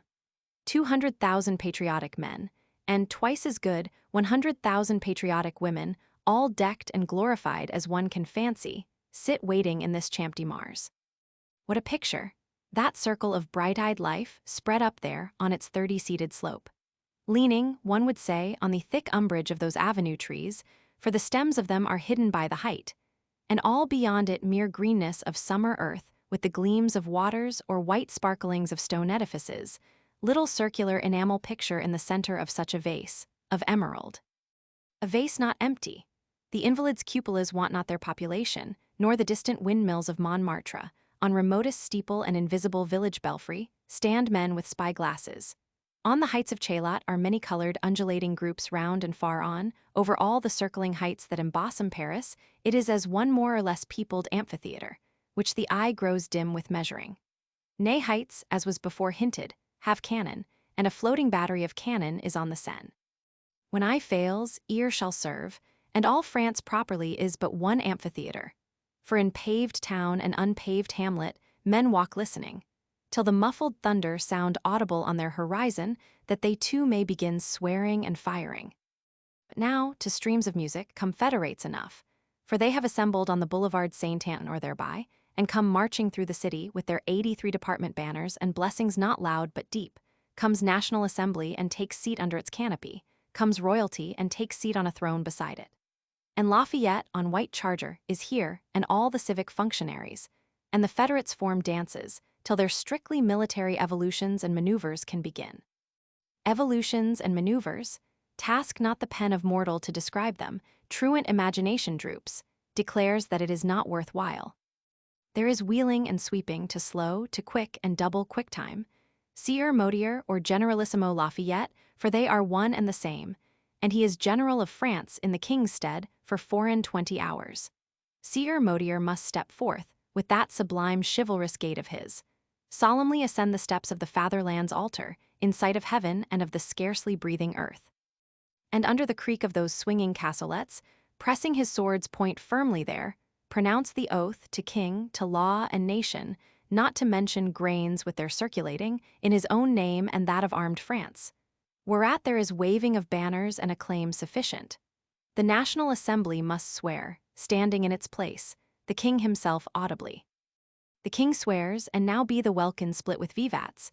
Let citizens enfranchised embrace, each smiting heartily his palm into his fellows, and armed federates clang their arms, above all that floating battery speak. It is spoken to the four corners of France. From eminence to eminence bursts the thunder, faint heard, loud repeated. What a stone, cast into what a lake, in circles that do not grow fainter. From Arras to Avignon, from Metz to Bayonne. Over Orleans and Blois it rolls, in canon recitative, pie bellows of it amid his granite mountains. Pow, where is the shell cradle of great Henry? At far Marseille one can think the ruddy evening witnesses it. Over the deep blue Mediterranean waters, the castle of if ruddy-tinted darts forth, from every cannon's mouth its tongue of fire, and all the people shout, yes, France is free. O glorious France that has burst out so into universal sound and smoke, and attained the Phrygian cap of liberty. In all towns, trees of liberty also may be planted, with or without advantage. Said we not, it is the highest stretch attained by the Thespian art on this planet, or perhaps attainable. The Thespian art, unfortunately, one must still call it. For behold there, on this field of Mars, the national banners, before there could be any swearing, were to be all blessed. A most proper operation, since surely without heaven's blessing bestowed, say even, audibly or inaudibly sought, no earthly banner or contrivance can prove victorious. But now the means of doing it. By what thrice divine Franklin thunderrod shall miraculous fire be drawn out of heaven, and descend gently, life-giving, with health to the souls of men? Alas, by the simplest, by 200 shaven-crowned individuals, in snow-white albs with tricolor girdles, arranged on the steps of Fatherland's altar, and at their head for spokesman, Soul's overseer Talleyrand Perigord. These shall act as miraculous thunderrod, to such length as they can. O ye deep azure heavens, and thou green all-nursing earth, ye streams ever-flowing deciduous forests that die and are born again continually like the sons of men. Stone mountains that die daily with every rain shower, yet are not dead and leveled for ages of ages, nor born again, it seems, but with new world explosions, and such tumultuous seething and tumbling, steam halfway to the moon. O thou unfathomable mystic all, garment and dwelling place of the unnamed. O spirit, lastly, of man, who mouldest and modellest that unfathomable unnameable even as we see, is not there a miracle? That some French mortal should, we say not have believed, but pretended to imagine that he believed that Talleyrand and 200 pieces of white calico could do it. Here, however, we are to remark with the sorrowing historians of that day, that suddenly, while Episcopus Talleyrand, long-stoled, with mitre and tricolor belt, was yet but hitching up the altar steps, to do his miracle, the material heaven grew black. A north wind, moaning cold moisture, began to sing, and there descended a very deluge of rain. Sad to see. The 30 seats all round our amphitheatre get instantaneously slated with mere umbrellas, fallacious when so thick-set. Our antique cassolets become water-pots, their incense smoke gone hissing in a whiff of muddy vapor. Alas, instead of vivats, there is nothing now but the furious peppering and rattling. From 300,000 to 400,000 human individuals feel that they have a skin, happily impervious. The general's sash runs water, how all military banners droop, and will not wave but lazily flap, as if metamorphosed into painted tin banners. Worse, far worse, these 100,000, such is the historian's testimony of the fairest of France. Their snowy muslins all splashed and draggled, the ostrich feather shrunk shamefully to the backbone of a feather. All caps are ruined, innermost pasteboard molten into its original pap. Beauty no longer swims decorated in her garniture, like love goddess hidden revealed in her Paphian clouds, but struggles in disastrous imprisonment in it, for the shape was noticeable. And now only sympathetic interjections, titterings, tee-heeings, and resolute good humor will avail. A deluge, an incessant sheet or fluid column of rain, such that our overseer's very mitre must be filled. Not a mitre, but a filled and leaky fire bucket on his reverend head. Regardless of which overseer Talleyrand performs his miracle. The blessing of Talleyrand, another than that of Jacob, is on all the 83 departmental flags of France, which wave or flap with such thankfulness as needs. Towards 3 o'clock, the sun beams out again. The remaining evolutions can be transacted under bright heavens, though with decorations much damaged. On Wednesday, our federation is consummated, but the festivities last out the week and over into the next. Festivities such as no Baghdad Caliph or Aladdin with the lamp could have equaled. There is a jousting on the river, with its water somersets splashing and ha-haing. Abbé Fawcett, Te Deum Fawcett, preaches, for his part, in the rotunda of the Corn Market, a harangue on Franklin, for whom the National Assembly has lately gone 3 days in black. The Modier and Lepelletier tables still groan with viands, roofs ringing with patriotic toasts. On the 5th evening, which is the Christian Sabbath, there is a universal ball. Paris, out of doors and in, man, woman, and child, is jigging it to the sound of harp and 4-stringed fiddle. The hoariest-headed man will tread one other measure, under this nether moon. Speechless nurslings, infants as we call them, new letter 1F75 Pi Iota Alpha Tau letter 1F73 Kappa Nu Alpha, crow in arms, and sprawl out numplump little limbs. Impatient for muscularity, they know not why. The stiffest balk bends more or less, all joists creak. Or out, on the earth's breast itself, behold the ruins of the Bastille. All lamplit, allegorically decorated, a tree of liberty 60 feet high, and Phrygian cap on it, of size enormous, under which King Arthur and his round table might have dined. In the depths of the background is a single lugubrious lamp, rendering dim visible one of your iron cages, half buried, and some prison stones. Tyranny vanishing downwards, all gone but the skirt. The rest wholly lamp festoons, trees real or of pasteboard, in the similitude of a fairy grove, with this inscription readable to runner: Isai Elon dance, dancing here. As indeed had been obscurely foreshadowed by Cagliostro prophetic quack of quacks, when he, 4 years ago, quitted the grim durance, to fall into a grimmer, of the Roman Inquisition, and not quit it. But after all, what is this Bastille business to that of the Champs-Élysées? Thither, to these fields well-named Elysian, all feet tend. It is radiant as day with festooned lamps, little oil cups, like variegated fireflies, daintily illumine the highest leaves. Trees there are all sheeted with variegated fire, shedding far a glimmer into the dubious wood. There, under the free sky, do tight-limbed federates, with fairest new-found sweethearts, elastic as Diana, and not of that coyness and tart humor of Diana, thread their jocund mazes, all through the ambrosial night. And hearts were touched and fired. And seldom surely had our old planet, in that huge conic shadow of hers, which goes beyond the moon and is named night, curtained such a ballroom.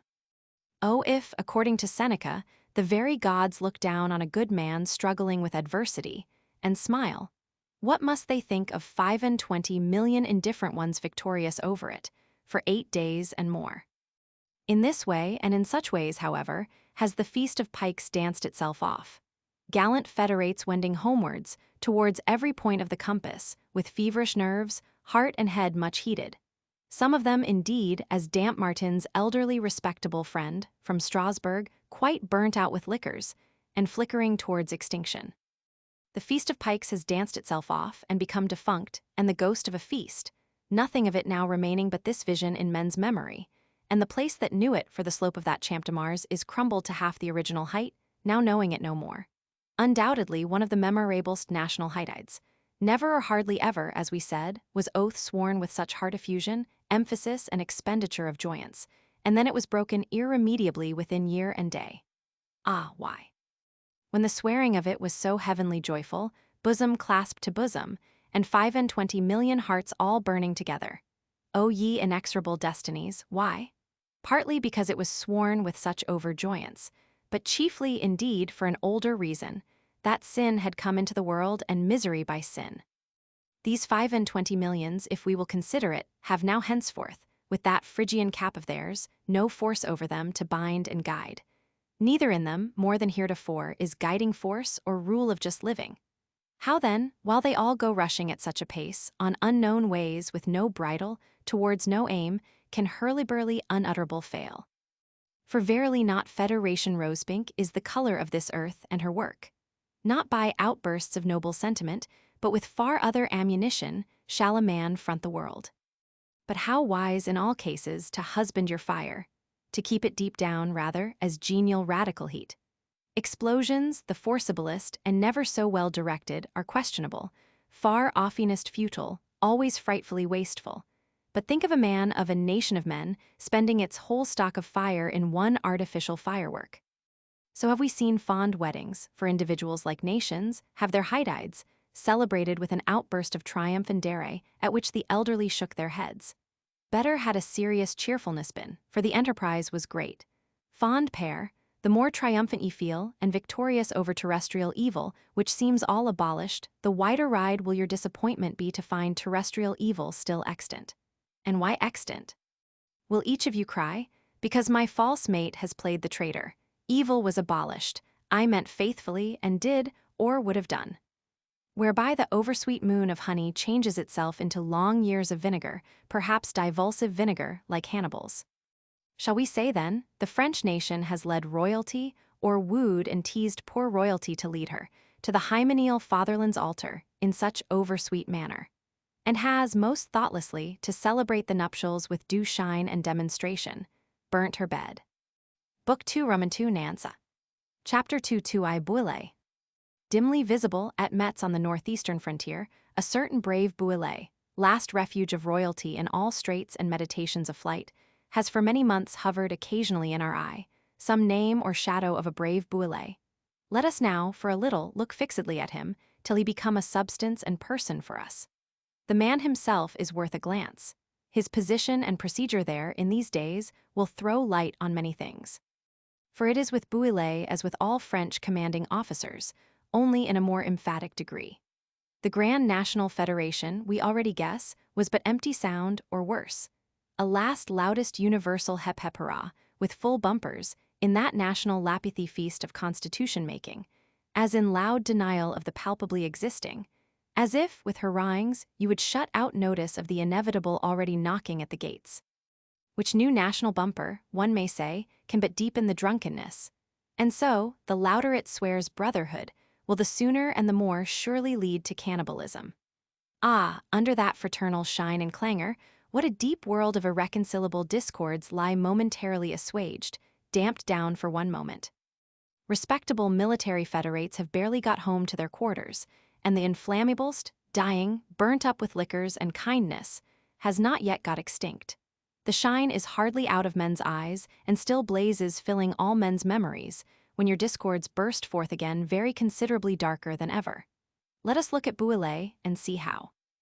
Bouillet for the present commands in the garrison of Metz, and far and wide over the east and north, being indeed, by a late act of government with sanction of National Assembly, appointed one of our 4 supreme generals. Rochambeau and Mailly, men and marshals of note in these days, though to us of small moment, are 2 of his colleagues. Tough old babbling Luckner, also of small moment for us, will probably be the 3rd. Marquis de Bouillet is a determined loyalist, not indeed disinclined to moderate reform, but resolute against immoderate. A man long suspect to patriotism, who has more than once given the august assembly trouble, who would not, for example, take the national oath, as he was bound to do, but always put it off on this or the other pretext, till an autograph of majesty requested him to do it as a favor. There in this post, if not of honor, yet of eminence and danger, he waits in a silent concentered manner, very dubious of the future. Alone, as he says, or almost alone of all the old military notabilities, he has not emigrated, but thinks always, in atrabiliar moments, that there will be nothing for him to but to cross the marches. He might cross, say, to Treves or Coblentz where exiled princes will be one day ranking, or say, over into Luxembourg where old Broglie loiters and languishes. Or is there not the great dim deep of European diplomacy, where your Calons, your Braituils are beginning to hover, dimly discernible? With immeasurable confused outlooks and purposes, with no clear purpose but this of still trying to do His Majesty a service, Bouillet waits, struggling what he can to keep his district loyal, his troops faithful, his garrisons furnished.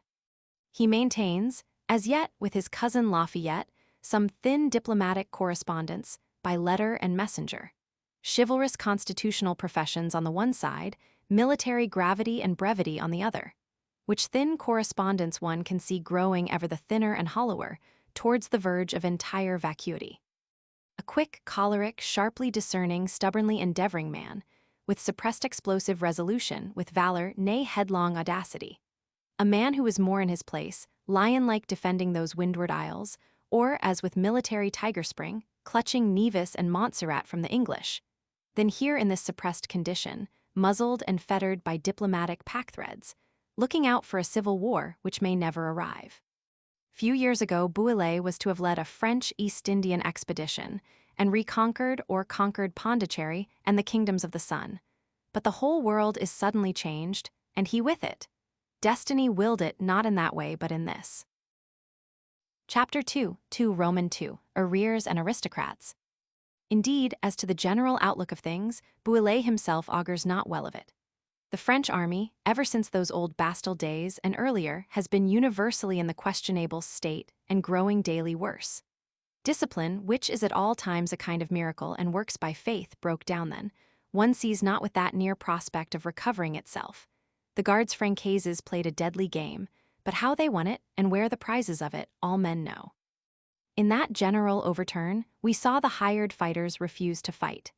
The very Swiss of Chateauvieux, which indeed is a kind of French Swiss from Geneva and the Pays de Vaud, are understood to have declined.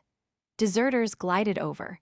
Royal Element itself looked disconsolate, though staunch of purpose. In a word, we there saw military rule, in the shape of poor Besenval with that convulsive, unmanageable camp of his, pass 2 martyr days on the Champ de Mars, and then, veiling itself, so to speak, under the cloud of night, depart down the left bank of the Seine, to seek refuge elsewhere, this ground having clearly become too hot for it. But what new ground to seek, what remedy to try? Quarters that were uninfected. This doubtless, with judicious strictness of drilling, were the plan. Alas, in all quarters and places, from Paris onward to the remotest hamlet, infection is seditious contagion, inhaled, propagated by contact and converse, till the dullest soldier catch it. There is speech of men in uniform with men not in uniform. Men in uniform read journals and even write in them. There are public petitions or remonstrances, private emissaries and associations. There is discontent, jealousy, uncertainty, sullen, suspicious humor. The whole French army, fermenting in dark heat, glooms ominous, boding good to no one. So that, in the general social dissolution and revolt, we are to have this deepest and smallest kind of it, a revolting soldiery. Barren, desolate to look upon is this same business of revolt under all its aspects, but how infinitely more so when it takes the aspect of military mutiny. The very implement of rule and restraint, whereby all the rest was managed and held in order, has become precisely the frightfulest immeasurable implement of misrule. Like the element of fire, our indispensable all-ministering servant, when it gets the mastery and becomes conflagration. Discipline we called a kind of miracle. In fact, is it not miraculous how one man moves hundreds of thousands, each unit of whom it may be loves him not, and singly fears him not, yet has to obey him, to go hither or go thither, to march and halt, to give death, and even to receive it as if a fate had spoken. And the word of command becomes, almost in the literal sense, a magic word. Which magic word, again, if it be once forgot, the spell of it once broken? The legions of assiduous ministering spirits rise on you now as menacing fiends. Your free orderly arena becomes a tumult place of the nether pit, and the hapless magician is rent limb from limb. Military mobs are mobs with muskets in their hands, and also with death hanging over their heads, for death is the penalty of disobedience, and they have disobeyed.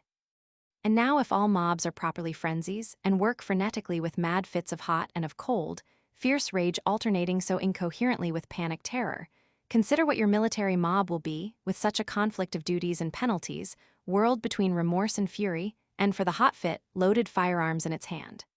To the soldier himself, revolt is frightful, and oftenest perhaps pitiable. And yet so dangerous it can only be hated, cannot be pitied. An anomalous class of mortals these poor hired killers, with a frankness, which to the moralist in these times seems surprising, they have sworn to become machines, and nevertheless they are still partly men.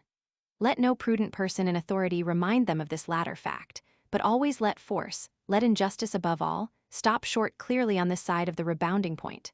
Soldiers, as we often say, do revolt.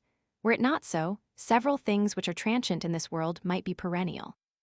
Over and above the general quarrel which all sons of Adam maintain with their lot here below, the grievances of the French soldiery reduce themselves to two: first, that their officers are aristocrats; secondly, that they cheat them of their pay. Two grievances, or rather we might say one, capable of becoming 100, for in that single first proposition, that the officers are aristocrats, what a multitude of corollaries lie ready.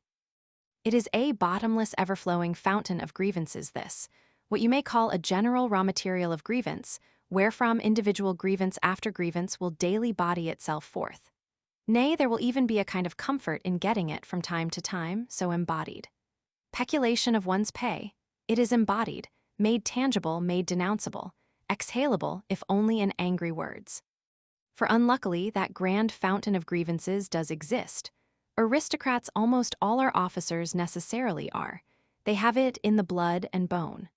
By the law of the case, no man can pretend to be the pitifullest lieutenant of militia till he have first verified, to the satisfaction of the Lion King, a nobility of 4 generations.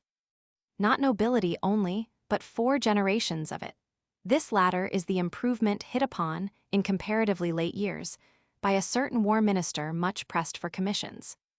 An improvement which did relieve the overpressed war minister, but which split France still further into yawning contrasts of commonalty and nobility, nay, of new nobility and old. As if already with your new and old, and then with your old, older and oldest, there were not contrasts and discrepancies enough. The general clash whereof men now see and hear, and in the singular whirlpool, all contrasts gone together to the bottom. Gone to the bottom or going, with uproar without return, going everywhere save in the military section of things, and there, it may be asked, can they hope to continue always at the top? Apparently not. It is true, in a time of external peace, when there is no fighting but only drilling, this question, how you rise from the ranks, may seem theoretical rather. But in reference to the rights of man, it is continually practical. The soldier has sworn to be faithful not to the king only, but to the law and the nation. Do our commanders love the revolution? Ask all soldiers. Unhappily no, they hate it and love the counter-revolution. Young epauletted men, with quality blood in them, poisoned with quality pride, do sniff openly, with indignation struggling to become contempt, at our rights of man, as at some newfangled cobweb which shall be brushed down again. Old officers, more cautious, keep silent, with closed, uncurled lips, but one guesses what is passing within. Nay, who knows how, under the plausiblest word of command, might lie counter-revolution itself, sail to exiled princes and the Austrian Kaiser. Treacherous aristocrats hoodwinking the small insight of us common men? In such manner works that general raw material of grievance, disastrous, instead of trust and reverence, breeding hate, endless suspicion, the impossibility of commanding and obeying. And now, when this second more tangible grievance has articulated itself universally in the mind of the common man, peculation of his pay. Peculation of the despicablest sort does exist, and has long existed, but unless the new declared rights of man, and all rights whatsoever, be a cobweb, it shall no longer exist. The French military system seems dying a sorrowful suicidal death.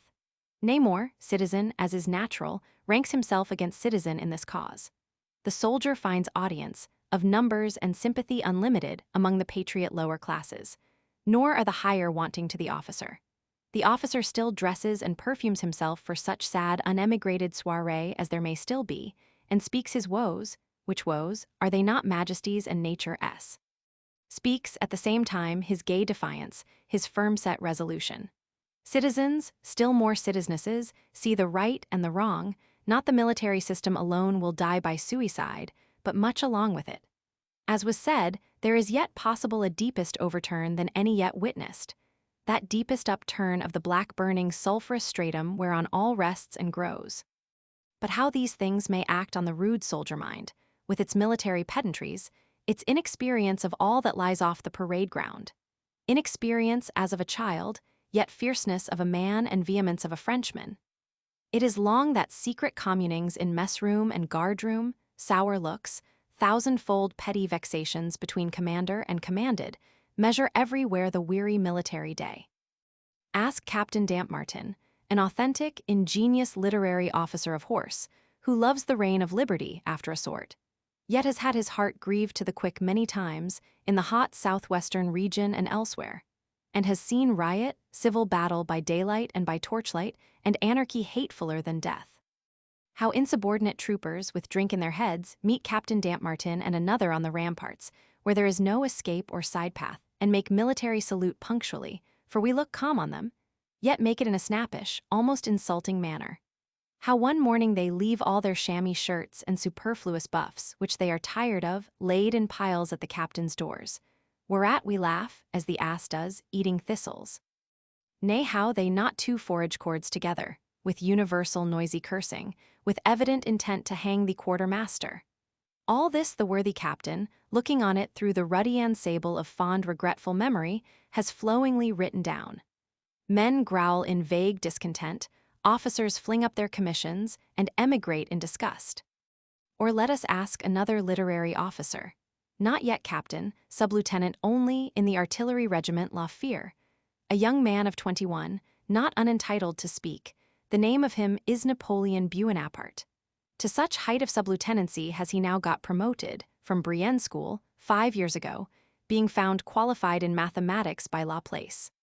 He is lying at Auxonne in the West in these months, not sumptuously lodged, in the house of a barber, to whose wife he did not pay the customary degree of respect. Or even over at the pavilion in a chamber with bare walls, the only furniture an indifferent bed without curtains, 2 chairs, and in the recess of a window, a table covered with books and papers. His brother Louis sleeps on a coarse mattress in an adjoining room. However, he is doing something great, writing his first book or pamphlet, eloquent vehement letter to M. Matteo Buttafuoco, our Corsican deputy, who is not a patriot but an aristocrat unworthy of deputyship. Joly of Dole is publisher. The literary sub-lieutenant corrects the proofs, sets out on foot from Auxonne every morning at 4 o'clock for Dole.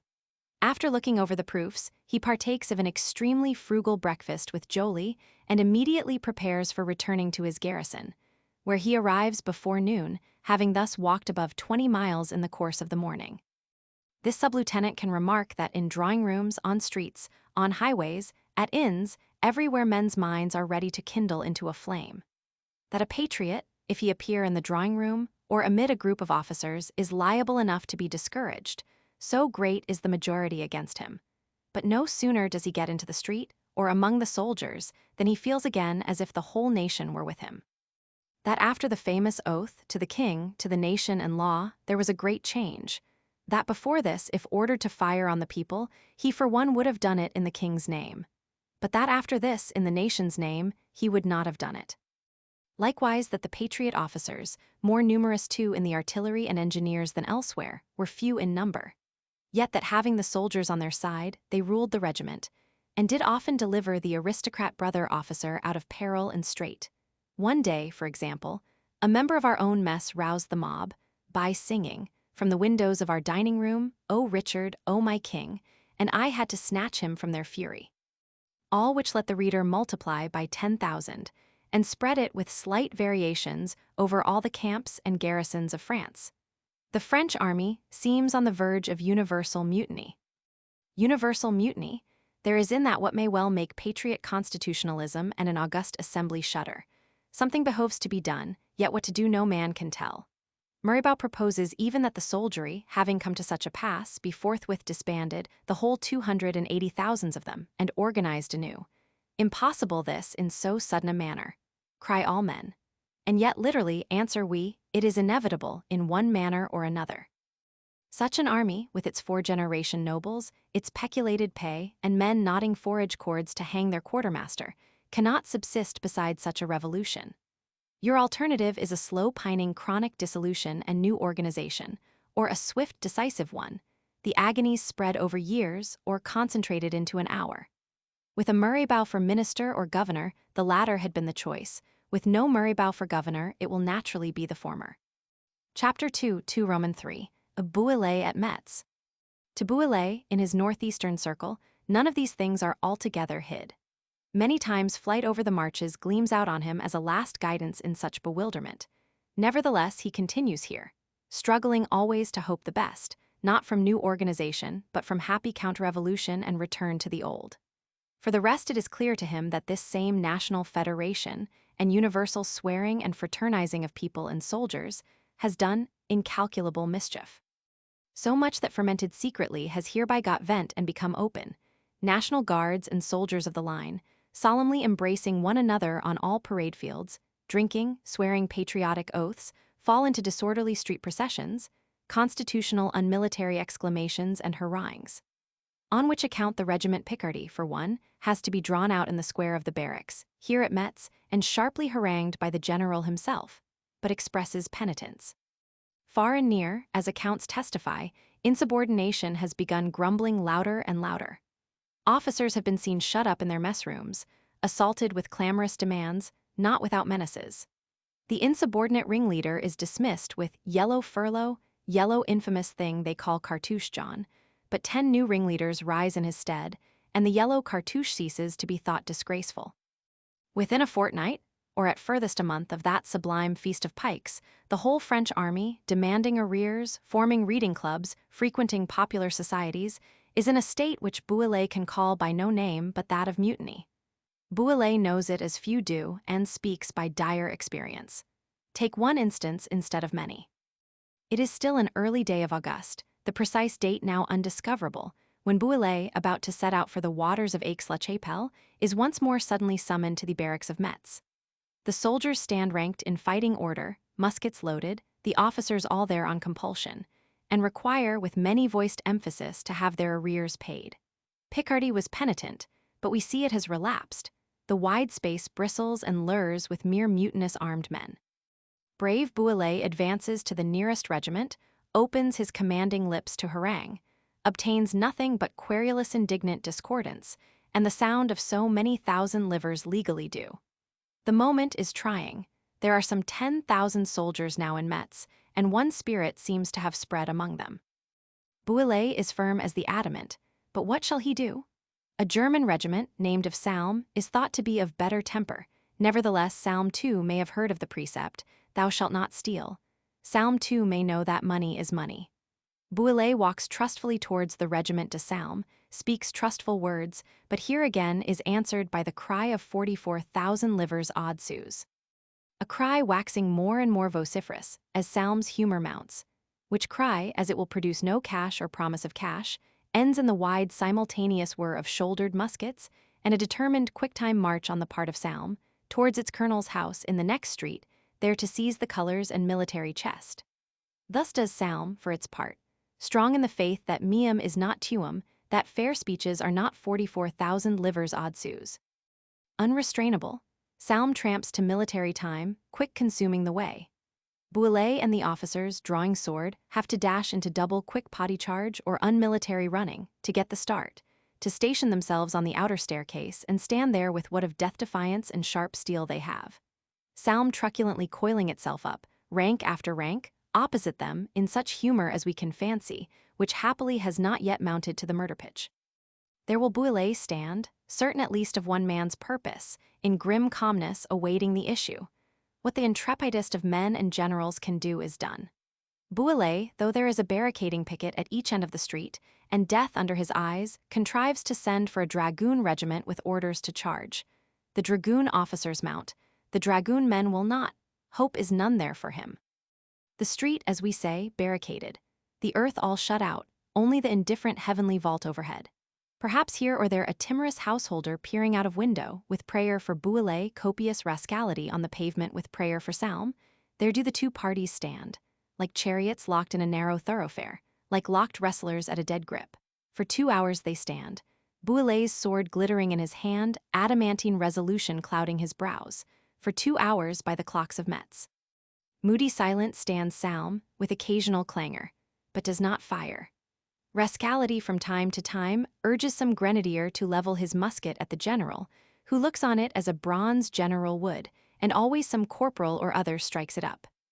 In such remarkable attitude, standing on that staircase for 2 hours, does brave Bouillet, long a shadow, dawn on us visibly out of the dimness and become a person. For the rest, since Salm has not shot him at the first instant, and since in himself there is no variableness, the danger will diminish.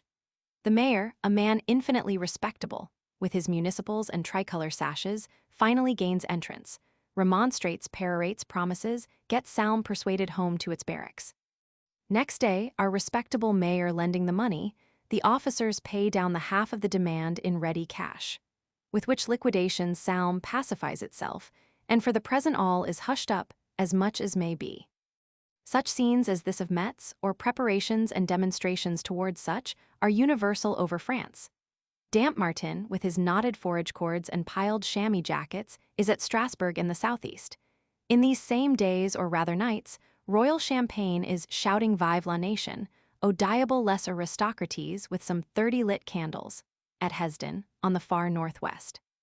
The garrison of Bitch, Deputy Riobel is sorry to state, went out of the town, with drums beating, deposed its officers, and then returned into the town, saber in hand. Ought not a national assembly to occupy itself with these objects? Military France is everywhere full of sour inflammatory humor, which exhales itself fuliginously, this way or that. A whole continent of smoking flax, which, blown on here or there by any angry wind, might so easily start into a blaze, into a continent of fire. Constitutional patriotism is in deep natural alarm at these things. The august assembly sits diligently deliberating, dare noise resolve with Murraybow on an instantaneous disbandment and extinction, finds that a course of palliatives is easier. But at least and lowest, this grievance of the arrears shall be rectified. A plan, much noised of in those days, under the name Decree of the 6th of August, has been devised for that. Inspectors shall visit all armies, and with certain elected corporals and soldiers able to write, verify what arrears and peculations do lie due, and make them good. Well, if in this way the smoky heat be cooled down, if it be not, as we say, ventilated overmuch, or, by sparks and collision somewhere, sent up. Chapter 2, 2 Roman 4, Arrears at Nancy. We are to remark, however, that of all districts, this of Bouillet's seems the inflammablest. It was always to Bouillet and Metz that royalty would fly. Austria lies near. Here more than elsewhere must the disunited people look over the borders, into a dim sea of foreign politics and diplomacies, with hope or apprehension, with mutual exasperation. It was but in these days that certain Austrian troops, marching peaceably across an angle of this region, seemed an invasion realized. And there rushed towards Stanai, with musket on shoulder, from all the winds, some 30,000 National Guards, to inquire what the matter was. A matter of mere diplomacy it proved. The Austrian Kaiser, in haste to get to Belgium, had bargained for this short cut. The infinite dim movement of European politics waved a skirt over these spaces, passing on its way, like the passing shadow of a condor, and such a winged flight of 30,000, with mixed cackling and crowing, rose in consequence. For, in addition to all, this people, as we said, is much divided.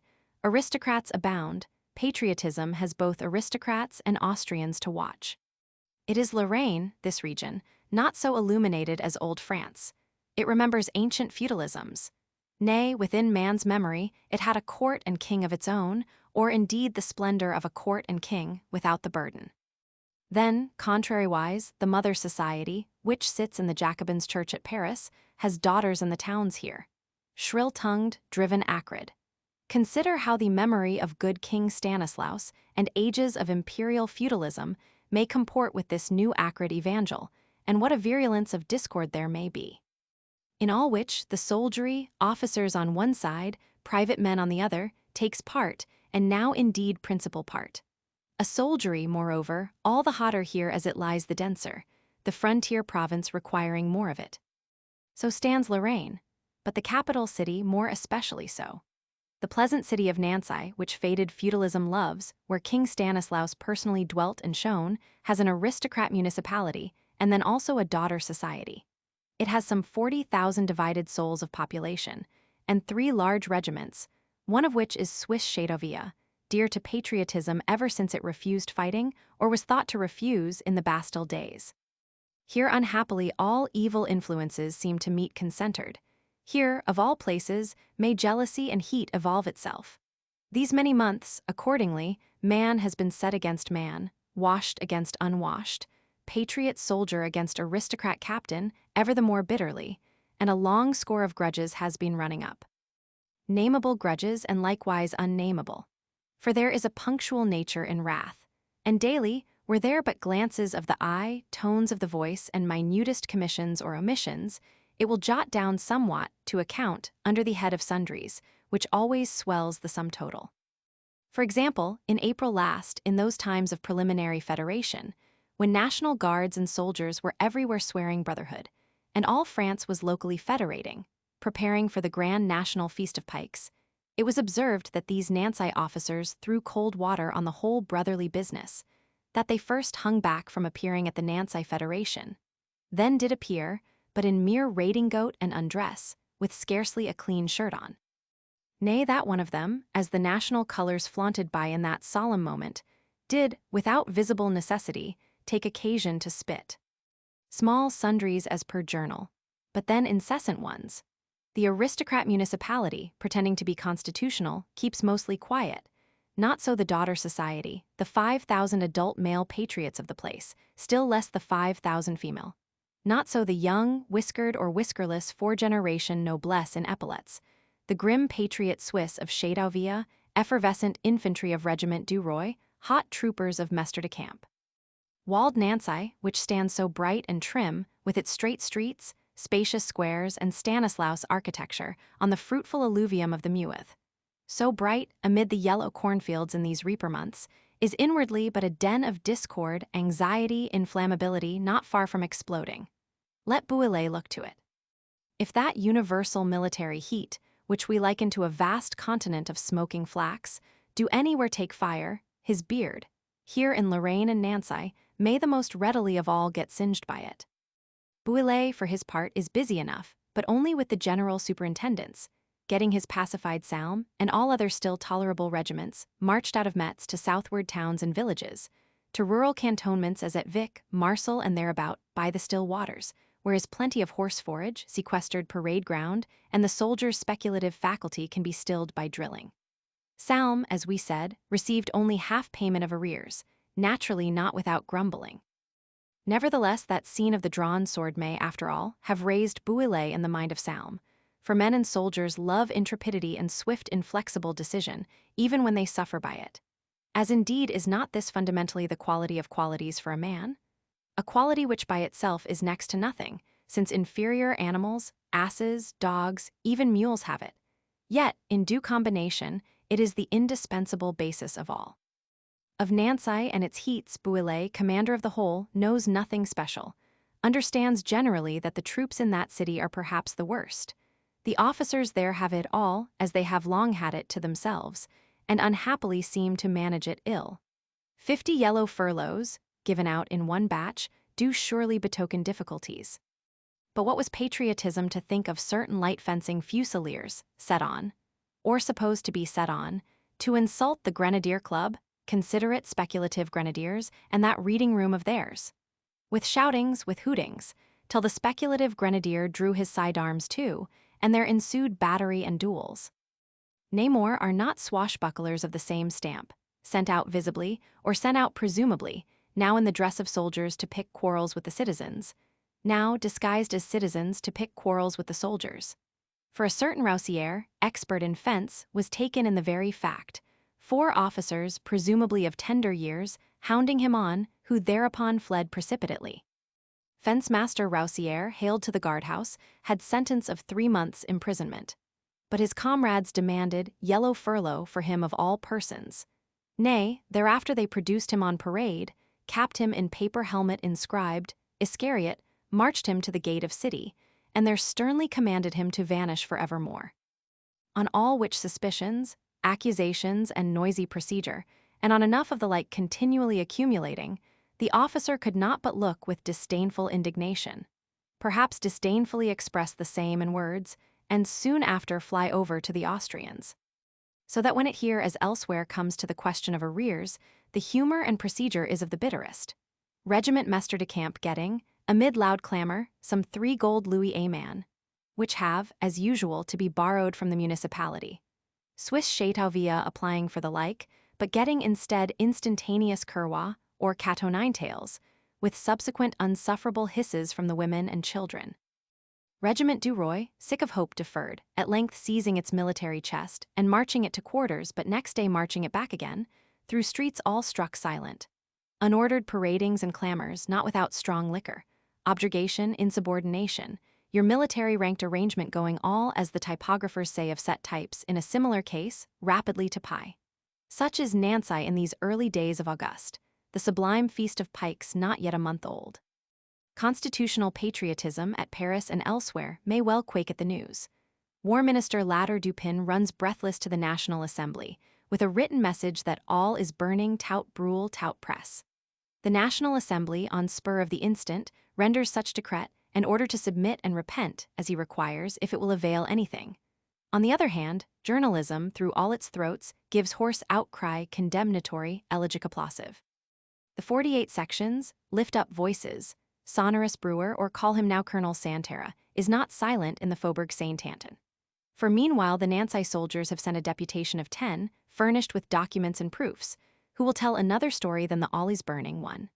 Which deputed 10, before ever they reach the Assembly Hall, assiduous Latter Dupin picks up, and on warrant of Mayor Bailey, claps in prison, most unconstitutionally, for they had officers' furloughs. Whereupon Saint-Anton, in indignant uncertainty of the future, closes its shops. Is Bouillet a traitor then, sold to Austria? In that case, these poor private sentinels have revolted mainly out of patriotism. New deputation of National Guardsmen now, sets forth from Nancy to enlighten the Assembly. It meets the old deputed 10 returning, quite unexpectedly unhanged, and proceeds thereupon with better prospects, but effects nothing. Deputations, government messengers, orderlies at hand gallops, alarms, thousand-voiced rumors go vibrating continually backwards and forwards, scattering distraction. Not till the last week of August does M. de Malsigny, selected as inspector, get down to the scene of mutiny, with authority, with cash, and decree of the 6th of August. He now shall see these arrears liquidated, justice done, or at least tumult quashed. Chapter 2 Inspector Malsigny. Of Inspector Malsigny we discern, by direct light, that he is of Herculean stature, and infer with probability that he is of truculent mustachioed aspect, for royalist officers now leave the upper lip unshaven, that he is of indomitable bull heart, and also, unfortunately, of thick bull head. On Tuesday the 24th of August, 1790, he opens session as inspecting commissioner, meets those elected corporals and soldiers that can write. He finds the accounts of Chateauvilla to be complex, to require delay and reference. He takes to haranguing, to reprimanding, ends amid audible grumbling. Next morning, he resumes session, not at the town hall as prudent municipals counseled, but once more at the barracks. Unfortunately, Chateauvilla, grumbling all night, will now hear of no delay or reference. From reprimanding on his part, it goes to bullying, answered with continual cries of juges tout de suite, judge it at once. Whereupon M. de Malsigny will often huff. But lo, Chateauvilla, swarming all about the barrack court, has sentries at every gate. M. de Malsigny, demanding egress, cannot get it though Commandant Denau backs him, can get only juges tout de suite. Here is a notice. Bull-hearted M. de Malsigny draws his sword, and will force egress. Confused splutter. M. de Malsigny's sword breaks, he snatches Commandant Denau's, the sentry is wounded. M. de Malsigny, whom one is loath to kill, does force egress, followed by Chateauvilla all in disarray, a spectacle to Nancy. M. de Malsigny walks at a sharp pace, yet never runs, wheeling from time to time, with menaces and movements of fence, and so reaches Denau's house, unhurt, which house Chateauvilla in an agitated manner invests, hindered as yet from entering by a crowd of officers formed on the staircase. M. de Mancini retreats by back ways to the town hall, flustered though undaunted, amid an escort of National Guards. From the town hall he, on the morrow, emits fresh orders, fresh plans of settlement with Châteauvieux, to none of which will Châteauvieux listen. Whereupon finally he, amid noise enough, emits order that Châteauvieux shall march on the morrow morning and quarter at Sarre-Louis. Châteauvieux flatly refuses marching. M. de Mancini takes act, do notarial protest, of such refusal, if happily that may avail him.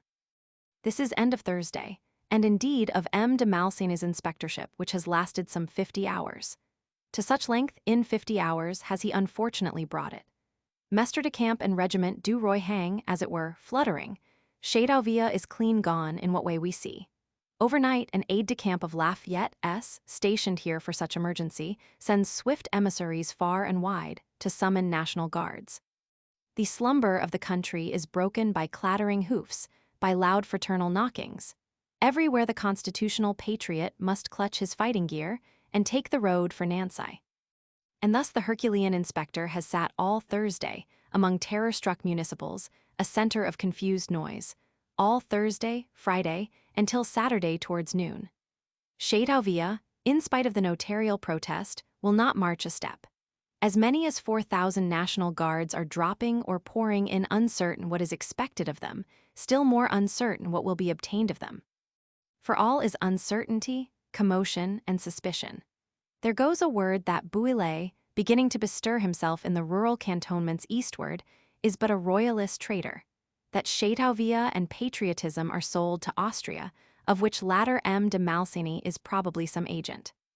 Mestre de Camp and Roy flutter still more questionably. Châteauvieux, far from marching, waves red flags out of 2 carriages, in a passionate manner, along the streets, and next morning answers its officers, "Pay us, then, and we will march with you to the world's end." Under which circumstances, towards noon on Saturday, M. de Mancini thinks it were good perhaps to inspect the ramparts, on horseback. He mounts, accordingly, with escort of 3 troopers. At the gate of the city he bids 2 of them wait for his return, and with the 3rd, a trooper to be depended upon, he gallops off for Lunéville, where lies a certain carabinier regiment not yet in a mutinous state. The 2 left troopers soon get uneasy, discover how it is, and give the alarm.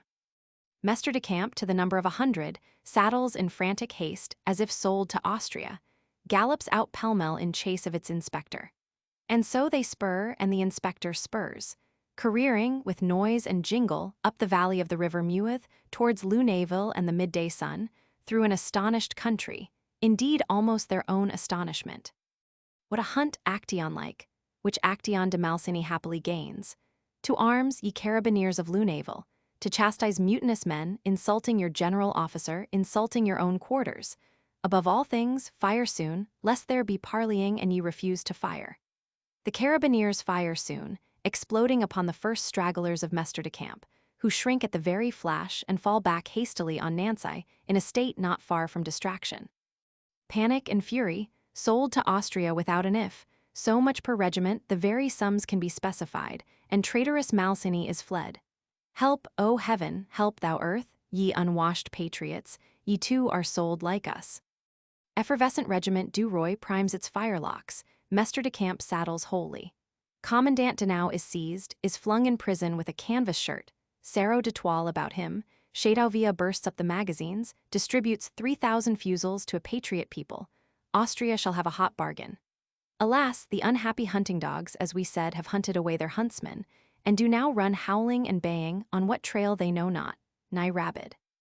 And so there is tumultuous march of men, through the night, with halt on the heights of Flinville, whence Lunéville can be seen all illuminated. Then there is parley at 4 in the morning, and reparley. Finally there is agreement. The carabineers give in, Mancini is surrendered with apologies on all sides. After weary confused hours, he is even got under way, the Lunévillers all turning out in the idle Sunday to see such departure, home-going of mutinous Mestre de Camp with its inspector captive. Mestre de Camp accordingly marches, the Lunévillers look. See! At the corner of the first street our inspector bounds off again, bull-hearted as he is, amid the slash of sabres, the crackle of musketry, and escapes, full gallop, with only a ball lodged in his buff jerkin. The Herculean man, and yet it is an escape to no purpose. For the carabineers, to whom after the hardest Sunday's ride on record, he has come circling back, stand deliberating by their nocturnal watchfires, deliberating of Austria, of traitors, and the rage of Mester de Camp. So that, on the whole, the next sight we have is that of M. de Malsigny on the Monday afternoon, faring bull-hearted through the streets of Nancy. In open carriage, a soldier standing over him with drawn sword.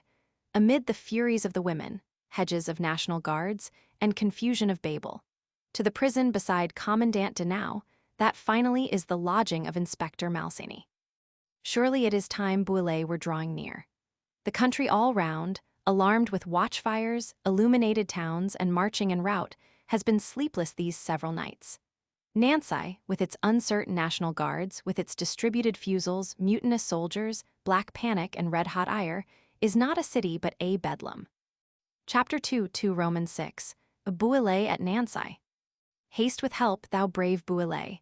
If swift help come not, all is now verily burning, and may burn to what lengths and breadths. Much, in these hours, depends on Bouillet. As it shall now fare with him, the whole future may be this way or be that. If, for example, he were to loiter dubitating and not come, if he were to come and fail, the whole soldiery of France to blaze into mutiny, National Guards going some this way, some that, and royalism to draw its rapier and sansculottism to snatch its pike. And the spirit, if Jacobinism, as yet young, girt with sun rays, to grow instantaneously mature, girt with hellfire, as mortals in one night of deadly crisis have had their heads turned gray. Brave Bouillet is advancing fast, with the old inflexibility gathering himself, unhappily, in small affluences, from east, from west, and north. And now on Tuesday morning, the last day of the month, he stands all consented, unhappily still in small force, at the village of Frouade, within some few miles. Son of Adam, with a more dubious task before him, is not in the world this Tuesday morning. A weltering, inflammable sea of doubt and peril, and Bouillet sure of simply one thing, his own determination, which one thing indeed may be worth many. He puts a most firm face on the matter. Submission or unsparing battle and destruction, 24 hours to make your choice. This was the tenor of his proclamation, 30 copies of which he sent yesterday to Nancy, all which, we find, were intercepted and not posted. Nevertheless, at 11:30 this morning, seemingly by way of answer, there does wait on him at Frouade some deputation from the mutinous regiments from the Nancy municipals to see what can be done. Bouillet receives this deputation in a large open court adjoining his lodging. Pacified Salm and the rest attend also, being invited to do it, all happily still in the right humor. The mutineers pronounce themselves with a decisiveness, which to Bouillet seems insolence, and happily to Salm also. Salm, forgetful of the Met's staircase and saber, demands that the scoundrels be hanged there and then.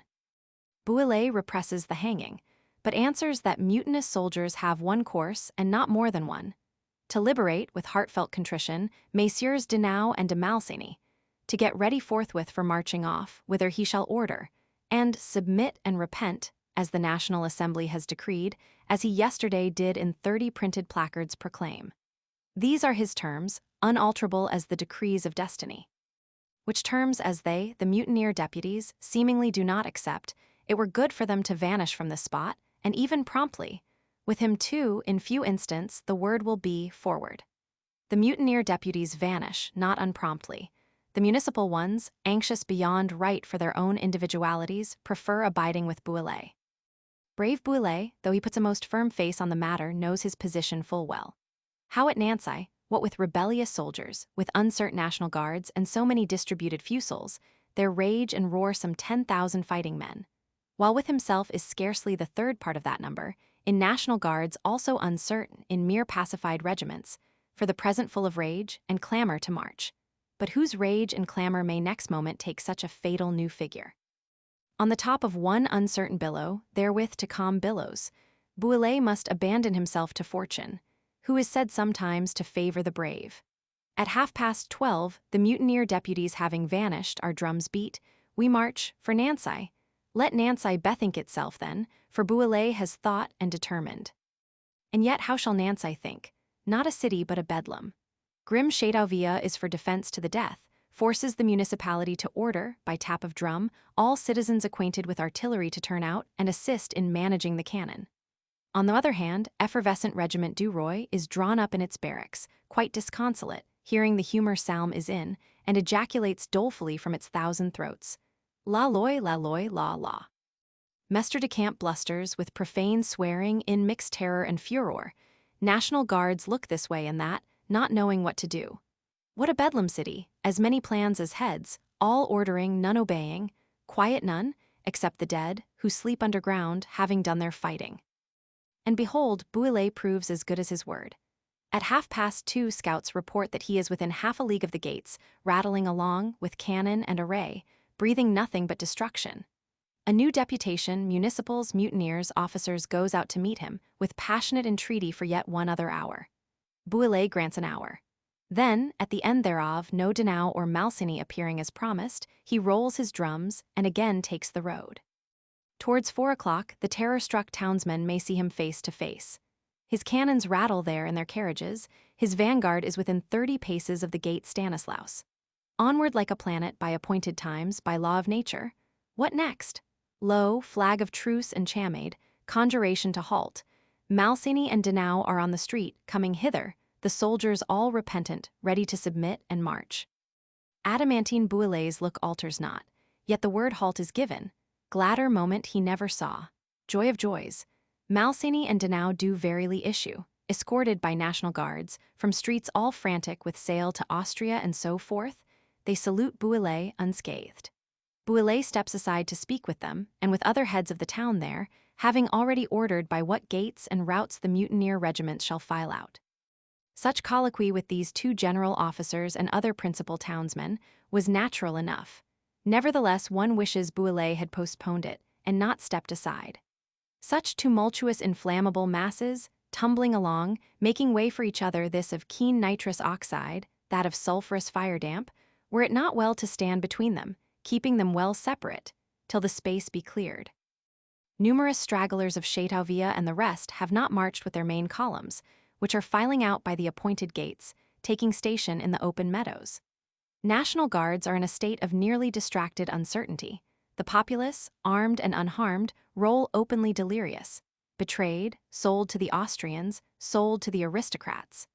There are loaded cannon with lit matches among them, and Bouillet's vanguard is halted within 30 paces of the gate. Command dwells not in that mad inflammable mass, which smolders and tumbles there in blind smoky rage, which will not open the gate when summoned, says it will open the cannon's throat sooner. Cannonade not, O friends, or be it through my body, cries heroic young Desilles, young captain of Roy, clasping the murderous engine in his arms and holding it. Chateauvieux Swiss, by main force, with oaths and menaces, wrench off the heroic youth, who, undaunted, amid still louder oaths, seats himself on the touch-hole. Amid still louder oaths, with ever louder clangor, and, alas, with the loud crackle of first one, and then 3 other muskets, which explode into his body, which roll it in the dust, and do also, in the loud madness of such moment, bring lit cannon match to ready priming. And so, with one thunderous belch of grape-shot, blast some 50 of Bouillet's vanguard into air. Fatal, that sputter of the first musket-shot has kindled such a cannon-shot, such a death blaze, and all is now red-hot madness, conflagration as of Tophet.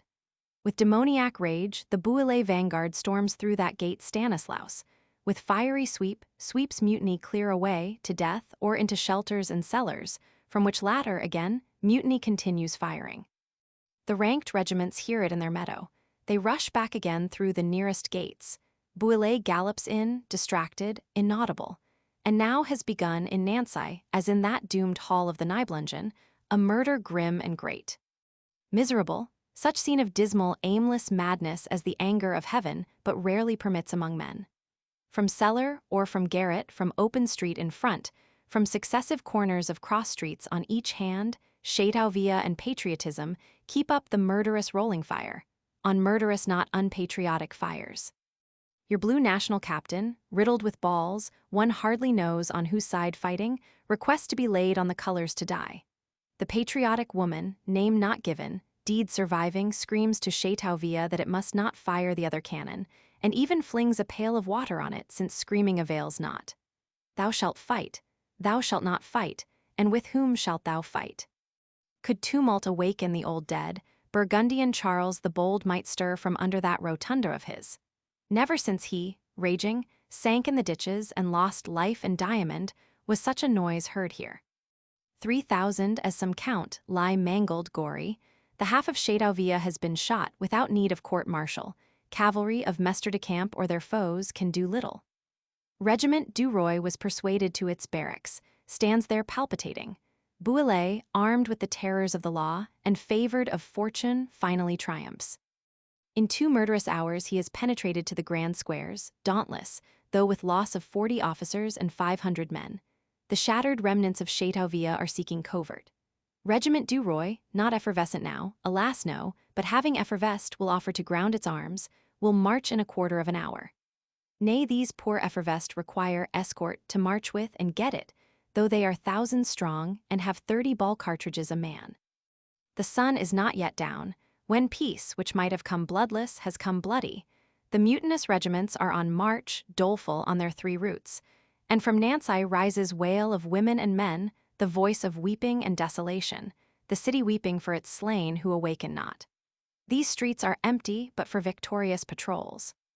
Thus has fortune, favoring the brave, dragged Bouillet, as himself says, out of such a frightful peril by the hair of the head. An intrepid adamantine man, this Bouillet. Had he stood in old Broglie's place in those Bastille days, it might have been all different. He has extinguished mutiny and immeasurable civil war.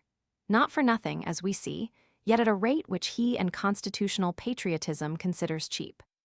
Nay, as for Bouillet, he, urged by subsequent contradiction which arose, declares coldly, it was rather against his own private mind, and more by public military rule of duty, that he did extinguish it, immeasurable civil war being now the only chance. Urged, we say, by subsequent contradiction. Civil war indeed is chaos, and in all vital chaos there is new order shaping itself free. But what a faith this, that of all new orders out of chaos and possibility of man and his universe, Louis XVI and 2-chamber monarchy were precisely the one that would shape itself. It is like undertaking to throw Deuceace, say only 500 successive times, and any other throw to be fatal, for Bouillet. Rather thank fortune, and heaven always, thou intrepid Bouillet, and let contradiction of its way. Civil war, conflagrating universally over France at this moment, might have led to one thing or to another thing. Meanwhile, to quench conflagration, wheresoever one finds it, wheresoever one can, this, in all times, is the rule for man and general officer. But at Paris, so agitated and divided, fancy how it went, when the continually vibrating orderlies vibrated thither at hand gallop, with such questionable news. High is the gratulation, and also deep the indignation. An august assembly, by overwhelming majorities, passionately thanks Bouillet. A king's autograph, the voices of all loyal, all constitutional men run to the same tenor. A solemn national funeral service, for the law defenders slain at Nancy, is said and sung in the Champ de Mars. Bailey, Lafayette, and National Guards, all except the few that protested, assist. With pomp and circumstance, with episcopal calicoes in tricolor girdles, altar of fatherland smoking with cassolets, or incense kettles. The vast Champ de Mars wholly hung round with black mortcloth, which mortcloth and expenditure merit thinks had better have been laid out in bread, in these dear days, and given to the hungry living patriot. On the other hand, living patriotism and Saint-Anton, which we have seen noisily closing its shops and such like, assembles now to the number of 40,000. And, with loud cries, under the very windows of the thanking National Assembly, demands revenge for murdered brothers, judgment on Bouillet, and instant dismissal of War Minister Latour Dupin. At sound and sight of which things, if not War Minister Latour, yet adored Minister Necker, sees good on the 3d of September to withdraw softly almost privily, with an eye to the recovery of his health. Home to native Switzerland, not as he last came, lucky to reach it alive. 15 months ago, we saw him coming with escort of horse, with sound of clarion and trumpet. And now at Arcis-sur-Aube, while he departs unescorted soundless, the populace and municipals stop him as a fugitive, are not unlike massacring him as a traitor. The National Assembly, consulted on the matter, gives him free egress as a nullity. Such an unstable drift-mold of accident is the substance of this lower world, for them that dwell in houses of clay. So, especially in hot regions and times, do the proudest palaces we build of it take wings and become Sahara sand palaces, spinning many pillared in the whirlwind and bury us under their sand. In spite of the 40,000, the National Assembly persists in its thanks, and Royalist Ladder du Pin continues minister.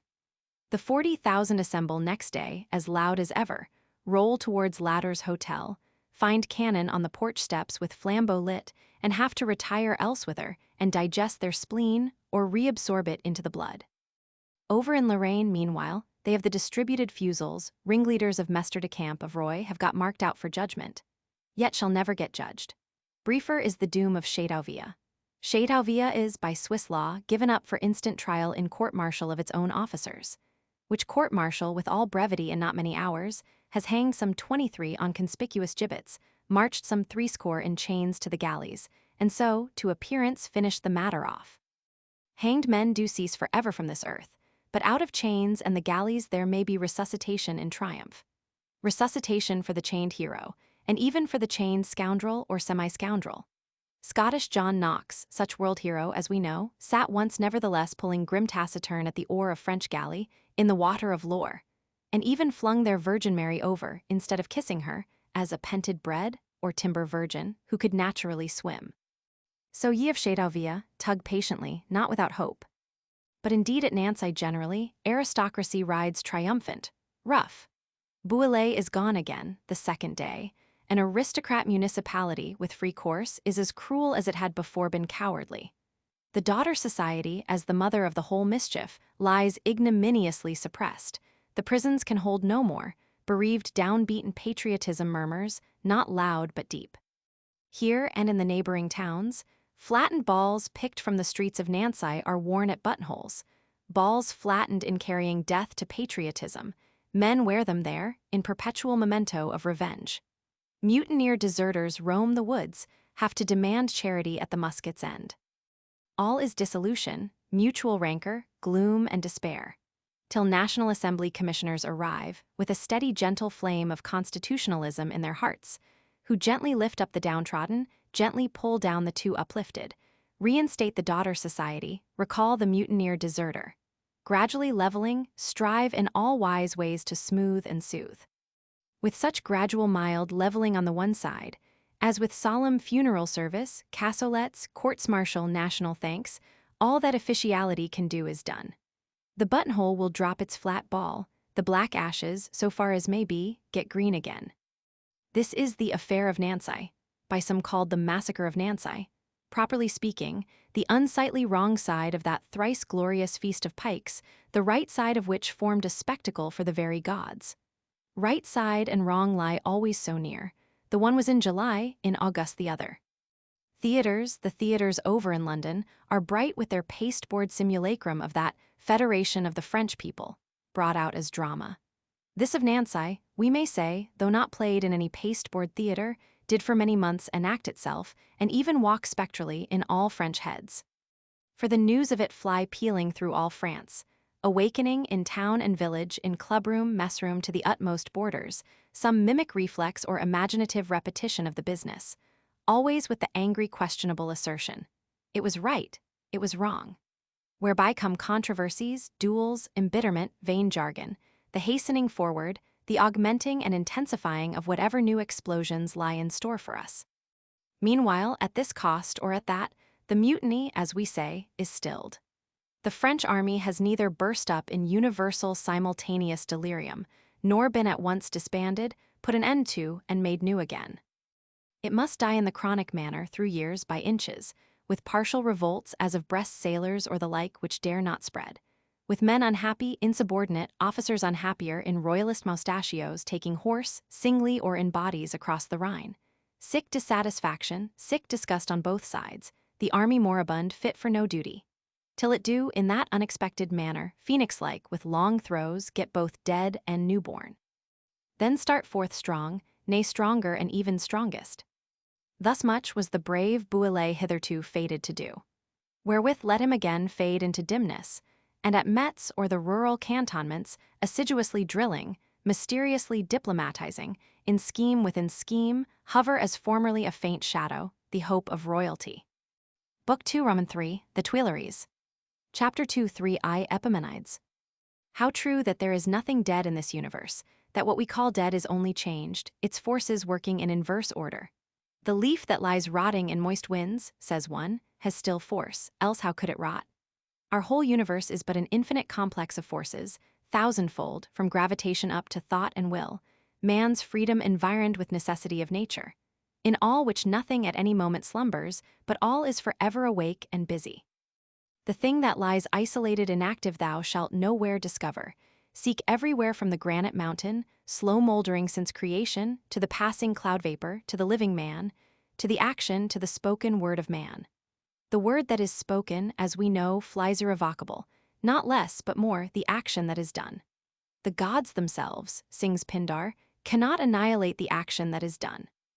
No, this once done is done always, cast forth into endless time, and, long conspicuous or soon hidden, must verily work and grow forever there, an indestructible new element in the infinite of things. Or, indeed, what is this infinite of things itself, which men name universe, but an action, a sum total of actions and activities?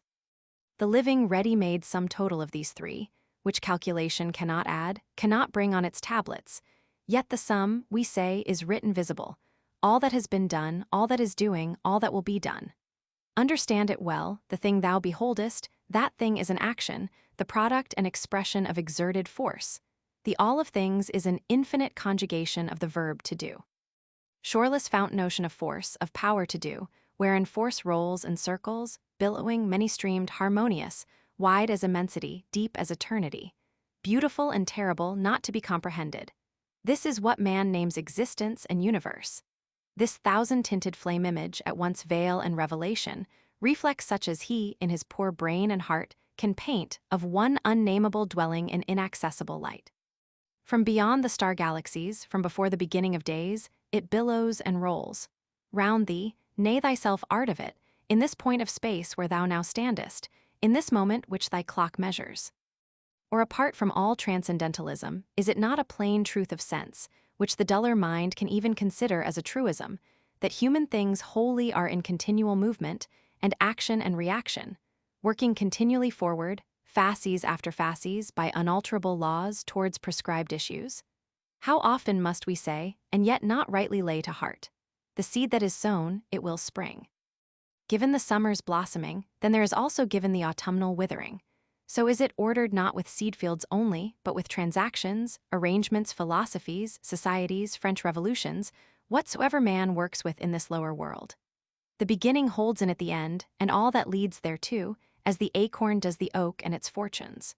Solemn enough did we think of it, which unhappily and also happily we do not very much. Thou there canst begin, the beginning is for thee and there, but where and of what sort and for whom will the end be? All grows and seeks and endures its destinies. Consider likewise how much grows, as the trees do, whether we think of it or not.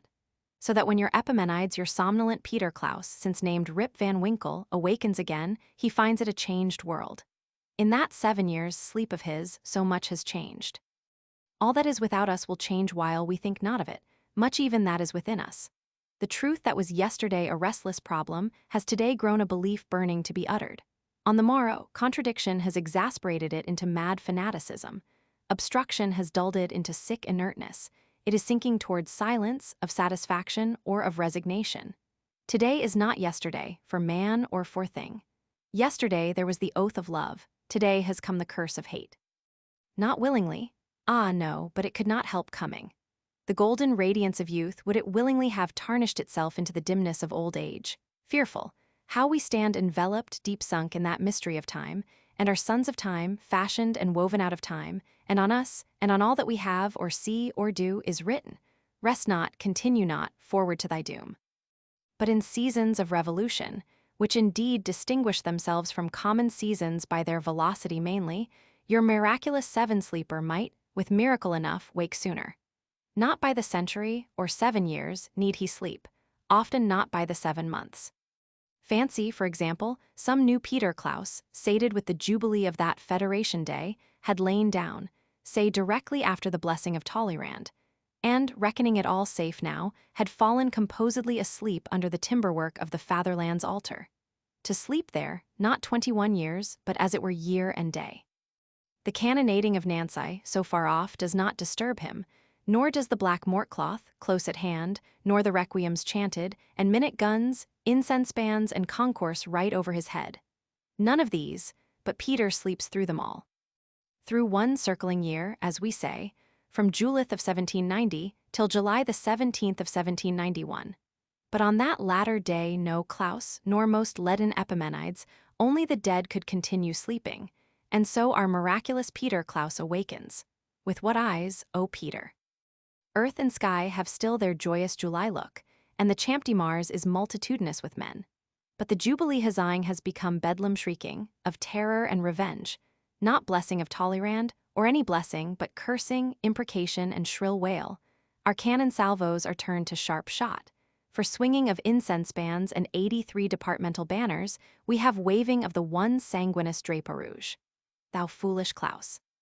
The one lay in the other, the one was the other minus time, even as Hannibal's rock-rending vinegar lay in the sweet new wine. That sweet federation was of last year, this sour divulsion is the self-same substance, only older by the appointed days. No miraculous Klaus or Epimenides sleeps in these times, and yet, may not many a man, if of due opacity and levity, act the same miracle in a natural way, we mean with his eyes open. Eyes has he, but he sees not, except what is under his nose. With a sparkling briskness of glance, as if he not only saw but saw through, such a one goes whisking, assiduous in his circle of officialities, not dreaming but that it is the whole world.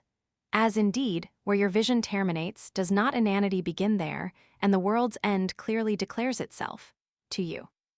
Whereby our brisk sparkling assiduous official person, call him, for instance, Lafayette, suddenly startled after year and day by huge grape-shot tumult, stares not less astonished at it than Peter Klaus would have done.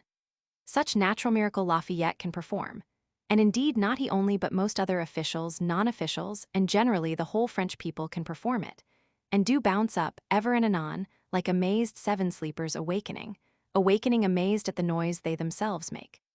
So strangely is freedom, as we say, environed in necessity, such a singular somnambulism, of conscious and unconscious, of voluntary and involuntary, is this life of man. If anywhere in the world there was astonishment that the Federation oath went into grapeshot, surely of all persons the French, first swearers and then shooters, felt astonished the most. Alas, offences must come. The sublime feast of pikes, with its effulgence of brotherly love, unknown since the age of gold, has changed nothing. That prurient heat in 25 millions of hearts is not cooled thereby, but is still hot, nay hotter. Lift off the pressure of command from so many millions, all pressure or binding rule, except such melodramatic federation oath as they have bound themselves with. For thou shalt was from of old the condition of man, being, and his weal and blessedness was in obeying that. Woe for him when, were it on hest of the clearest necessity, rebellion, disloyal isolation, and mere I will becomes his rule. But the gospel of Jean-Jacques has come, and the first sacrament of it has been celebrated. All things, as we say, are got into hot and hotter prurience, and must go on pruriently fermenting, in continual change noted or unnoted. Worn out with disgusts, captain after captain, in royalist moustachios, mounts his war horse or his Rosinante wargarin and rides minatory across the Rhine, till all have ridden. Neither does civic emigration cease. Seigneur after seigneur must, in like manner, ride or roll, impelled to it and even compelled. For the very peasants despise him in that he dare not join his order and fight. Can he bear to have a distaff, a quenouille sent to him, say in copperplate shadow by post, or fixed up in wooden reality over his gate lintel, as if he were no Hercules but an Omphale? Such scutcheon they forward to him diligently from behind the Rhine, till he too bestir himself and march, and in sour humour another lord of land is gone, not taking the land with him. Nay, what of captains and emigrating seigneurs? There is not an angry word on any of those 25 million French tongues, and indeed not an angry thought in their hearts, but is some fraction of the great battle. Add many successions of angry words together, you have the manual brawl, add brawls together, with the festering sorrows they leave, and they rise to riots and revolts. One reverend thing after another ceases to meet reverence. Invisible material combustion, Shaitao after Shaitao mounts up, in spiritual invisible combustion, one authority after another. With noise and glare, or noisily and unnoted, a whole old system of things is vanishing piecemeal. On the morrow thou shalt look, and it is not. Chapter 2-3, Roman 2, The Wakeful. Sleep who will, cradled in hope and short vision like Lafayette, who always in the danger done sees the last danger that will threaten him. Time is not sleeping, nor time's seed field. That sacred herald's college of a new dynasty, we mean the 60 and odd billstickers with their leaden badges, are not sleeping. Daily they, with pastapot and cross-staff, new clothe the walls of Paris in colors of the rainbow, authoritative heraldic, as we say, or indeed almost magical thaumaturgic, for no placard journal that they paste but will convince some soul or souls of man. The hawker's ball and the ballad singers. Great journalism blows and blusters, through all its throats, forth from Paris towards all corners of France like an Aeolus cave keeping alive all manner of fires. Throats or journals there are as men count to the number of some 133. Of various caliber, from your Cheniers, Gorsaces, Camille's, down to your Marat, down now to your incipient Haybert of the Peer Duchesne. These blow with fierce weight of argument or quick light banter, for the rights of man, Durasois, Royus, Peltiers, Sullos, equally with mixed tactics, inclusive, singular to say, of much profane parody, are blowing for altar and throne. As for Marat the people's friend, his voice is as that of the bullfrog or bittern by the solitary pools. He, unseen of men, croaks harsh thunder, and that alone continually, of indignation, suspicion, incurable sorrow. The people are sinking towards ruin near starvation itself. My dear friends, cries he, your indigence is not the fruit of vices nor of idleness. You have a right to life as good as Louis Roman 16, or the happiest of the century. What man can say he has a right to dine when you have no bread? The people sinking on the one hand, on the other hand, nothing but wretched seer motiers, treasonous rickety murraybows, traitors or else shadows and simulacra of quacks to be seen in high places, look where you will. Men that go mincing, grimacing with plausible speech and brushed raiment, hollow within, quacks political, quacks scientific, academical, all with a fellow feeling for each other and kind of quack public spirit. Not great Lavoisier himself, or any of the 40 can escape this rough tongue, which wants not fanatic sincerity, nor, strangest of all, a certain rough caustic sense. And then the 3,000 gaming houses that are in Paris. Cesspools for the scoundrelism of the world, sinks of iniquity and debauchery, whereas without good morals liberty is impossible. There in these dens of Satan, which one knows and perseveringly denounces, do seer Modiers Mouchard's consort and colleague, battening vampire-like on a people next door to starvation. O pupil, cries he ofttimes with heartrending accent, treason, delusion, vampirism, scoundrelism from Dan to Beersheba. The soul of Marat is sick with the sight, but what remedy? To erect 800 gibbets in convenient rows and proceed to hoisting, rickety on the first of them. Such is the brief recipe of Marat, friend of the people. So blow and bluster the 133. Nor, as would seem, are these sufficient, for there are benighted nooks in France to which newspapers do not reach, and everywhere is such an appetite for news as was never seen in any country. Let an expeditious Dampmartin on furlough set out to return home from Paris. He cannot get along for peasants stopping him on the highway, overwhelming him with questions. The maître de poste will not send out the horses till you have well-nigh quarreled with him, but asks always, what news? At Autun, in spite of the rigorous frost, for it is now January, 1791, nothing will serve but you must gather your wayworn limbs and thoughts and speak to the multitudes from a window opening into the marketplace. It is the shortest method.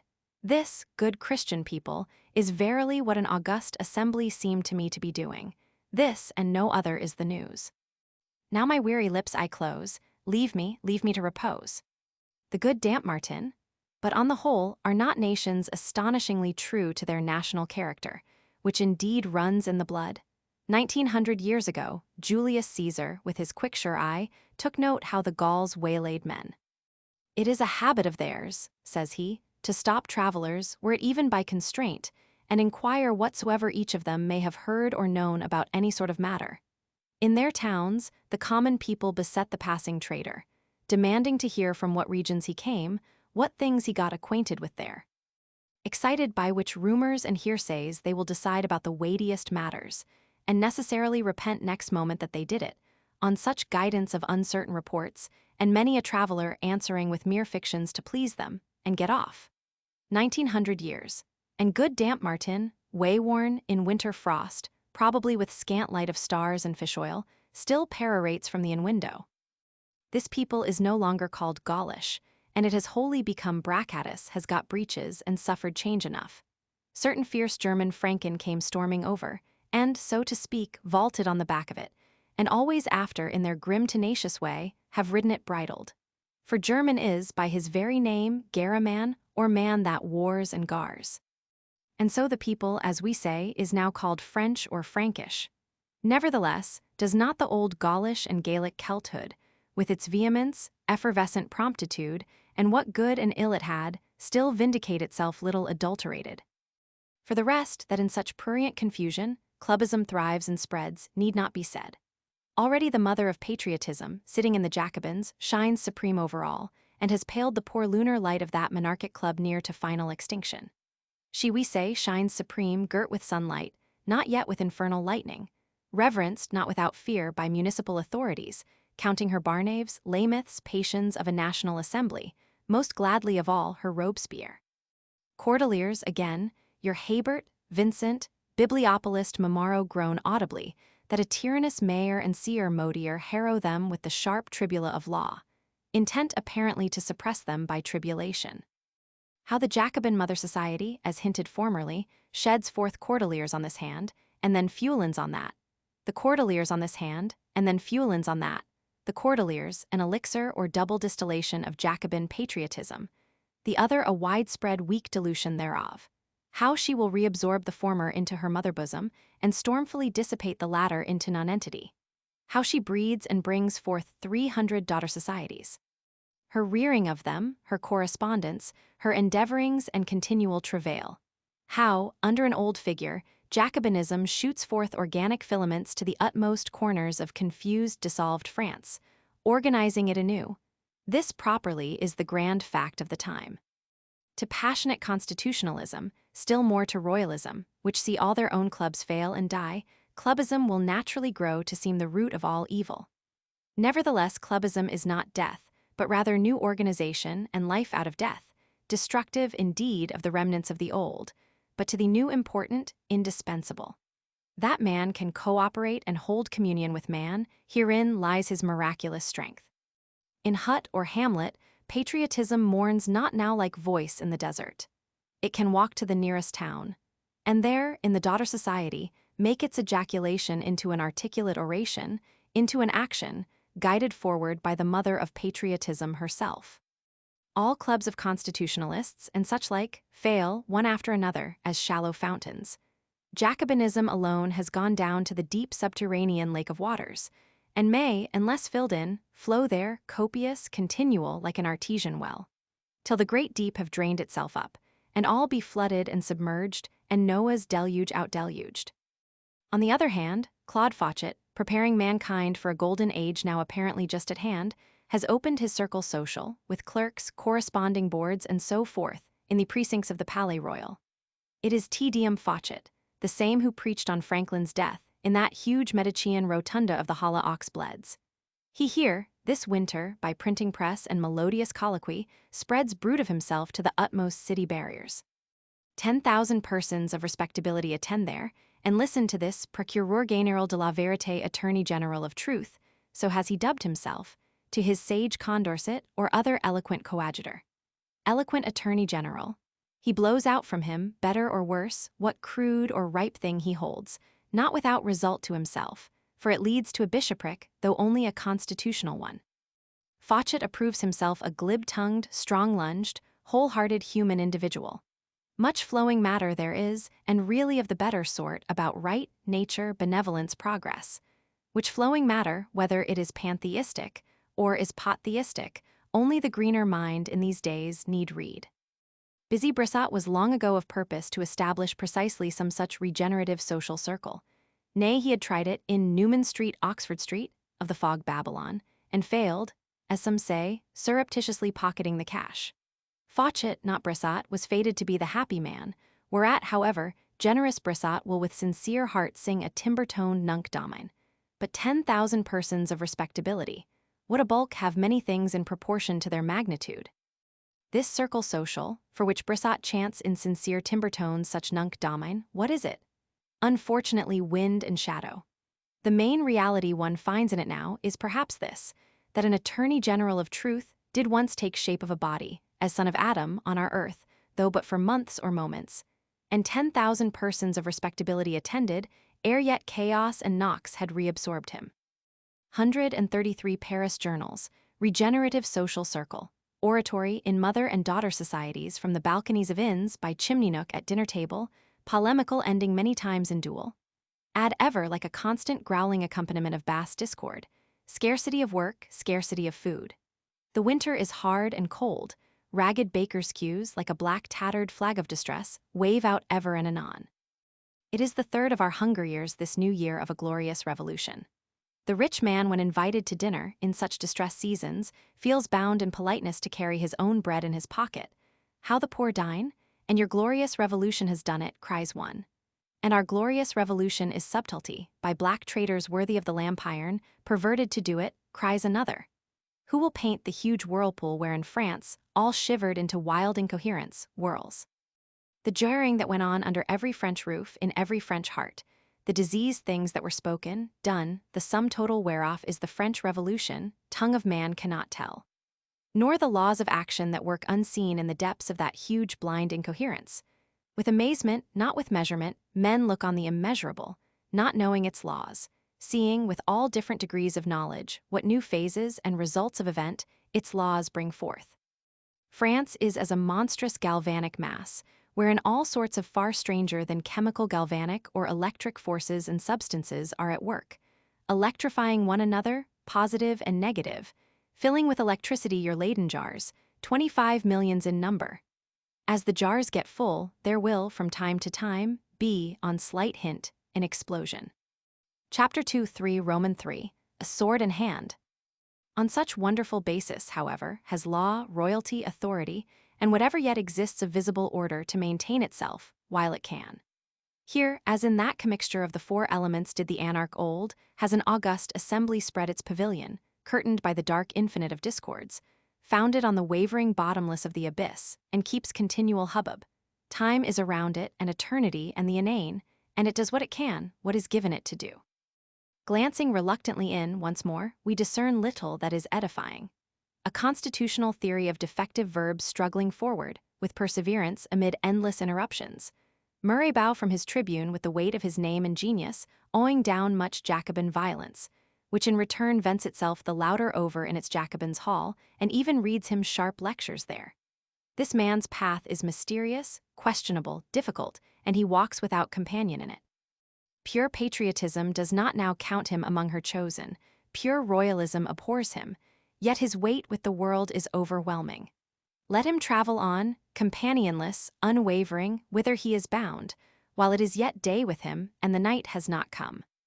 But the chosen band of pure patriot brothers is small, counting only some 30, seated now on the extreme tip of the left, separate from the world.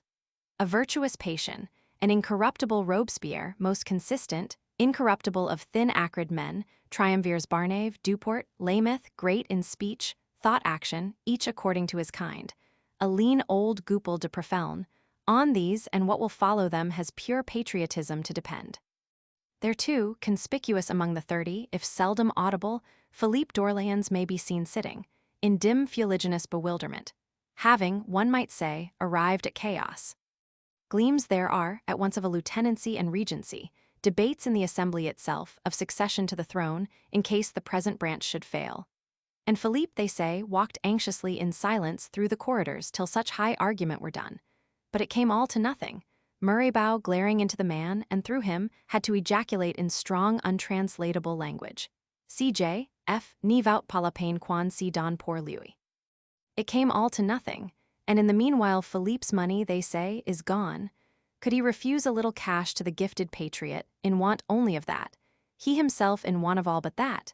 Not a pamphlet can be printed without cash, or indeed written without food purchasable by cash. Without cash, your hopefulest projector cannot stir from the spot. Individual patriotic or other projects require cash. How much more do widespread intrigues, which live and exist by cash, lying widespread with dragon appetite for cash, fit to swallow princedoms? And so Prince Philippe, amid his Silleries, Lachloses, and confused sons of night, has rolled along, the center of the strangest cloudy coil, out of which has visibly come, as we often say, an epic preternatural machinery of suspicion, and within which there has dwelt and worked, what specialties of treason, stratagem, aimed or aimless endeavor towards mischief, no party living, if it be not the presiding genius of it, prince of the power of the air, has now any chance to know. Camille's conjecture is the likeliest. That poor Philippe did mount up, a little way in treasonable speculation, as he mounted formerly in one of the earliest balloons, but frightened at the new position he was getting into, had soon turned the cock again and come down. More fool than he rose. To create preternatural suspicion, this was his function in the revolutionary epos. But now if he have lost his cornucopia of ready money, what else had he to lose? In thick darkness, inward and outward, he must welter and flounder on, in that piteous death element, the hapless man. Once, or even twice, we shall still behold him emerged, struggling out of the thick death element, in vain. For one moment it is the last moment, he starts aloft, or is flung aloft, even into clearness and a kind of memorability, to sink then for evermore. The quête droit persists no less, nay with more animation than ever, though hope has now well nigh fled. Tough Abbé Maury, when the obscure country royalist grasps his hand with transport of thanks, answers, rolling his indomitable brazen head. Hélas, monsieur, all that I do here is as good as simply nothing. Gallant Faucigny, visible this one time in history, advances frantic into the middle of the hall, exclaiming, "There is but one way of dealing with it, and that is to fall sword in hand on those gentry there, sabre à la main sur ces gaillards là," frantically indicating our chosen 30 on the extreme tip of the left. Whereupon is clangor and clamor, debate, repentance, evaporation. Things ripen towards downright incompatibility, and what is called scission. That fierce theoretic onslaught of Faucigny was in August 1790. Next August will not have come, till a famed 292, the chosen of royalism make solemn final scission from an assembly given up to faction, and depart, shaking the dust off their feet. Connected with this matter of sword in hand, there is yet another thing to be noted. Of duels we have sometimes spoken. How in all parts of France innumerable duels were fought, and argumentative men and messmates, flinging down the wine-cup and weapons of reason and repartee, met in the measured field, to part bleeding, or perhaps not to part, but to fall mutually skewered through with iron, their wrath and life alike ending, and die as fools die. Long has this lasted, and still lasts.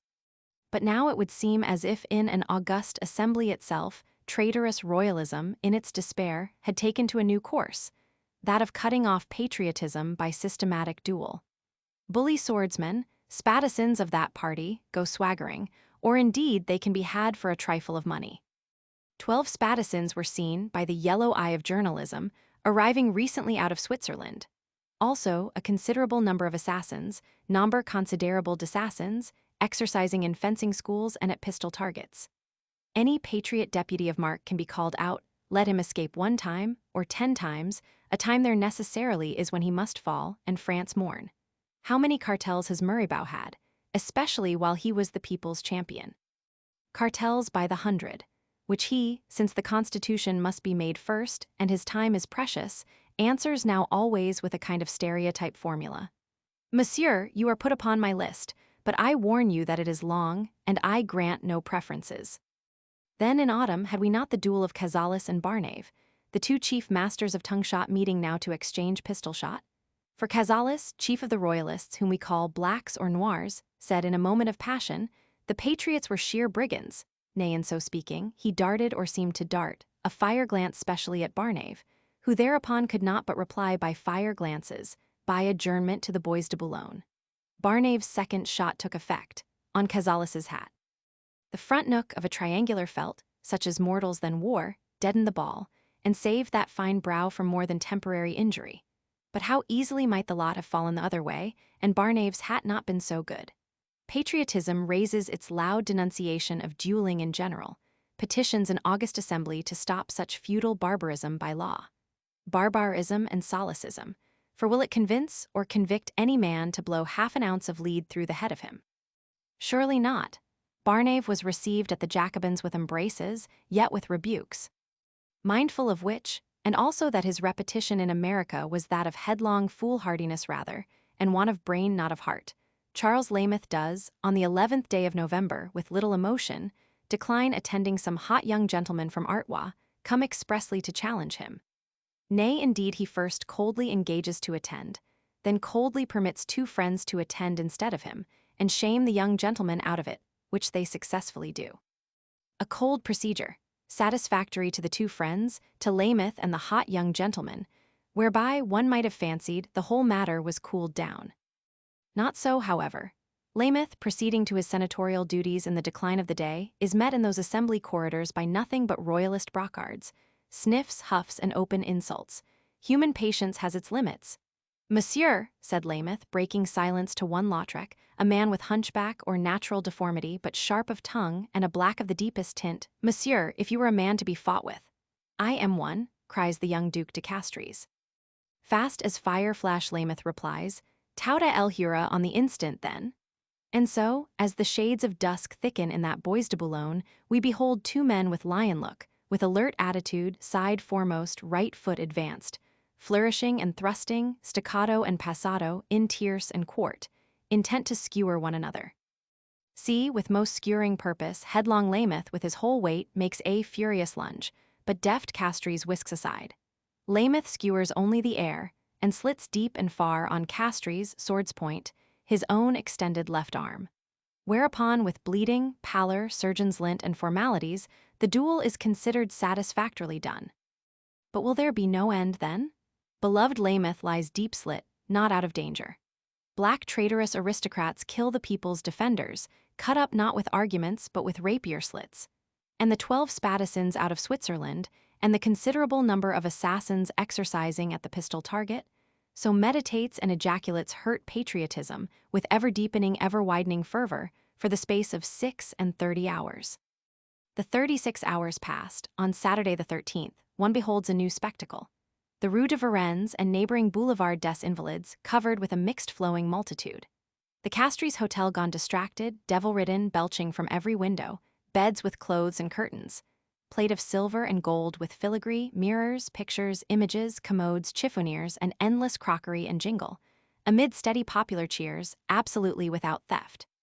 For there goes a cry, "He shall be hanged that steals a nail." It is a plebiscitum, or informal iconoclastic decree of the common people, in the course of being executed. The municipality sit tremulous, deliberating whether they will hang out the drapeau rouge and martial law. National Assembly, part in loud wail, part in hardly suppressed applause, Abbé Mori unable to decide whether the iconoclastic plebs amount to 40,000 or to 200,000. Deputations, swift messengers, for it is at a distance over the river, come and go. Lafayette and National Guards, though without drapeau rouge, get under way, apparently in no hot haste. Nay, arrived on the scene, Lafayette salutes with doffed hat before ordering to fix bayonets. What avails it? The plebeian Court of Cassation, as Camille might punningly name it, has done its work, steps forth with unbuttoned vest with pockets turned inside out. Sack, and just ravage, not plunder. With inexhaustible patience, the hero of two worlds remonstrates, persuasively, with a kind of sweet constraint, though also with fixed bayonets, dissipates, hushes down. On the morrow it is once more all as usual. Considering which things, however, Duke Castries may justly write to the President, justly transport himself across the marches, to raise a corps or do what else is in him.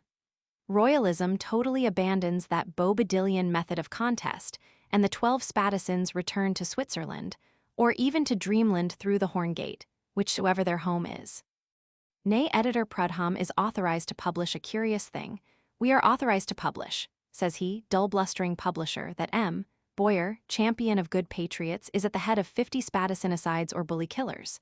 His address is Passage du Bois de Boulogne, Faubourg Saint-Denis. One of the strangest institutes, this of Champion Boyer and the bully killers, whose services, however, are not wanted, royalism having abandoned the rapier method as plainly impracticable." Chapter 2:3 Roman 4, To Fly or Not to Fly.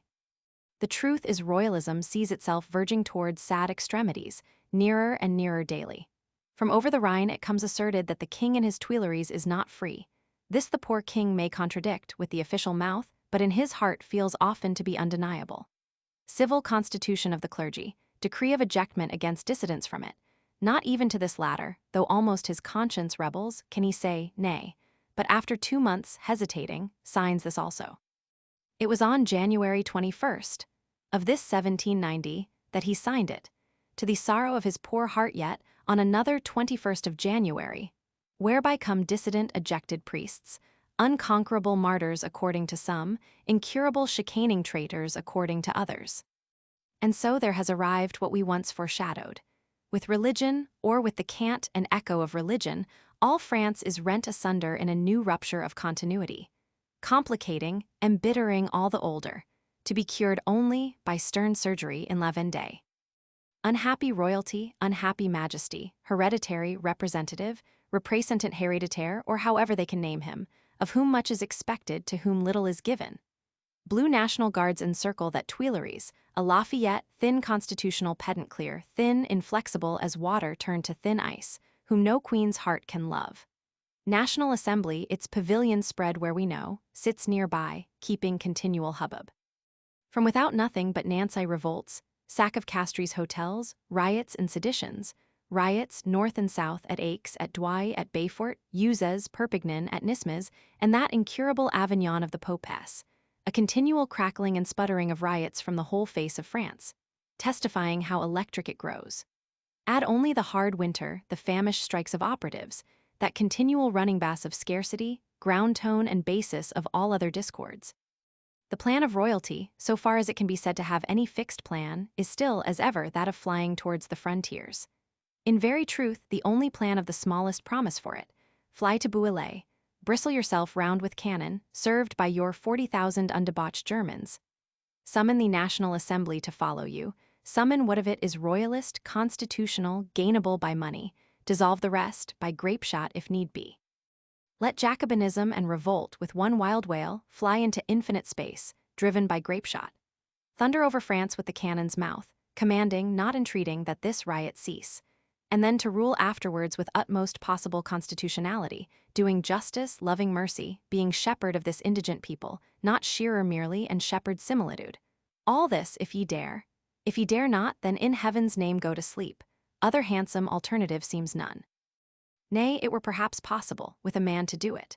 For if such inexpressible whirlpool of Babylonish confusions, which our era is, cannot be stilled by man, but only by time and men, a man may moderate its paroxysms, may balance and sway, and keep himself unswallowed on the top of it, as several men and kings in these days do. Much is possible for a man. Men will obey a man that kens and cans, and name him reverently their ken-ning or king. Did not Charlemagne rule? Consider, too, whether he had smooth times of it, hanging 30,000 Saxons over the Weser Bridge, at one dread swoop. So likewise, who knows but in this same distracted fanatic France, the right man may verily exist, an olive-complexioned taciturn man, for the present, lieutenant in the artillery service, who once sat studying mathematics at Brienne, the same who walked in the morning to correct proof-sheets at Dole, and enjoyed a frugal breakfast with M. Joly. Such a one is gone, whither also famed General Paoli, his friend, is gone, in these very days, to see old scenes in native Corsica, and what democratic good can be done there. Royalty never executes the evasion plan, yet never abandons it, living in variable hope, undecisive till fortune shall decide. In utmost secrecy, a brisk correspondence goes on with Bouillé. There is also a plot, which emerges more than once, for carrying the king to Rouen. Plot after plot, emerging and submerging like eends fadui in foul weather, which lead no whither. About 10 o'clock at night, the hereditary representative in party quarrel, with the queen, with brother Monsieur and Madame, sits playing whisk or whist. Usher Campan enters mysteriously with a message he only half comprehends. How a certain Comte de Nistel waits anxious in the outer antechamber. National Colonel, captain of the watch for this night, is gained over, post horses ready all the way, party of noblesse sitting armed, determined. Will His Majesty, before midnight, consent to go? Profound silence, Campan waiting with upturned ear. Did your Majesty hear what Campan said? Asks the Queen. Yes, I heard, answers Majesty and plays on. 'Twas a pretty couplet that of Campan s, hints Monsieur, who at times showed a pleasant wit. Majesty, still unresponsive, plays whisk. After all, one must say something to Campan, remarks the Queen. Tell him Denistel, said the king, and the queen puts an emphasis on it, that the king cannot consent to be forced away.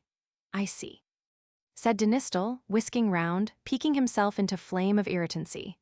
We have the risk. We are to have all the blame if it fail, and vanishes, he and his plot, as will-o'-wisps do. The queen sat till far in the night, packing jewels. But it came to nothing. In that piqued frame of irritancy, the will-o'-wisp had gone out. Little hope there is in all this. Alas, with whom to fly? Our loyal guards du corps, ever since the insurrection of women, are disbanded, gone to their homes, gone, many of them, across the Rhine towards Koblenz and exiled princes. Brave Miamander and brave Tardivit, these faithful too, have received, in nocturnal interview with both majesties, their viaticum of gold louis, of heartfelt thanks from a queen's lips, though unluckily, his majesty stood, back to fire, not speaking, and do now dine through the provinces, recounting hairsbreadth escapes, insurrectionary horrors, great horrors to be swallowed yet of greater. But on the whole, what a falling off from the old splendor of Versailles. Here in this poor Tuileries, a national brewer colonel, sonorous Santera, parades officially behind Her Majesty's chair. Our high dignitaries all fled over the Rhine, nothing now to be gained at court, but hopes for which life itself must be risked.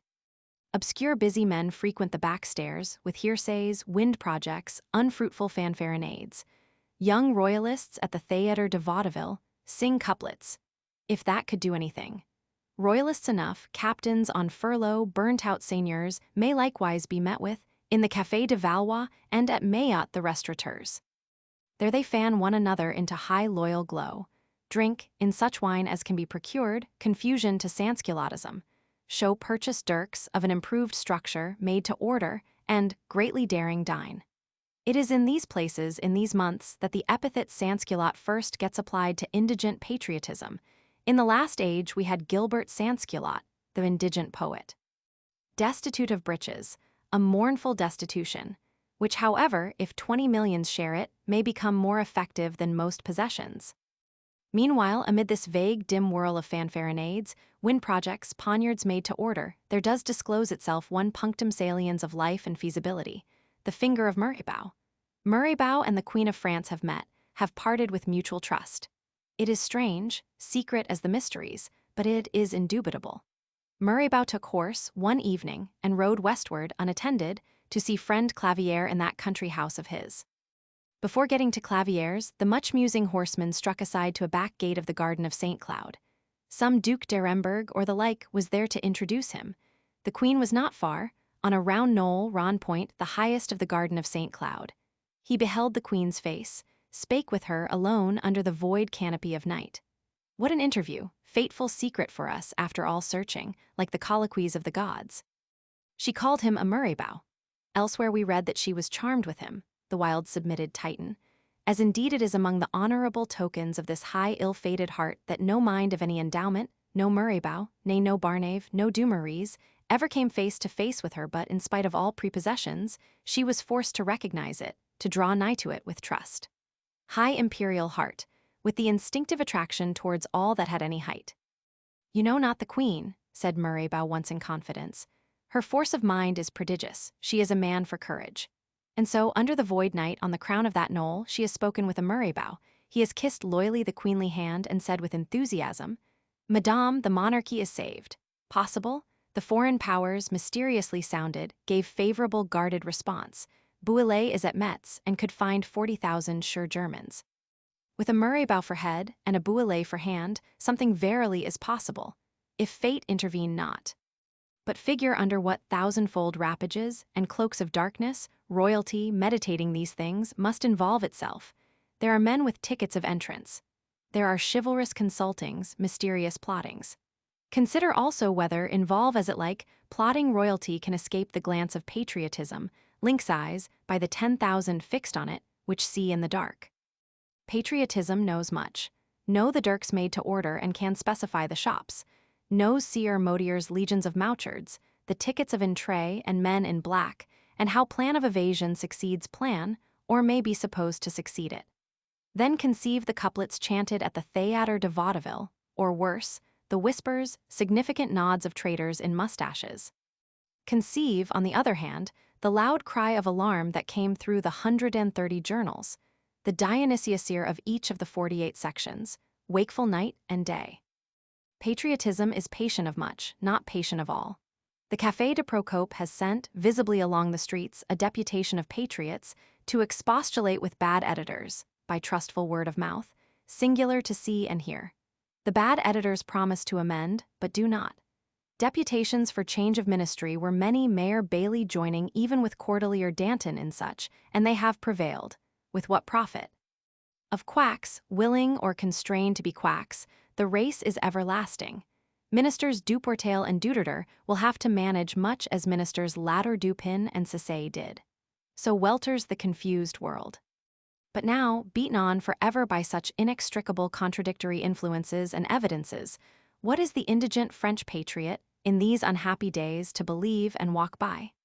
Uncertainty all, except that he is wretched, indigent, that a glorious revolution, the wonder of the universe, has hitherto brought neither bread nor peace, being marred by traitors, difficult to discover.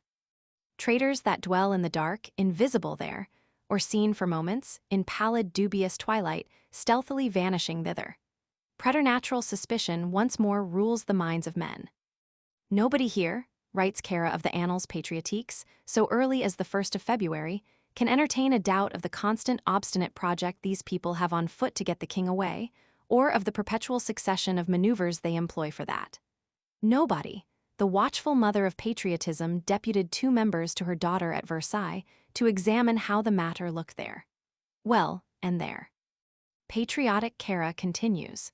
The report of these 2 deputies we all heard with our own ears last Saturday. They went with others of Versailles to inspect the king's stables, also the stables of the Willem Guards du Corps. They found there from 700 to 800 horses standing always saddled and bridled, ready for the road at a moment's notice. The same deputies, moreover, saw with their own 2 eyes several royal carriages, which men were even then busy loading with large well-stuffed luggage bags, leather cows, as we call them, vaches de cure, the royal arms on the panels almost entirely effaced. Momentous enough. Also, on the same day the whole maréchaussée, or cavalry police, did assemble with arms, horses, and baggage, and disperse again. They want the king over the marches, that so Emperor Leopold and the German princes, whose troops are ready, may have a pretext for beginning. This, adds Cara, is the word of the riddle.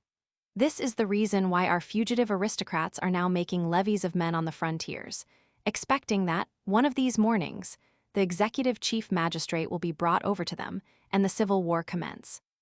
If indeed the executive chief magistrate, bagged, say in one of these leather cows, were once brought safe over to them.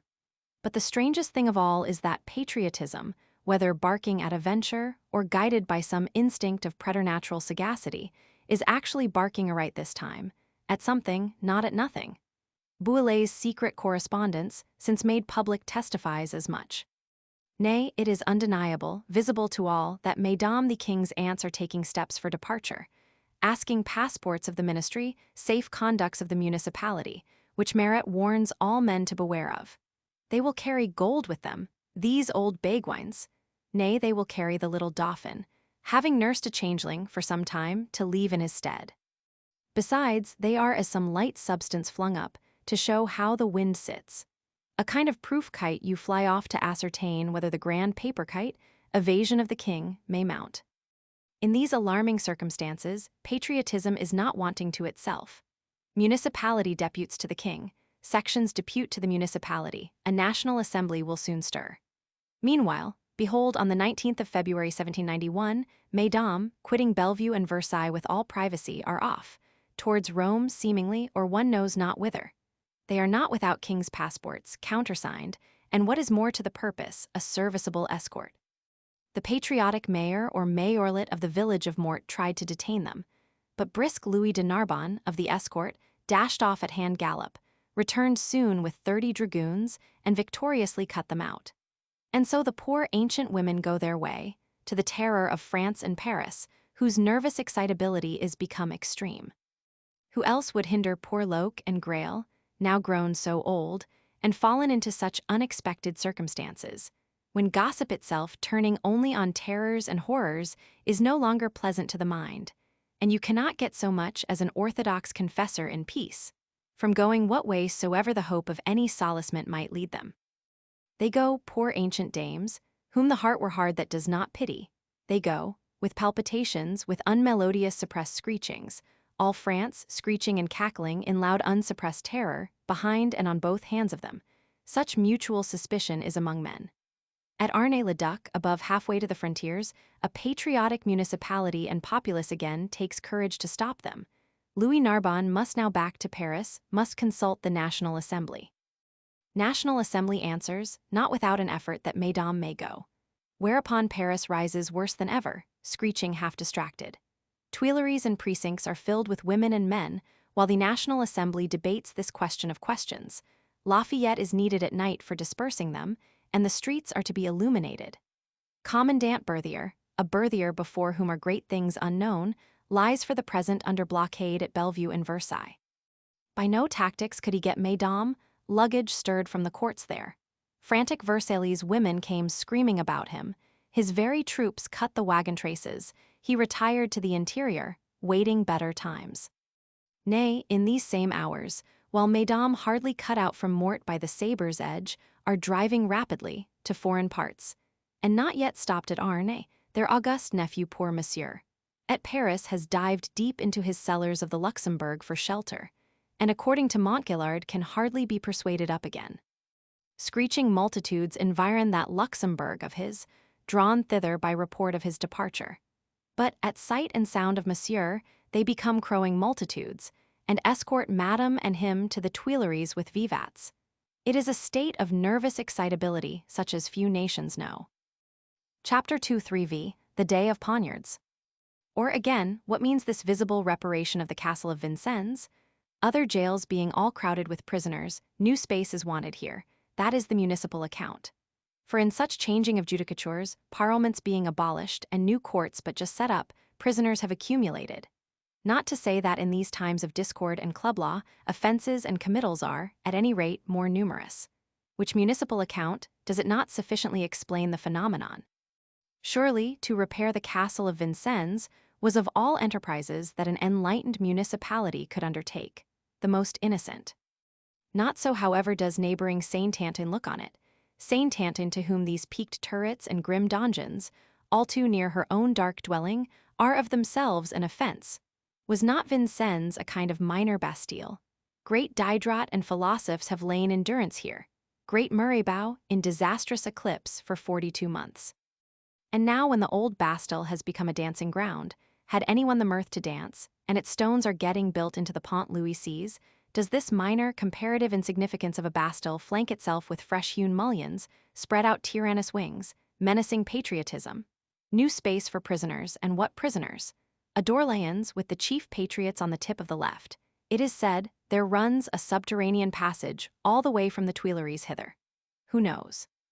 Paris, mined with quarries and catacombs, does hang wondrous over the abyss. Paris was once to be blown up, though the powder, when we went to look, had got withdrawn.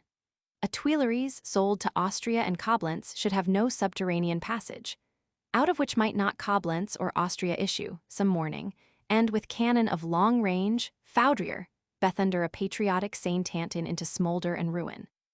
So meditates the benighted soul of Saint-Antin, as it sees the aproned workmen in early spring busy on these towers. In official-speaking municipality, a seer Modier with his legions of Mouchards deserve no trust at all. Were patriot Santera indeed commander, but the sonorous brewer commands only our own battalion.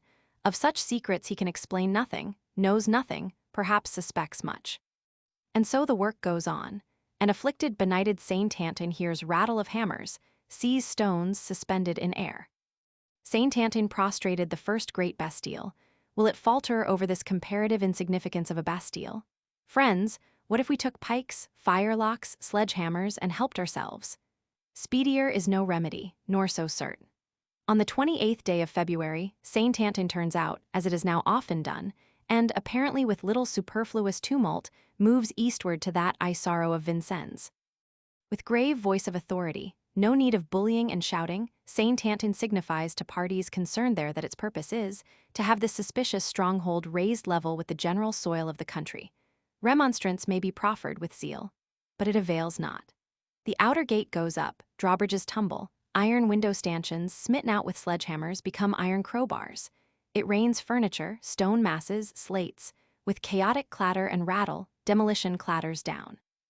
And now hasty expresses rush through the agitated streets to warn Lafayette and the municipal and departmental authorities. Rumor warns a national assembly, a royal Tuileries, and all men who care to hear it. That Saint-Anton is up. That Vincennes, and probably the last remaining institution of the country, is coming down. Quick then, let Lafayette roll his drums and fly eastward, for to all constitutional patriots this is again bad news.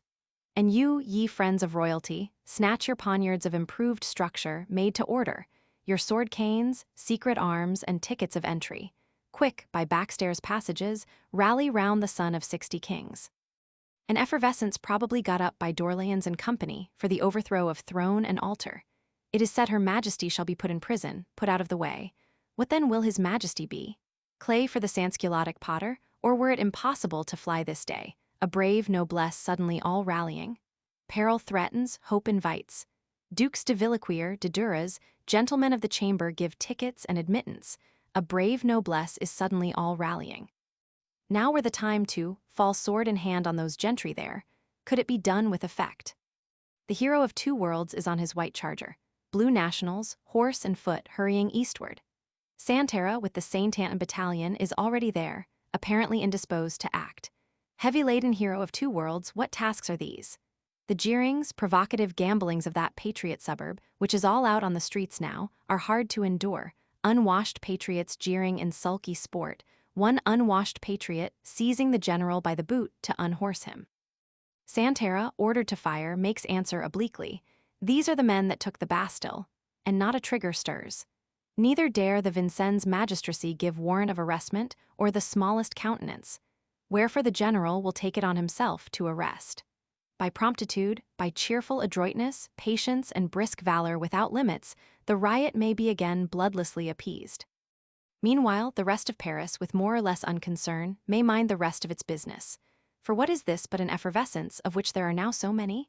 The National Assembly, in one of its stormiest moods, is debating a law against emigration, Murraybow declaring aloud, "I swear beforehand that I will not obey it." Murraybow is often at the tribune this day, with endless impediments from without, with the old unabated energy from within. What can murmurs and clamors, from left or from right, do to this man, like Tenerife or Atlas unremoved? With clear thought, with strong bass voice, though at first low uncert, he claims audience, sways the storm of men. Anon the sound of him waxes, softens. He rises into far-sounding melody of strength, triumphant, which subdues all hearts. His rude-seamed face, desolate fire-scathed, becomes fire-lit and radiates. Once again men feel in these beggarly ages what is the potency and omnipotency of man's word on the souls of men. "I will triumph or be torn in fragments," he was once heard to say. "Silence," he cries now, in strong word of command, in imperial consciousness of strength.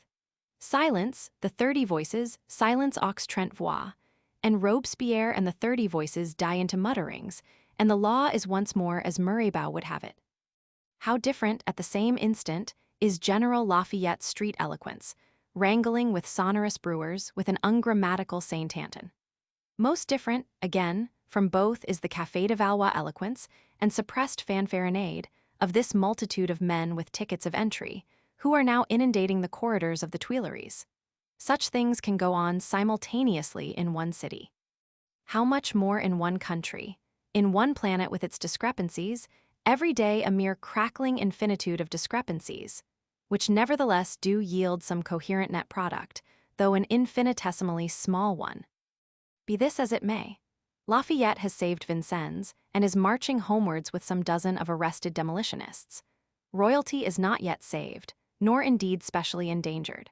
But to the King's Constitutional Guard, to these old Guards Francaises, or Centre Grenadiers, as it chanced to be, this affluence of men with tickets of entry is becoming more and more unintelligible. Is His Majesty verily for Metz, then, to be carried off by these men on the spur of the instant? That revolt of Saint-Anton got up by traitor royalists for a stalking horse. Keep a sharp outlook, ye Centre Grenadiers on duty here. Good never came from the men in black. Nay, they have cloaks, redingotes, some of them leather breeches, boots, as if for instant riding, or what is this that sticks visible from the lapel of Chevalier de Court? too like the handle of some cutting or stabbing instrument. He glides and goes, and still the dudgeon sticks from his left lapel. Hold, monsieur! A center grenadier clutches him, clutches the protrusive dudgeon, whisks it out in the face of the world. By heaven, a very dagger, hunting knife, or whatsoever you call it, fit to drink the life of patriotism. So fared it with Chevalier de Court, early in the day, not without noise, not without commentaries. And now this continually increasing multitude at nightfall. Have they daggers too? Alas, with them too, after angry parleyings, there has begun a groping and a rummaging. All men in black, spite of their tickets of entry, are clutched by the collar and groped. Scandalous to think of, for always as the dirk, sword cane, pistol, or were it but tailor's bodkin, is found on him, and with loud scorn drawn forth from him, he, the hapless man in black, is flung all too rapidly downstairs. Flung, and ignominiously descends head foremost, accelerated by ignominious shovings from sentry after sentry. Nay, as is written, by smitings, twitchings, spurnings, a posteriori not to be named. In this accelerated way, emerges, uncertain which end uppermost, man after man in black through all issues into the Tuileries garden. Emerges, alas, into the arms of an indignant multitude, now gathered and gathering there in the hour of dusk to see what is toward and whether the hereditary representative is carried off or not. Hapless men in black, at last convicted of poniards made to order, convicted chevaliers of the poniard. Within is as the burning ship, without is as the deep sea. Within is no help.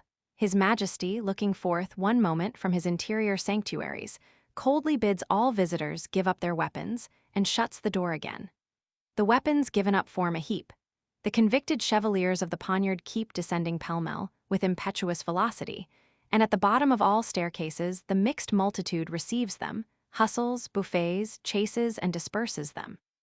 Such sight meets Lafayette, in the dusk of the evening, as he returns, successful with difficulty at Vincennes. Sansculotte Scylla hardly weathered, here is aristocrat Charybdis gurgling under his lee. The patient hero of two worlds almost loses temper. He accelerates, does not retard, the flying chevaliers, delivers, indeed, this or the other hunted loyalist of quality, but rates him in bitter words, such as the hour suggested, such as no saloon could pardon. Hero ill-bested, hanging, so to speak, in midair, hateful to rich divinities above, hateful to indigent mortals below. Duke de Villequier, gentleman of the chamber, gets such contumelious rating in presence of all people there that he may see good first to exculpate himself in the newspapers, then, that not prospering, to retire over the frontiers and begin plotting at Brussels. His apartment will stand vacant, usefuller, as we may find, than when it stood occupied. So fly the chevaliers of the poniard, hunted of patriotic men shamefully in the thickening dusk. A dim, miserable business, born of darkness, dying away there in the thickening dusk and dimness, in the midst of which, however, let the reader discern clearly one figure running for its life, crisping Catiline d'Espremesnil, for the last time or the last but one. It is not yet 3 years since these same center grenadiers, guards Francaises then, marched him towards the Calypso Isles in the grey of the May morning, and he and they have got thus far, buffeted, beaten down, delivered by popular passion, he might well answer bitterly.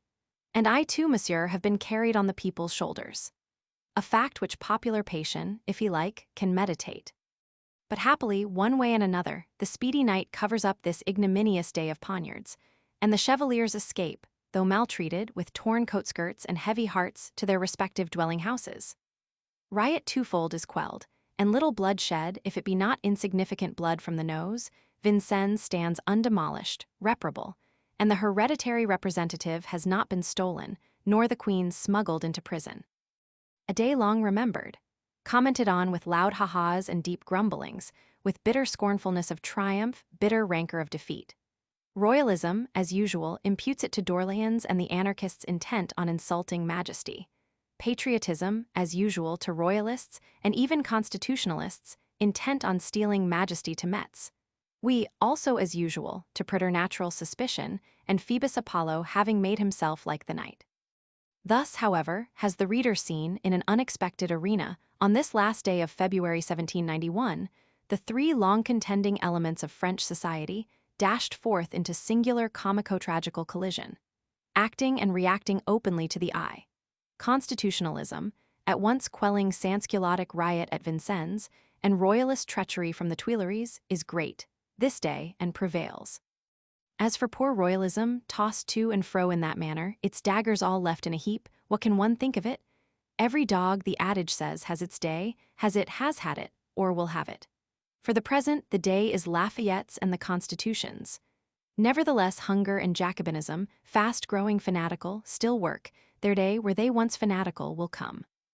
Hitherto, in all tempests, Lafayette, like some divine sea ruler, raises his serene head. The upper Eolus's blasts fly back to their caves like foolish unbidden winds. The undersea billows they had vexed into froth allay themselves.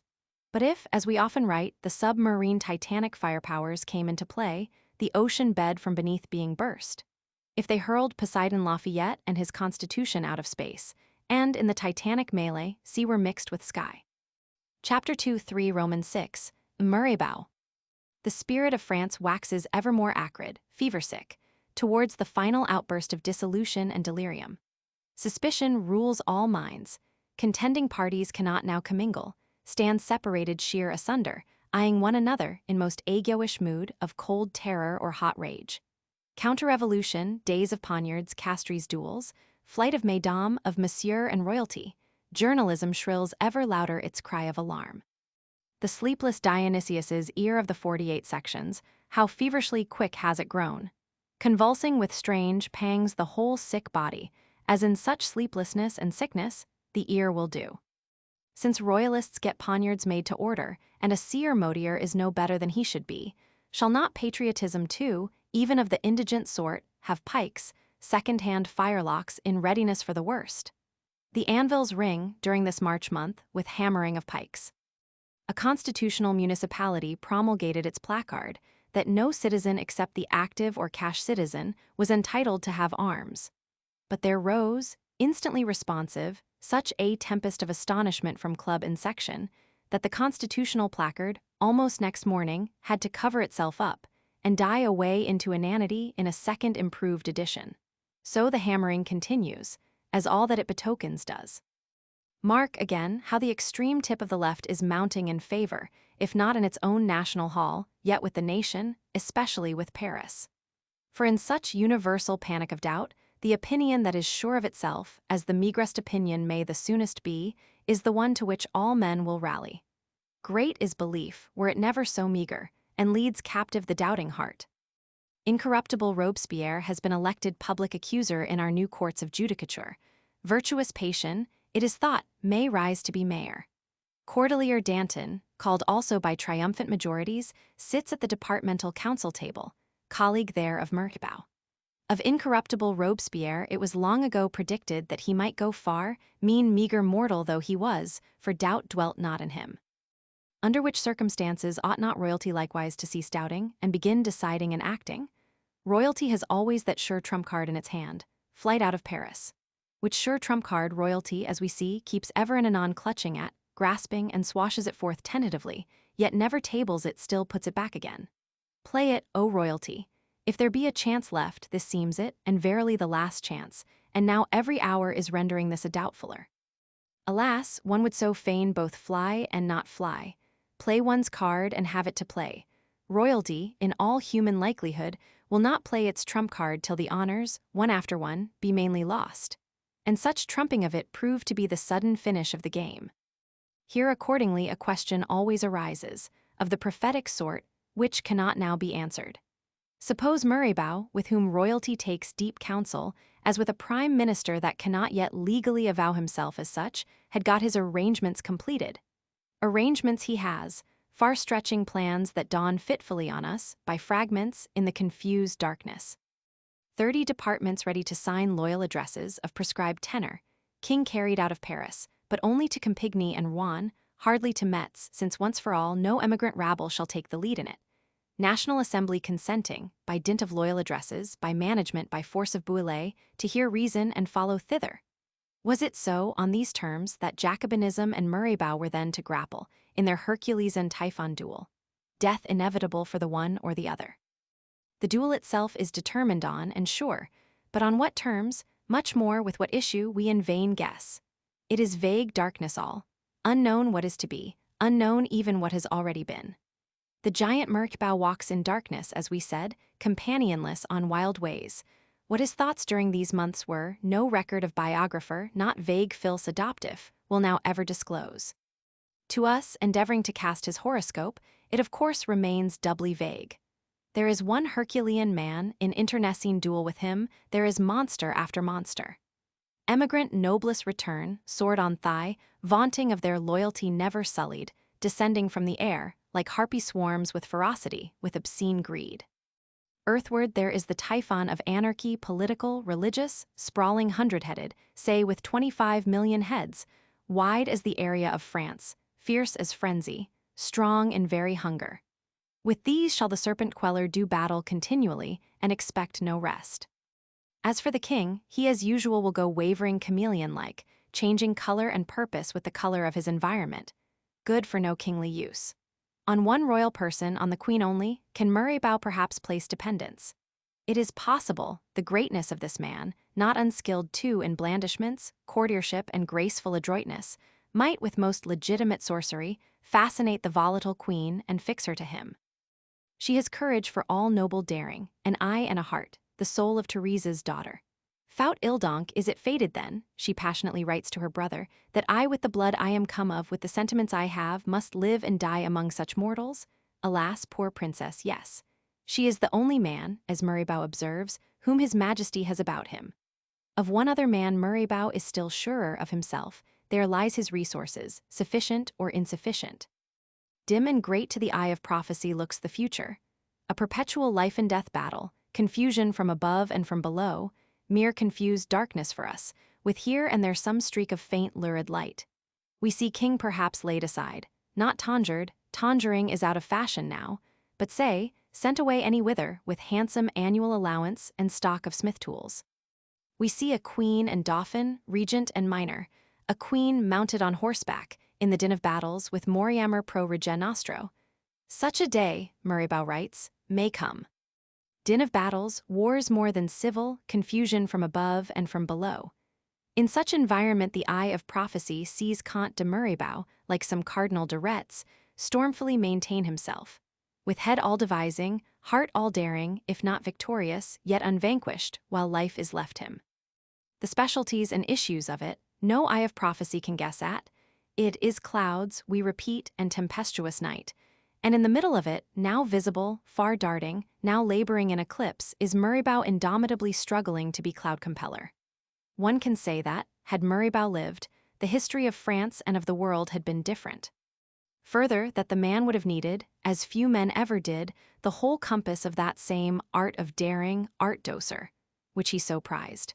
And likewise that he, above all men then living, would have practiced and manifested it. Finally, that some substantiality and no empty simulacrum of a formula would have been the result realized by him. A result you could have loved, a result you could have hated. By no likelihood, a result you could only have rejected with closed lips and swept into quick forgetfulness forever, had Murray-Bow lived one other year. Chapter 2, 3 Romans 7, Death of Murray-Bow. But Murray-Bow could not live another year, any more than he could live another 1,000 years. Men's years are numbered, and the tale of Murray-Bow's was now complete. Important, or unimportant, to be mentioned in world history for some centuries, or not to be mentioned there beyond a day or two, it matters not to peremptory fate. From amid the press of ruddy busy life, the pale messenger beckons silently. Widespreading interests, projects, salvation of French monarchies, what things soever man has on hand, he must suddenly quit it all and go. Wert thou saving French monarchies, wert thou blacking shoes on the Pont Neuf? The most important of men cannot stay. Did the world's history depend on an hour, that hour is not to be given. Whereby, indeed, it comes that these same would-have-beens are mostly a vanity. And the world's history could never in the least be what it would, or might, or should, by any manner of potentiality, but simply and altogether what it is. The fierce wear and tear of such an existence has wasted out the giant oaken strength of Murray-Bow. A fret and fever that keeps heart and brain on fire, excessive effort of excitement, excess of all kinds, labor incessant, almost beyond credibility. If I had not lived with him, says Dumont, I should never have known what a man can make of one day, what things may be placed within the interval of 12 hours. A day for this man was more than a week or a month is for others. The mass of things he guided on together was prodigious. From the scheming to the executing, not a moment lost. "Monsieur le Comte," said his secretary to him once, "what you require is impossible." "Impossible," answered he, starting from his chair. "Ne me dits jamais si bert de mot, never name to me that blockhead of a word." And then the social repasts, the dinner which he gives as commandant of National Guards, which costs £500, alas, and the sirens of the opera, and all the ginger that is hot in the mouth, down what a course is this man hurled. Cannot Murraybow stop, cannot he fly and save himself alive? No, there is a Nessus, shirt on this Hercules, he must storm and burn there without rest till he be consumed. Human strength, never so Herculean, has its measure. Herald shadows flit pale across the fire-brain of Murraybow, heralds of the pale repose. While he tosses and storms, straining every nerve in that sea of ambition and confusion, there comes, somber and still, a monition that for him the issue of it will be swift death. In January last, you might see him as president of the Assembly, his neck wrapped in linen cloths at the evening session. There was sick heat of the blood, alternate darkening and flashing in the eyesight. He had to apply leeches after the morning labor and preside bandaged. "At parting he embraced me," says Dumont, with an emotion I had never seen in him. "I am dying, my friend, dying as by slow fire. We shall perhaps not meet again. When I am gone, they will know what the value of me was. The miseries I have held back will burst from all sides on France. Sickness gives louder warning, but cannot be listened to." On that day of March, proceeding towards the Assembly, he had to seek rest and help in friend de Lamarck S. by the road, and lay there for an hour, half-fainted, stretched on a sofa. To the Assembly, nevertheless, he went, as if in spite of destiny itself, spoke, loud and eager, 5 several times, then quitted the tribune for ever. He steps out, utterly exhausted, into the Tuileries gardens. Many people press round him, as usual with applications, memorials. He says to the friend who was with him, "Take me out of this." And so, on the last day of March 1791, endless anxious multitudes beset the Rue de la Chaussée d'Antin, incessantly inquiring, within doors there, in that house numbered in our time, 42, the over-wearied giant has fallen down to die. Crowds of all parties and kinds, of all ranks from the king to the meanest man, the king sends publicly twice a day to inquire, privately besides. From the world at large there is no end of inquiring. A written bulletin is handed out every 3 hours, is copied and circulated. In the end it is printed. The people spontaneously keep silence. No carriage shall enter with its noise. There is crowding pressure. But the sister of Murraybow is reverently recognized and has free way made for her. The people stand mute, heart-stricken, to all it seems as if a great calamity were nigh, as if the last man of France who could have swayed these coming troubles lay there at hand grips with the unearthly power. The silence of a whole people, the wakeful toil of Cabanis, friend and physician, skills not. On Saturday, the 2nd day of April, Murraybow feels that the last of the days has risen for him, that on this day he has to depart and be no more. His death is titanic as his life has been. Lit up, for the last time in the glare of coming dissolution, the mind of the man is all glowing and burning, utters itself in sayings, such as men long remember. He longs to live, yet acquiesces in death, argues not with the inexorable. His speech is wild and wondrous, unearthly phantasms dancing now their torch dance round his soul, the soul itself looking out, fire-radiant, motionless, girt together for that great hour. At times comes a beam of light from him on the world he is quitting. "I carry in my heart the death dirge of the French monarchy. The dead remains of it will now be the spoil of the factious." Or again, when he heard the cannon fire, what is characteristic too, "Have we the Achilles' funeral already?"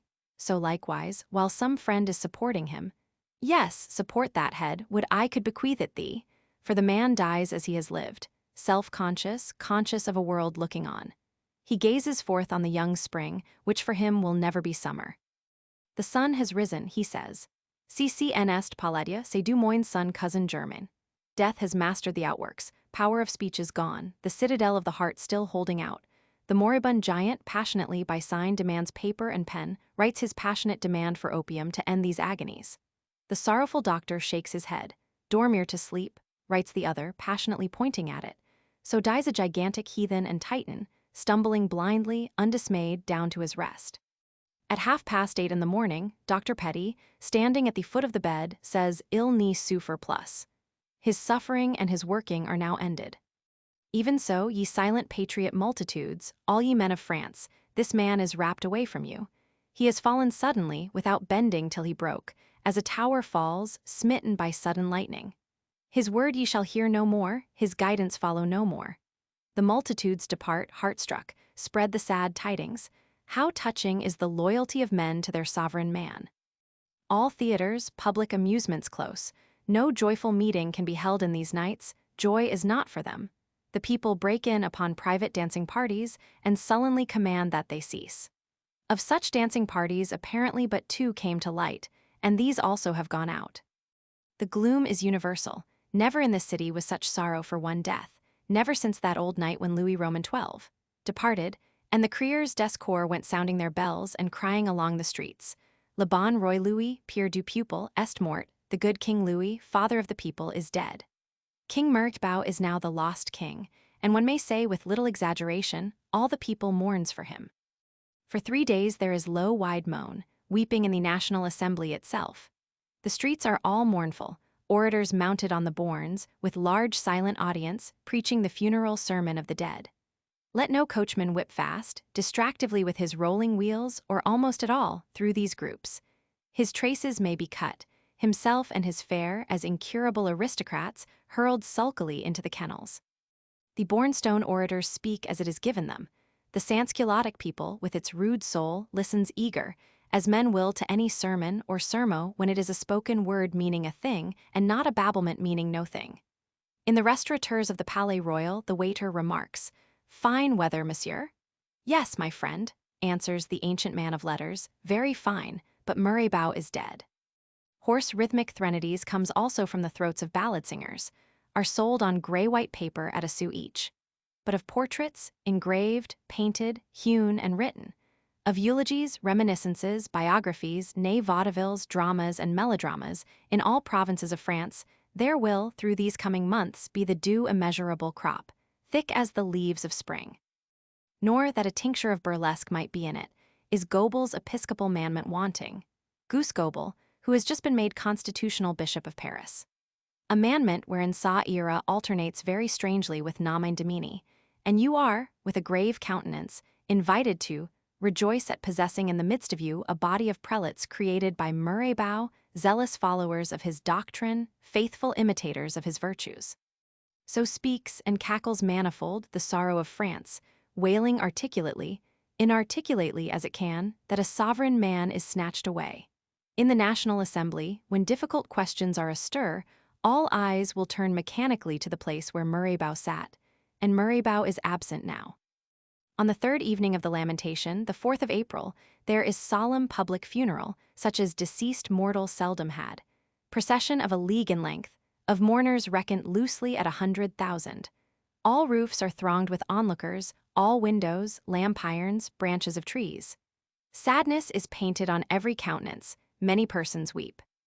There is double hedge of National Guards, there is National Assembly in a body, Jacobin society and societies, king's ministers, municipals, and all notabilities, patriot or aristocrat. Bouillet is noticeable there, with his hat on, say, hat drawn over his brow, hiding many thoughts. Slow wending in religious silence, the procession of a league in length under the level sun rays, for it is 5 o'clock, moves and marches, with its sable plumes itself in a religious silence, but by fits with the muffled roll of drums, by fits with some long-drawn wail of music, and strange new clangor of trombones and metallic dirge voice, amid the infinite hum of men. In the church of St. Eustache, there is funeral oration by Cerruti, and discharge of firearms, which brings down pieces of the plaster. Thence, forward again to the church of St. Genevieve, which has been consecrated, by supreme decree on the spur of this time, into a pantheon for the great men of the fatherland, aux grands hommes la patrie reconnaissante. Hardly at midnight is the business done, and Moribow left in his dark dwelling, first tenant of that fatherland's pantheon.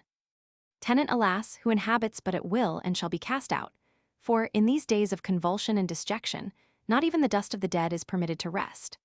Voltaire's bones are, by and by, to be carried from their stolen grave in the Abbey of Celiers to an eager stealing grave in Paris, his birth city, all mortals processioning and perorating there. Cars drawn by 8 white horses, goadsters in classical costume, with fillets and wheatears enough, though the weather is of the wettest. Evangelist Jean-Jacques, too, as is most proper, must be dug up from Ermenonville and processioned with pomp with sensibility to the pantheon of the fatherland. He and others. While again Murraybow, we say, is cast forth from it, happily incapable of being replaced, and rests now irrecognizable, reburied hastily at dead of night, in the central part of the churchyard St. Catherine in the suburb St. Marsa, to be disturbed no further. So blazes out, Farcine, a man's life, and becomes ashes and a caput mortuum in this world pyre which we name French Revolution, not the first that consumed itself there, nor, by thousands and many millions, the last. A man who had swallowed all formulas, who, in these strange times and circumstances, felt called to live titanically and also to die so. As he, for his part, had swallowed all formulas, what formula is there, never so comprehensive, that will express truly the plus and the minus, give us the accurate net result of him? There is hitherto none such. Moralities not a few must shriek condemnatory over this Murraybow.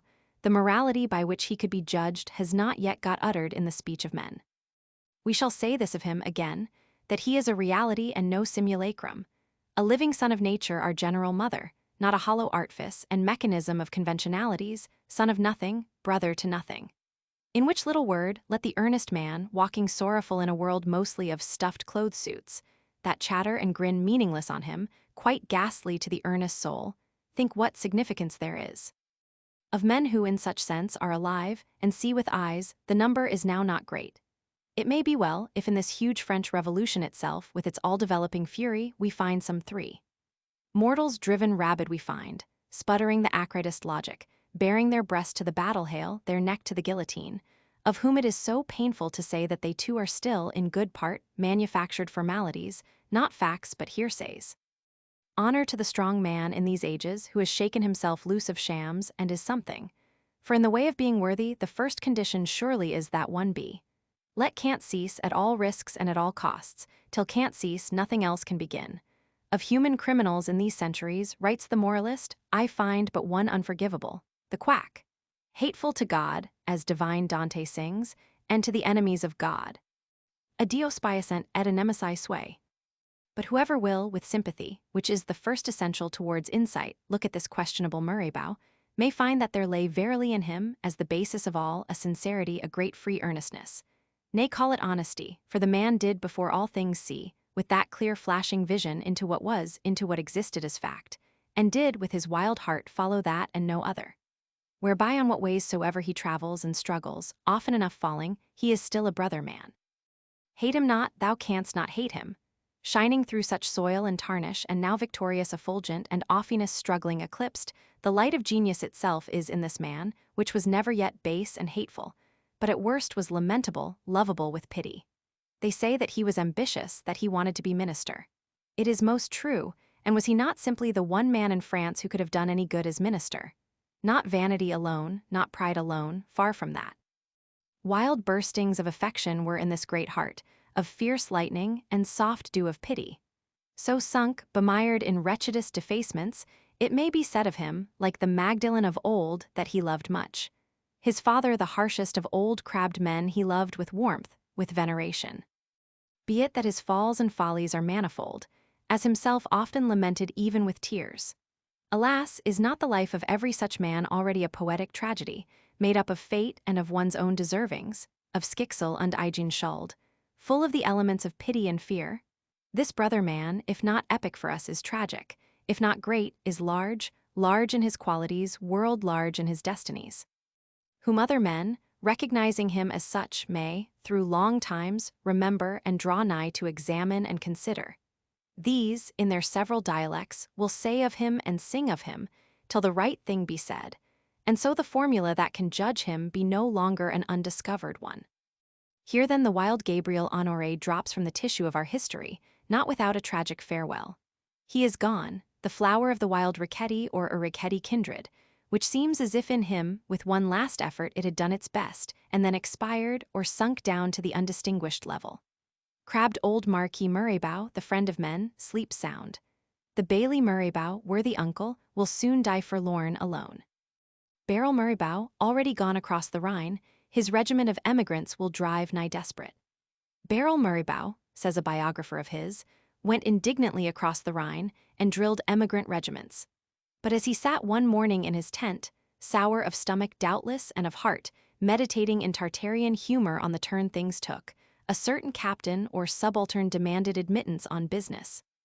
Such captain is refused, he again demands with refusal, and then again, till Colonel Viscount Barrel Murraybow, blazing up into a mere burning brandy barrel, clutches his sword, and tumbles out on this canal of an intruder, alas, on the canal of an intruder's sword's point, who had drawn with swift dexterity, and dies, and the newspapers name it apoplexy and alarming accident.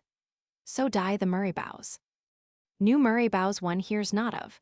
The Wilde kindred, as we said, is gone out with this its greatest. As families and kindreds sometimes do, producing, after long ages of unnoted notability, some living quintessence of all the qualities they had, to flame forth as a man world-noted, after whom they rest as if exhausted, the scepter passing to others. The chosen last of the Murraybows is gone, the chosen man of France is gone. It was he who shook old France from its basis, and, as if with his single hand, has held it toppling there, still unfallen. What things depended on that one man? He is as a ship suddenly shivered on sunk rocks, much swims on the waste waters, far from help. Book 2, Roman 4, Varennes. Chapter 2, 4I, Easter at St. Cloud. The French monarchy may now therefore be considered, as in all human probability, lost, as struggling henceforth in blindness as well as weakness, the last light of reasonable guidance having gone out. What remains of resources their poor majesties will waste still further, in uncertain loitering and wavering. Murraybow himself had to complain that they only gave him half confidence and always had some plan within his plan. Had they fled frankly with him, to Rouen or anywhither, long ago. They may fly now with chance immeasurably lessened, which will go on lessening towards absolute zero. Decide, O Queen, poor Louis can decide nothing, execute this flight project, or at least abandon it. Correspondence with Bouillet there has been enough. What profits consulting and hypothesis, while all around is in fierce activity of practice? The rustic sits waiting till the river run dry. Alas, with you it is not a common river, but a Nile inundation. Snow melting in the unseen mountains, till all, and you where you sit, be submerged. Many things invite to flight. The Voice journals invites, Royalist journals proudly hinting it as a threat, patriot journals rabidly denouncing it as a terror. Mother Society, waxing more and more emphatic, invites. So emphatic that, as was prophesied, Lafayette and your limited patriots have ere long to branch off from her and form themselves into Feuillants, with infinite public controversy. The victory in which, doubtful though it look, will remain with the unlimited mother. Moreover, ever since the day of poniards, we have seen unlimited patriotism openly equipping itself with arms. Citizens denied activity, which is facetiously made to signify a certain weight of purse, cannot buy blue uniforms and be guardsmen. But man is greater than blue cloth. Man can fight, if need be, in multiform cloth or even almost without cloth, as sansculotte. So pikes continue to be hammered, whether those dirks of improved structure with barbs be meant for the West India market, or not meant. Men beat, the wrong way, their plowshares into swords. Is there not what we may call an Austrian committee, Comité Autrichien, sitting daily and nightly in the Tuileries? Patriotism, by vision and suspicion, knows it too well. If the king fly, will there not be aristocrat Austrian invasion, butchery, replacement of feudalism, wars more than civil? The hearts of men are saddened and maddened. Dissident priests likewise give trouble enough. Expelled from their parish churches, where constitutional priests, elected by the public, have replaced them, these unhappy persons resort to convents of nuns or other such receptacles. And there, on Sabbath, collecting assemblages of anti-constitutional individuals, who have grown devout all on a sudden, they worship or pretend to worship in their straight-laced, contumacious manner, to the scandal of patriotism. Dissident priests, passing along with their sacred wafer for the dying, seem wishful to be massacred in the streets, wherein patriotism will not gratify them. Slighter palm of martyrdom, however, shall not be denied, martyrdom not of massacre, yet of fustigation. At the refractory places of worship, patriot men appear, patriot women with strong hazel wands which they apply. Shut thy eyes, O reader. See not this misery, peculiar to these later times, of martyrdom without sincerity, with only cant and contumacy. A dead Catholic Church is not allowed to lie dead. No, it is galvanized into the detestable death life, whereat humanity, we say, shuts its eyes. For the patriot women take their hazel wands and fustigate amid laughter of bystanders with alacrity, broad bottom of priests, alas, nuns too reversed and codolins retroessays. The National Guard does what it can. Municipality invokes the principles of toleration, grants dissident worshippers the Church of the Theatins, promising protection. But it is to no purpose. At the door of that Theatins, church appears a placard, and suspended atop, like plebeian consular fasces, a bundle of rods. The principles of toleration must do the best they may, but no dissident man shall worship contumaciously. There is a plebiscitum to that effect, which, though unspoken, is like the laws of the Medes and Persians. Dissident contumacious priests ought not to be harbored, even in private, by any man. The Club of the Cordeliers openly denounces Majesty himself as doing it. Many things invite to flight, but probably this thing above all others that it has become impossible. On the 15th of April, notice is given that His Majesty, who has suffered much from catarrh lately, will enjoy the spring weather for a few days at St. Cloud. Out at St. Cloud, wishing to celebrate his Easter, his Pax or Pasch there, with refractory anti-constitutional dissidents, wishing rather to make off for Campigny and thence to the frontiers. As were, in good sooth, perhaps feasible, or would once have been, nothing but some 2 chasseurs attending you, chasseur easily corrupted. It is a pleasant possibility, execute it or not. Men say there are 30,000 chevaliers of the poniard lurking in the woods there, lurking in the woods, and 30,000, for the human imagination is not fettered. But now, how easily might these, dashing out on Lafayette, snatch off the hereditary representative and roll away with him after the manner of a whirlblast whither they listed. Enough, it were well the king did not go. Lafayette is forewarned and forearmed, but indeed is the risk his only, or his and all France's? Monday the 18th of April is come, the Easter journey to St. Cloud shall take effect. National Guard has got its orders, a 1st Division as advanced guard has even marched and probably arrived. His Majesty's mason bouch, they say, is all busy stewing and frying at St. Cloud, the king's dinner not far from ready there.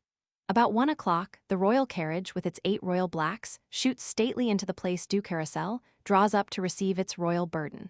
But hark! From the neighboring church of Saint Troch, the tocsin begins ding-donging. Is the king stolen then? He is going. Gone, multitudes of persons crowd the carousel. The royal carriage still stands there, and by heaven's strength shall stand. Lafayette comes up with aide-de-camps and oratory, pervading the groups. Taisez-vous, answer the groups, the king shall not go.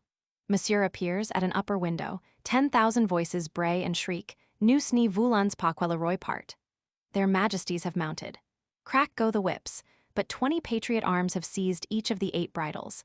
There is rearing, rocking, vociferation, not the smallest headway. In vain does Lafayette fret, indignant, and perorate and strive. Patriots in the passion of terror bellow round the royal carriage. It is one bellowing sea of patriot terror run frantic.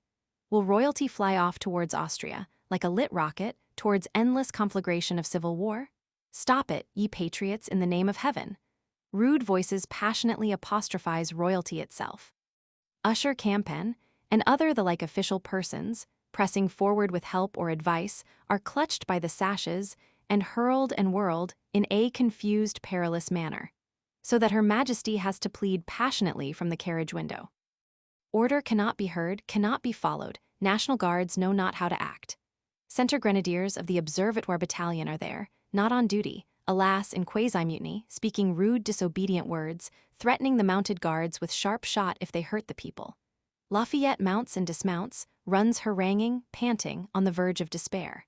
For an hour and 3/4, 7/4 of an hour by the Tuileries clock. Desperate Lafayette will open a passage, were it by the cannon's mouth, if His Majesty will order. Their Majesties, counselled to it by royalist friends, by patriot foes, dismount, and retire in with heavy indignant heart, giving up the enterprise. Mason Bouch may eat that cooked dinner themselves. His Majesty shall not see St. Cloud this day, or any day. The pathetic fable of imprisonment in one's own palace has become a sad fact then. Majesty complains to Assembly, municipality deliberates, proposes to petition or address. Sections respond with sullen brevity of negation. Lafayette flings down his commission, appears in civic pepper and salt frock, and cannot be flattered back again.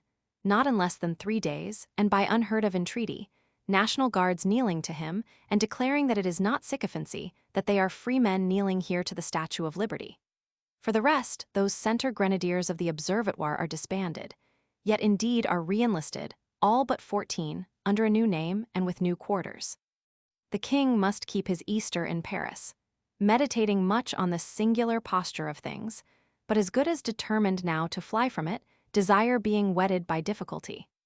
Chapter 2, 4 Roman 2 Easter at Paris. For above a year, ever since March 1790, it would seem, there has hovered a project of flight before the royal mind, and ever and anon has been condensing itself into something like a purpose, but this or the other difficulty always vaporized it again. It seems so full of risks, perhaps of civil war itself. Above all, it cannot be done without effort. Somnolent laziness will not serve.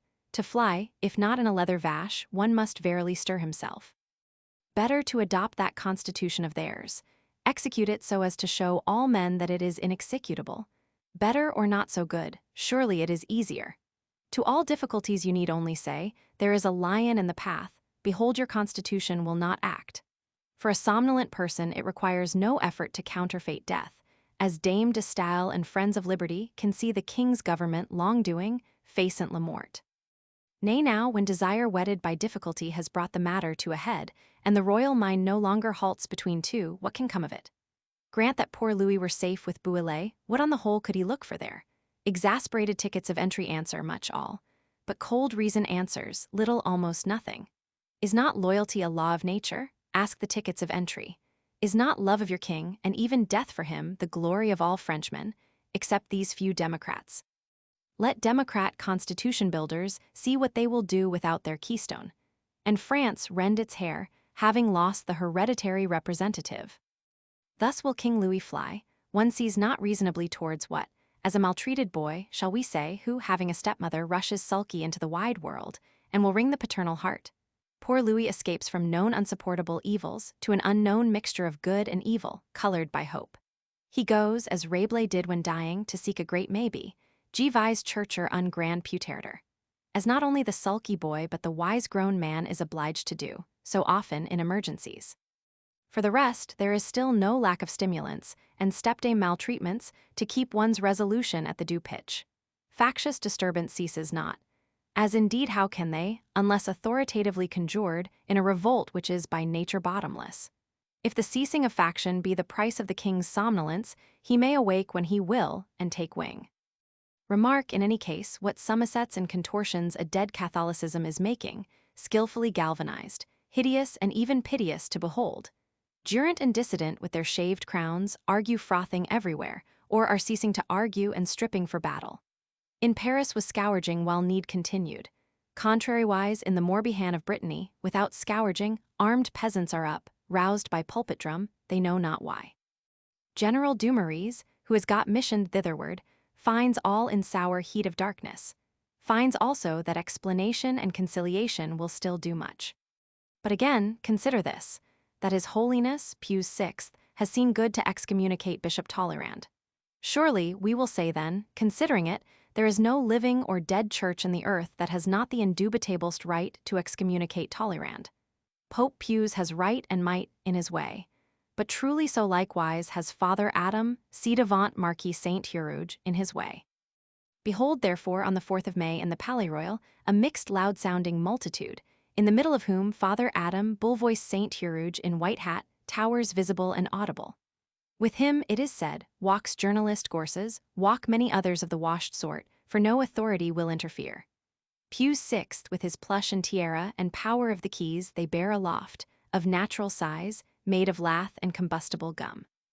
Royou, the king's friend, is borne too in effigy, with a pile of newspaper king's friends, condemned numbers of the Ami du Roi, fit fuel of the sacrifice. Speeches are spoken, a judgment is held, a doom proclaimed, audible in bull voice towards the four winds. And thus, amid great shouting, the Holocaust is consummated under the summer sky, and our Lathan gum holiness with the attendant victims mounts up in flame and sinks down in ashes. A decomposed pope, and right or might among all the parties has better or worse accomplished itself as it could. But on the whole, reckoning from Martin Luther in the marketplace of Wittenberg to Marquis Saint-Huruge in this Palais Royal of Paris, what a journey have we gone, into what strange territories has it carried us? No authority can now interfere. Nay, religion herself, mourning for such things, may after all ask, what have I to do with them? In such extraordinary manner does dead Catholicism, Somerset, and caper, skillfully galvanized. For, does the reader inquire into the subject matter of controversy in this case, what the difference between orthodoxy or mydoxy and heterodoxy or thydoxy might here be? Mydoxy is that an august national assembly can equalize the extent of bishoprics, that an equalized bishop, his creed and formularies being left quite as they were, can swear fidelity to king, law, and nation, and so become a constitutional bishop. Thydoxy, if thou be dissident, is that he cannot, but that he must become an accursed thing. Human ill nature needs but some homoousianagota, or even the pretense of one, and will flow copiously through the eye of a needle. Thus always must mortals go jargoning and fuming. And like the ancient Stoics in their porches, with fierce dispute, maintain their churches. This auto-da-fe of St. Huruge's was on the 4th of May. Royalty sees it, but says nothing. Chapter 2 4 Roman 3 Count Fersen. Royalty, in fact, should, by this time, be far on with its preparations. Unhappily, much preparation is needful. Could a hereditary representative be carried in leather vash, how easy were it? But it is not so. New clothes are needed, as usual in all epic transactions, were it in the grimmest iron ages. Consider Queen Kriemhilde with her 60 seamstresses, in that iron Nibelungen song. No queen can stir without new clothes. Therefore now Dame Campen whisks assiduous to this mantua-maker and to that, and there is clipping of frocks and gowns, upper clothes and under, great and small, such a clipping and sewing as might have been dispensed with. Moreover, her majesty cannot go a step anywhither without her nécessaire, dear nécessaire, of inlaid ivory and rosewood, cunningly devised, which holds perfumes, toilet implements infinite small queen-like furnitures, necessary to terrestrial life. Not without a cost of some 500 louis, of much precious time, and difficult hoodwinking which does not blind, can this same necessary of life be forwarded by the Flanders carriers, never to get to hand. All which, you would say, augurs ill for the prospering of the enterprise, but the whims of women and queens must be humored. Bouillé, on his side, is making a fortified camp at Montmédy, gathering royal element and all manner of other German and true French troops thither, to watch the Austrians. His Majesty will not cross the frontiers, unless on compulsion. Neither shall the emigrants be much employed, hateful as they are to all people. Nor shall old war god Broglie have any hand in the business, but solely our brave Bouillé, to whom, on the day of meeting, a marshal's baton shall be delivered by a rescued king amid the shouting of all the troops. In the meanwhile, Paris being so suspicious, were it not perhaps good to write your foreign ambassadors an ostensible constitutional letter, desiring all kings and men to take heed that King Louis loves the Constitution, that he has voluntarily sworn, and does again swear, to maintain the same, and will reckon those his enemies who affect to say otherwise. Such a constitutional circular is dispatched by couriers, is communicated confidentially to the Assembly, and printed in all newspapers, with the finest effect. Simulation and dissimulation mingle extensively in human affairs. We observe, however, that Count Fersen is often using his ticket of entry, which surely he has clear right to do.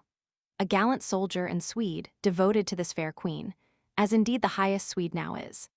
Has not King Gustav, famed fiery Chevalier du Nord, sworn himself by the old laws of chivalry her knight?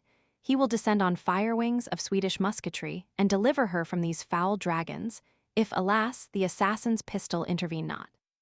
But in fact, Count Fersen does seem a likely young soldier, of alert, decisive ways. He circulates widely, seen, unseen, and has business on hand. Also Colonel the Duc de Choiseul, nephew of Choiseul the Great, of Choiseul the now deceased. He and Engineer Goguelat are passing and repassing between Metz and the Tuileries, and letters go in cipher. One of them, a most important one, hard to decipher, Fersen having ciphered it in haste. As for Duc de Villequier, he is gone ever since the day of poniards, but his apartment is useful for Her Majesty. On the other side, poor commandment Gouvion, watching at the Tuileries, second in national command, sees several things hard to interpret. It is the same Gouvion who sat, long months ago at the town hall, gazing helpless into that insurrection of women, motionless as the brave stabled steed when conflagration rises, till Usher Maillard snatched his drum. Sincerer patriot there is not, but many a shiftier. He, if Dame Campen gossip credibly, is paying some similitude of love court to a certain false chambermaid of the palace, who betrays much to him. The nécessaire, the clothes, the packing of the jewels, could he understand it when betrayed? Helpless Gouvion gazes with sincere glassy eyes into it, stirs up his sentries to vigilance, walks restless to and fro, and hopes the best. But on the whole, one finds that in the second week of June, Colonel de Choiseul is privately in Paris, having come to see his children. Also that Fersen has got a stupendous new coach built of the kind named Berlin, done by the first artists according to a model. They bring it home to him in Choiseul's presence. The two friends take a proof drive in it along the streets, in meditative mood, then send it up to Madame Sullivan's in the Rue de Clichy, far north, to wait there till wanted.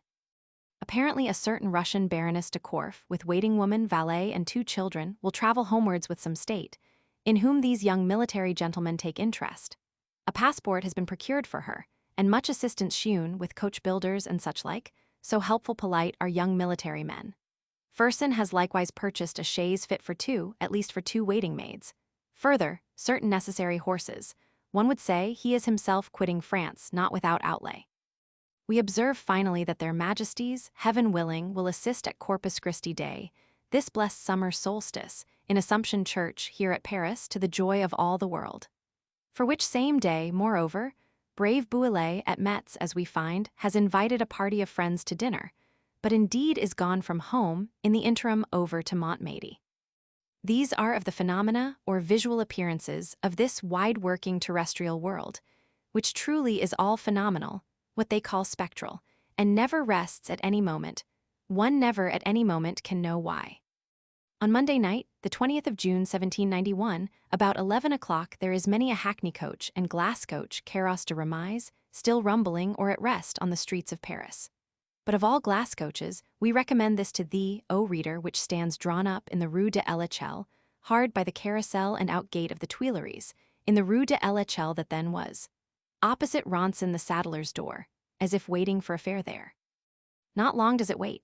A hooded dame with 2 hooded children has issued from Villequier's door, where no sentry walks, into the Tuileries Court of Princes, into the carousel, into the Rue de l'Echelle, where the glass coachman readily admits them and again waits. Not long, another dame, likewise hooded or shrouded, leaning on a servant, issues in the same manner by the glass coachman, cheerfully admitted. Whither go so many dames? Tease his majesty's couche, majesty just gone to bed, and all the palace world is retiring home. But the glass coachman still waits, his fare seemingly incomplete.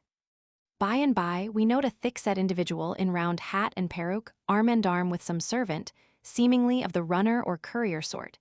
He also issues through Villequier's door, starts a shoebuckle as he passes one of the sentries, stoops down to clasp it again, is however by the glass coachman still more cheerfully admitted. And now, is his fare complete? Not yet, the glass coachman still waits. Alas! And the false chambermaid has warned Gouvion that she thinks the royal family will fly this very night. And Gouvion, distrusting his own glazed eyes, has sent express for Lafayette. And Lafayette's carriage, flaring with lights, rolls this moment through the inner arch of the carousel, where a lady shaded in broad gypsy hat, and leaning on the arm of a servant, also of the runner or courier sort, stands aside to let it pass, and has even the whim to touch a spoke of it with her batting. Light little magic rod which she calls batting, such as the beautiful then wore. The flare of Lafayette's carriage rolls past, all is found quiet in the court of princes, sentries at their post, majesties, apartments closed in smooth rest. Your false chambermaid must have been mistaken. Watch thou, Gouvion, with Argus vigilance, for, of a truth, treachery is within these walls. But where is the lady that stood aside in gypsy hat, and touched the wheel-spoke with her batting? O reader, that lady that touched the wheel-spoke was the Queen of France. She has issued safe through that inner arch into the carousel itself, but not into the Rue de l'Echelle. Flurried by the rattle and rencounter, she took the right hand, not the left. Neither she nor her courier knows Paris. he indeed is no courier, but a loyal stupid ci-devant bodyguard disguised as one. They are off, quite wrong, over the Pont Royal and river, roaming disconsolate in the Rue du Bac, far from the glass coachman who still waits. Waits with flutter of heart, with thoughts, which he must button close up under his jarvey surtout.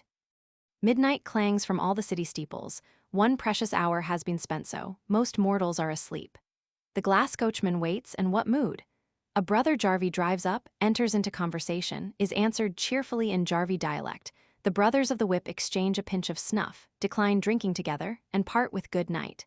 Be the heavens blessed. Here at length is the queen lady in gypsy hat, safe after perils, who has had to inquire her way. She too is admitted. Her courier jumps aloft, as the other, who is also a disguised bodyguard, has done. And now, O glass coachman of 1,000, Count Fersen, for the reader sees it as thou, drive. Dust shall not stick to the hoofs of Fersen. Crack, crack, the glass coach rattles, and every soul breathes lighter. But is Fersen on the right road? Northeastward to the barrier of St. Martin and Metz Highway, thither were we bound, and lo, he drives right northward. The royal individual in round hat and peruke sits astonished, but right or wrong there is no remedy. Crack, crack, we go incessant through the slumbering city. Seldom since Paris rose out of mud, or the long-haired kings went in bullock carts, was there such a drive. Mortals on each hand of you, close by, stretched out horizontal, dormant, and we alive and quaking. Crack, crack, through the Rue de Grammont, across the boulevard, up the Rue de la Chaussée d'Antin. These windows, all silent of number 42, were Murray bows. Towards the barrier not of St. Martin, but of Clichy on the utmost north. Patience, ye royal individuals, Fersen understands what he is about. Passing up the Rue de Clichy, he alights for one moment at Madame Sullivan S. Did Count Fersen's coachman get the Baroness de Korf's new berlin? Gone with it an hour and half ago, grumbles responsive the drowsy porter. C'est bien. Yes, it is well. Though had not such hour and half been lost, it were still better. Forth therefore, O Fersen, fast, by the barrier de Clichy. Then eastward along the outward boulevard, what horses and whipcord can do. Thus Fersen drives through the ambrosial night. Sleeping Paris is now all on the right hand of him, silent except for some snoring hum, and now he is eastward as far as the barrier de St. Martin, looking earnestly for Baroness de Korf's berlin. This heaven's berlin he at length does descry, drawn up with its 6 horses, his own German coachman waiting on the box. Right, thou good German, now haste whither thou knowest. And as for us of the glass coach, haste too, O haste. Much time is already lost.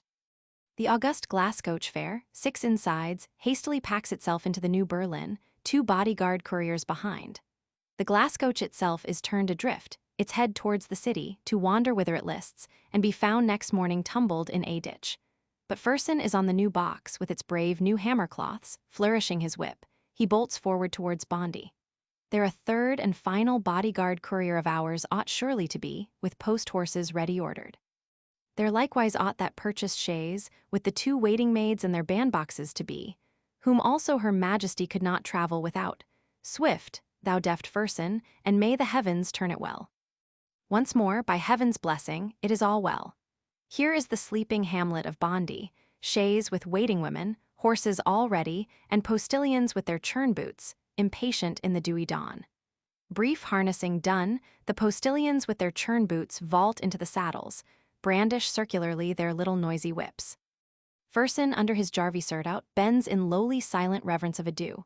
Royal hands wave speechless inexpressible response. Baroness de Korf's berlin with the royalty of France bounds off, forever as it proved.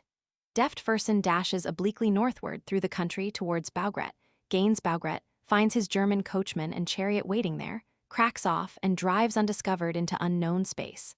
A deft, active man, we say, what he undertook to do is nimbly and successfully done. And so the royalty of France is actually fled? This precious night, the shortest of the year, it flies and drives. Baroness de Korf is, at bottom, Dame de Tourzel, governess of the royal children. She who came hooded with the 2 hooded little ones, little Dauphin, little Madame Royale, known long afterwards as Duchess d'Angoulême. Baroness de Korf's waiting maid is the queen in gypsy hat. The royal individual in round hat and peruke, he is valet for the time being. That other hooded dame, styled traveling companion, is kind Sister Elizabeth. She had sworn long since, when the insurrection of women was, that only death should part her and them. And so they rush there, not too impetuously, through the wood of Bondy, over a Rubicon in their own and France's history. Great, though the future is all vague. If we reach Bouillet, if we do not reach him, oh Louis, and this all round thee is the great slumbering earth, and overhead the great watchful heaven, the slumbering wood of Bondy, where long-haired Chalderic Donothing was struck through with iron, not unreasonably. These peaked stone towers are Rainsey, towers of wicked Dorlians. All slumbers save the multiplex rustle of our New Berlin. Loose-skirted scarecrow of an herb merchant with his ass and early greens toilsomely plodding seems the only creature we meet. But right ahead the great northeast sends up evermore his gray brindled dawn. From dewy branch, birds here and there, with short deep warble, salute the coming sun. Stars fade out and galaxies, street lamps of the city of God. The universe, O my brothers, is flinging wide its portals for the levee of the great High King. Thou, poor King Louis, farest nevertheless, as mortals do towards Orient lands of hope, and the Tuileries with its levees and France and the earth itself is but a larger kind of dog hutch, occasionally going rabid. Chapter 2:4, Roman 4 Attitude. But in Paris, at 6 in the morning, when some patriot deputy, warned by a billet, awoke Lafayette, and they went to the Tuileries. Imagination may paint, but words cannot, the surprise of Lafayette, or with what bewilderment helpless Gouvion rolled glassy Argus's eyes, discerning now that his false chambermaid told true. However, it is to be recorded that Paris, thanks to an august National Assembly, did on this seeming doomsday surpass itself. Never, according to historian eyewitnesses, was there seen such an imposing attitude.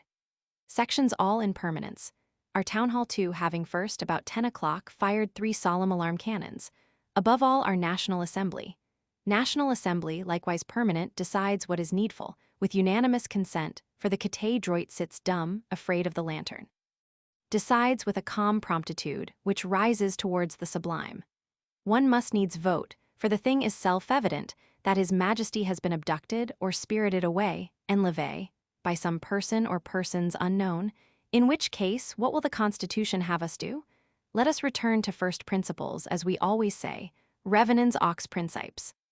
By first or by second principles, much is promptly decided, ministers are sent for, instructed how to continue their functions.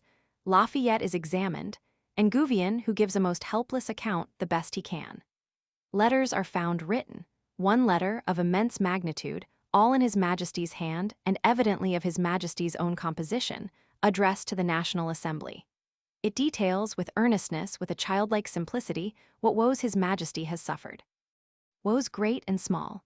A necker scene applauded, a majesty not, then insurrection, want of due cash in civil list, general want of cash, furniture, and order, anarchy everywhere. Deficit never yet in the smallest, choked, or wherefore in brief His Majesty has retired towards a place of liberty, and leaving sanctions, federation, and what oaths there may be, to shift for themselves does now refer to what, thinks an august assembly. To that declaration of the 23rd of June, with its Seul il fira, he alone will make his people happy. As if that were not buried, deep enough, under 2 irrevocable 12 months, and the wreck and rubbish of a whole feudal world. This strange autograph letter the National Assembly decides on printing, on transmitting to the 83 departments, with exegetic commentary, short but pithy.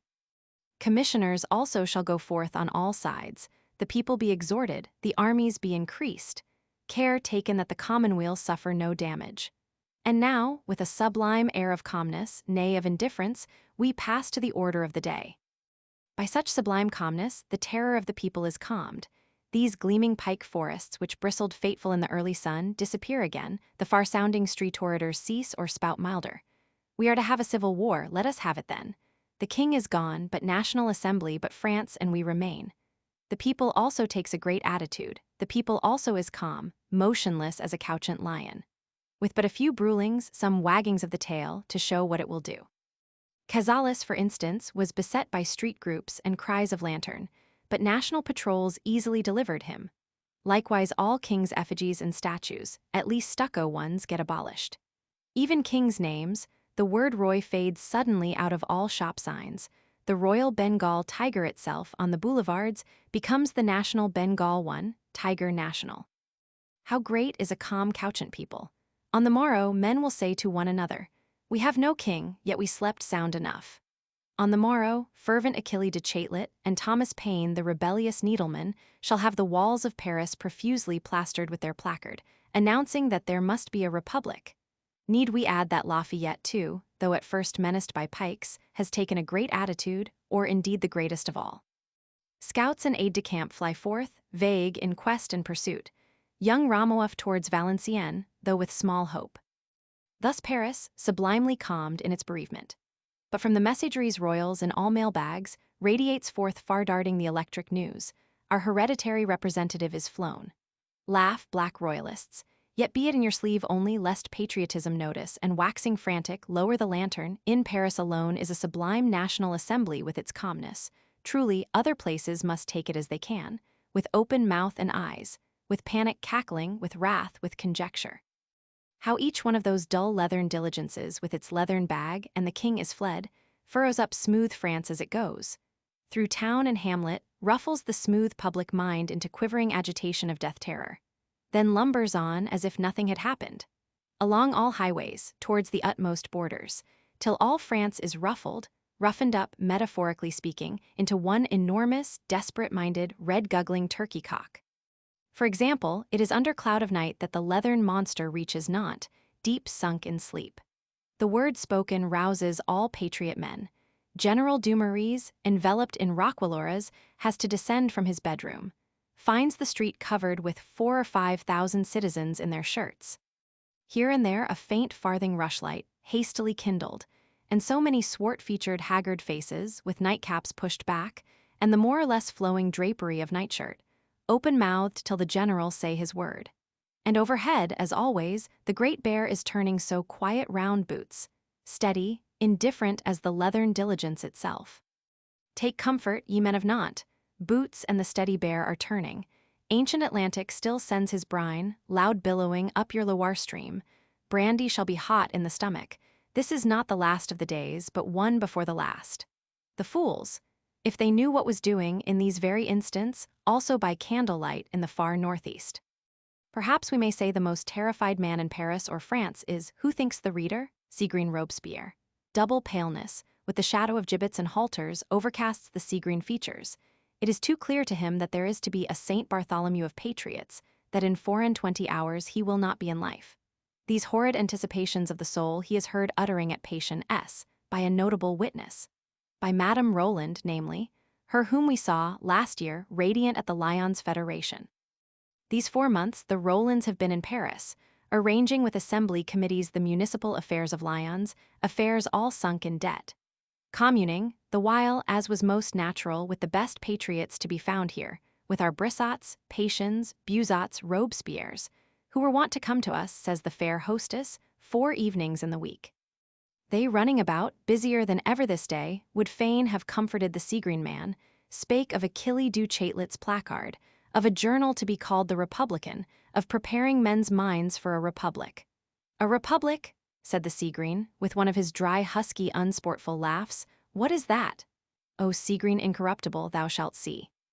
Chapter 2 4v, the New Berlin. But scouts all this while and aides-de-camps have flown forth faster than the leathern diligences.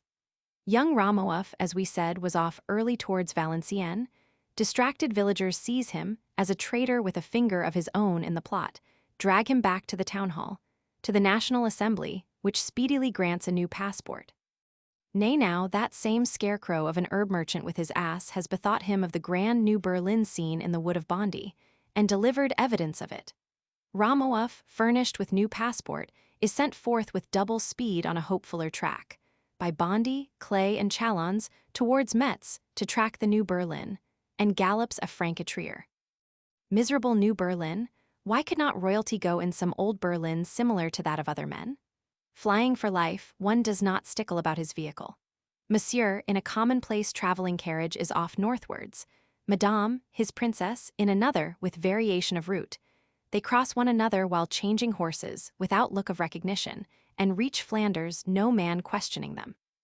Precisely in the same manner, beautiful Princess de Lamballe set off, about the same hour, and will reach England safe. Would she had continued there.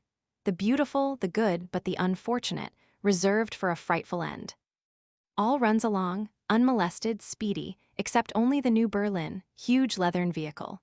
Huge argosy, let us say, or Acapulco ship, with its heavy sternboat of chaise and pair, with its 3 yellow pilot boats of mounted bodyguard couriers, rocking aimless round it and ahead of it to bewilder, not to guide.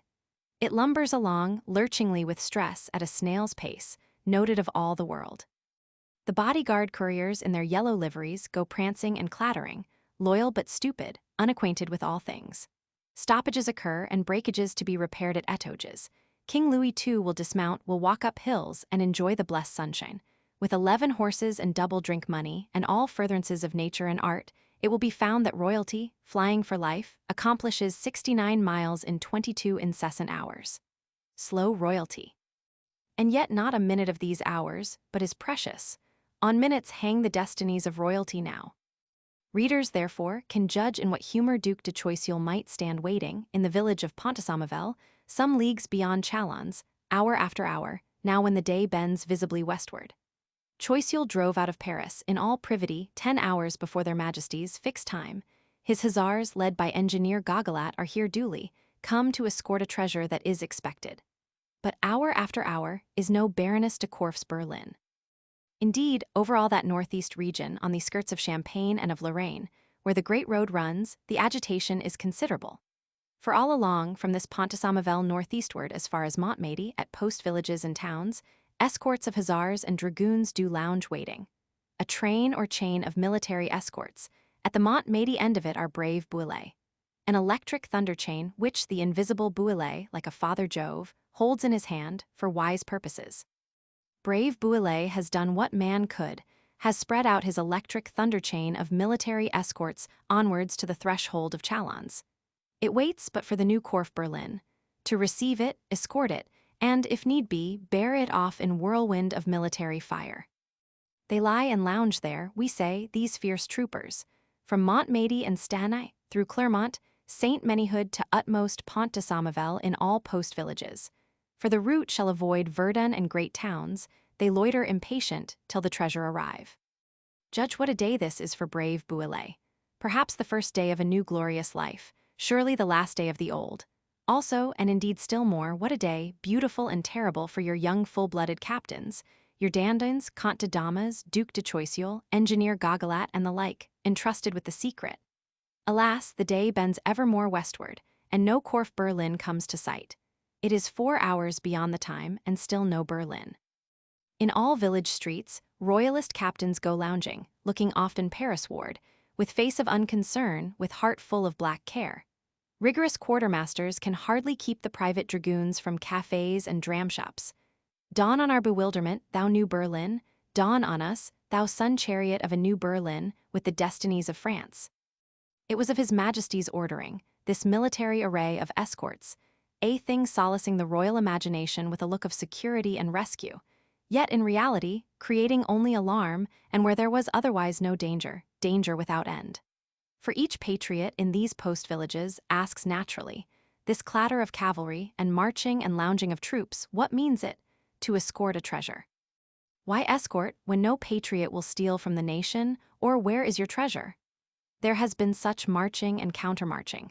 For it is another fatality that certain of these military escorts came out so early as yesterday, the 19th, not the 20th of the month being the day first appointed, which Her Majesty, for some necessity or other, saw good to alter. And now consider the suspicious nature of patriotism. Suspicious, above all, of Bouillé the aristocrat, and how the sour doubting humor has had leave to accumulate and exacerbate for 24 hours. At Pont-à-Samavelle, these 40 foreign hussars of Goguelat and Duc Choiseul are becoming an unspeakable mystery to all men. They lounged long enough already at Saint-Menehould, lounged and loitered till our national volunteers there, all risen into hot wrath of doubt, demanded 300 fusils of their town hall, and got them. At which same moment too, as it chanced, our Captain Dandins was just coming in, from Clermont with his troop, at the other end of the village. A fresh troop, alarming enough, though happily they are only dragoons and French, so that Goguelat with his hussars had to ride, and even to do it fast, till here at Pont-de-Samavelle, where Choiseul lay waiting, he found resting place. Resting place as on burning marl, for the rumor of him flies abroad, and men run to and fro in fright and anger. Chalon sends forth exploratory pickets, coming from Saint Manyhood on that. What is it, ye whiskered hussars, men of foreign guttural speech? In the name of heaven, what is it that brings you? A treasure? Exploratory pickets shake their heads. The hungry peasants, however, know too well what treasure it is. Military seizure for rents, feudalities, which no bailiff could make us pay. This they know, and set to jingling their parish bell by way of tocsin, with rapid effect. Choiseul and Gogolat, if the whole country is not to take fire, must needs, be there Berlin, be there no Berlin, saddle and ride. They mount, and this parish tocsin happily ceases. They ride slowly eastward towards Saint Manyhood, still hoping the sun chariot of a Berlin may overtake them. Ah me, no Berlin, and near now is that Saint Manyhood, which expelled us in the morning with its 300 national fusils, which looks, belike, not too lovingly on Captain Dandons and his fresh dragoons, though only French, which, in a word, one dare not enter the second time, under pain of explosion. With rather heavy heart, our hussar party strikes off to the left. Through byways, through pathless hills and woods, they, avoiding Saint Manyhood and all places which have seen them heretofore, will make direct for the distant village of Varennes. It is probable they will have a rough evening ride. This first military post, therefore, in the long thunder chain, has gone off with no effect, or with worse, and your chain threatens to entangle itself. The great road, however, is got hushed again into a kind of quietude, though one of the wakefulest. Indolent dragoons cannot, by any quartermaster, be kept altogether from the dram shop, where patriots drink and will even treat, eager enough for news. Captains, in a state near distraction, beat the dusky highway, with a face of indifference, and no sun chariot appears. Why lingers it? Incredible that with 11 horses and such yellow couriers and furtherances, its rate should be under the weightiest dray rate, some 3 miles an hour. Alas, one knows not whether it ever even got out of Paris, and yet also one knows not whether, this very moment, it is not at the village end. One's heart flutters on the verge of unutterabilities. Chapter 2:4, Romans 6, Old Dragoon Drought. In this manner, however, has the day bent downwards. Wearied mortals are creeping home from their field labor. The village artisan eats with relish his supper of herbs, or has strolled forth to the village street for a sweet mouthful of air and human news. Still summer eventide everywhere. The great sun hangs flaming on the utmost northwest, for it is his longest day this year. The hilltops rejoicing will ere long be at their ruddiest, and blush good night. The thrush in green dells on long-shadowed leafy spray pours gushing his glad serenade to the babble of brooks grown audibler. Silence is stealing over the earth. Your dusty mill of Valmy, as all other mills and drudgeries, may furl its canvas and cease swashing and circling. The swanked grinders in this treadmill of an earth have ground out another day, and lounge there, as we say, in village groups, movable or ranked on social stone seats, their children, mischievous imps, sporting about their feet. Unnotable hum of sweet human gossip rises from this village of Saint Manyhood, as from all other villages.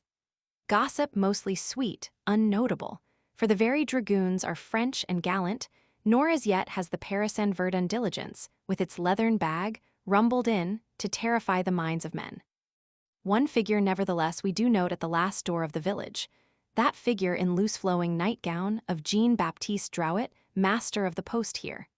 An acrid choleric man, rather dangerous-looking, still in the prime of life, though he has served in his time as a Condé dragoon. This day, from an early hour, Drouet got his collar stirred, and has been kept fretting. Hussar Gogolat in the morning saw good, by way of thrift, to bargain with his own innkeeper, not with Drouet regular maître de poste, about some gig horse for the sending back of his gig, which thing Drouet perceiving came over in red ire, menacing the innkeeper, and would not be appeased. Wholly an unsatisfactory day. For Drouet is an acrid patriot too, was at the Paris Feast of Pikes, and what do these Bouillé soldiers mean? Hussars, with their gig and a vengeance to it, have hardly been thrust out when Dandins and his fresh dragoons arrive from Clermont and stroll. For what purpose? Choleric Drouet steps out and steps in, with long flowing nightgown, looking abroad with that sharpness of faculty which stirred choler gives to man. On the other hand, mark Captain Dandins on the street of that same village, sauntering with a face of indifference, a heart eaten of black care. For no Corfe Berlin makes its appearance. The great sun flames broader towards setting. One's heart flutters on the verge of dread unutterabilities. By heaven, here is the yellow bodyguard courier, spurring fast in the ruddy evening light. Steady O'Dandons stand with inscrutable indifferent face, though the yellow blockhead spurs past the post house, inquires to find it, and stirs the village all delighted with his fine livery. Lumbering along with its mountains of bandboxes and chaise behind, the Corfe Berlin rolls in, huge Acapulco ship with its cockboat, having got thus far. The eyes of the villagers look enlightened, as such eyes do when a coach transit, which is an event, occurs for them.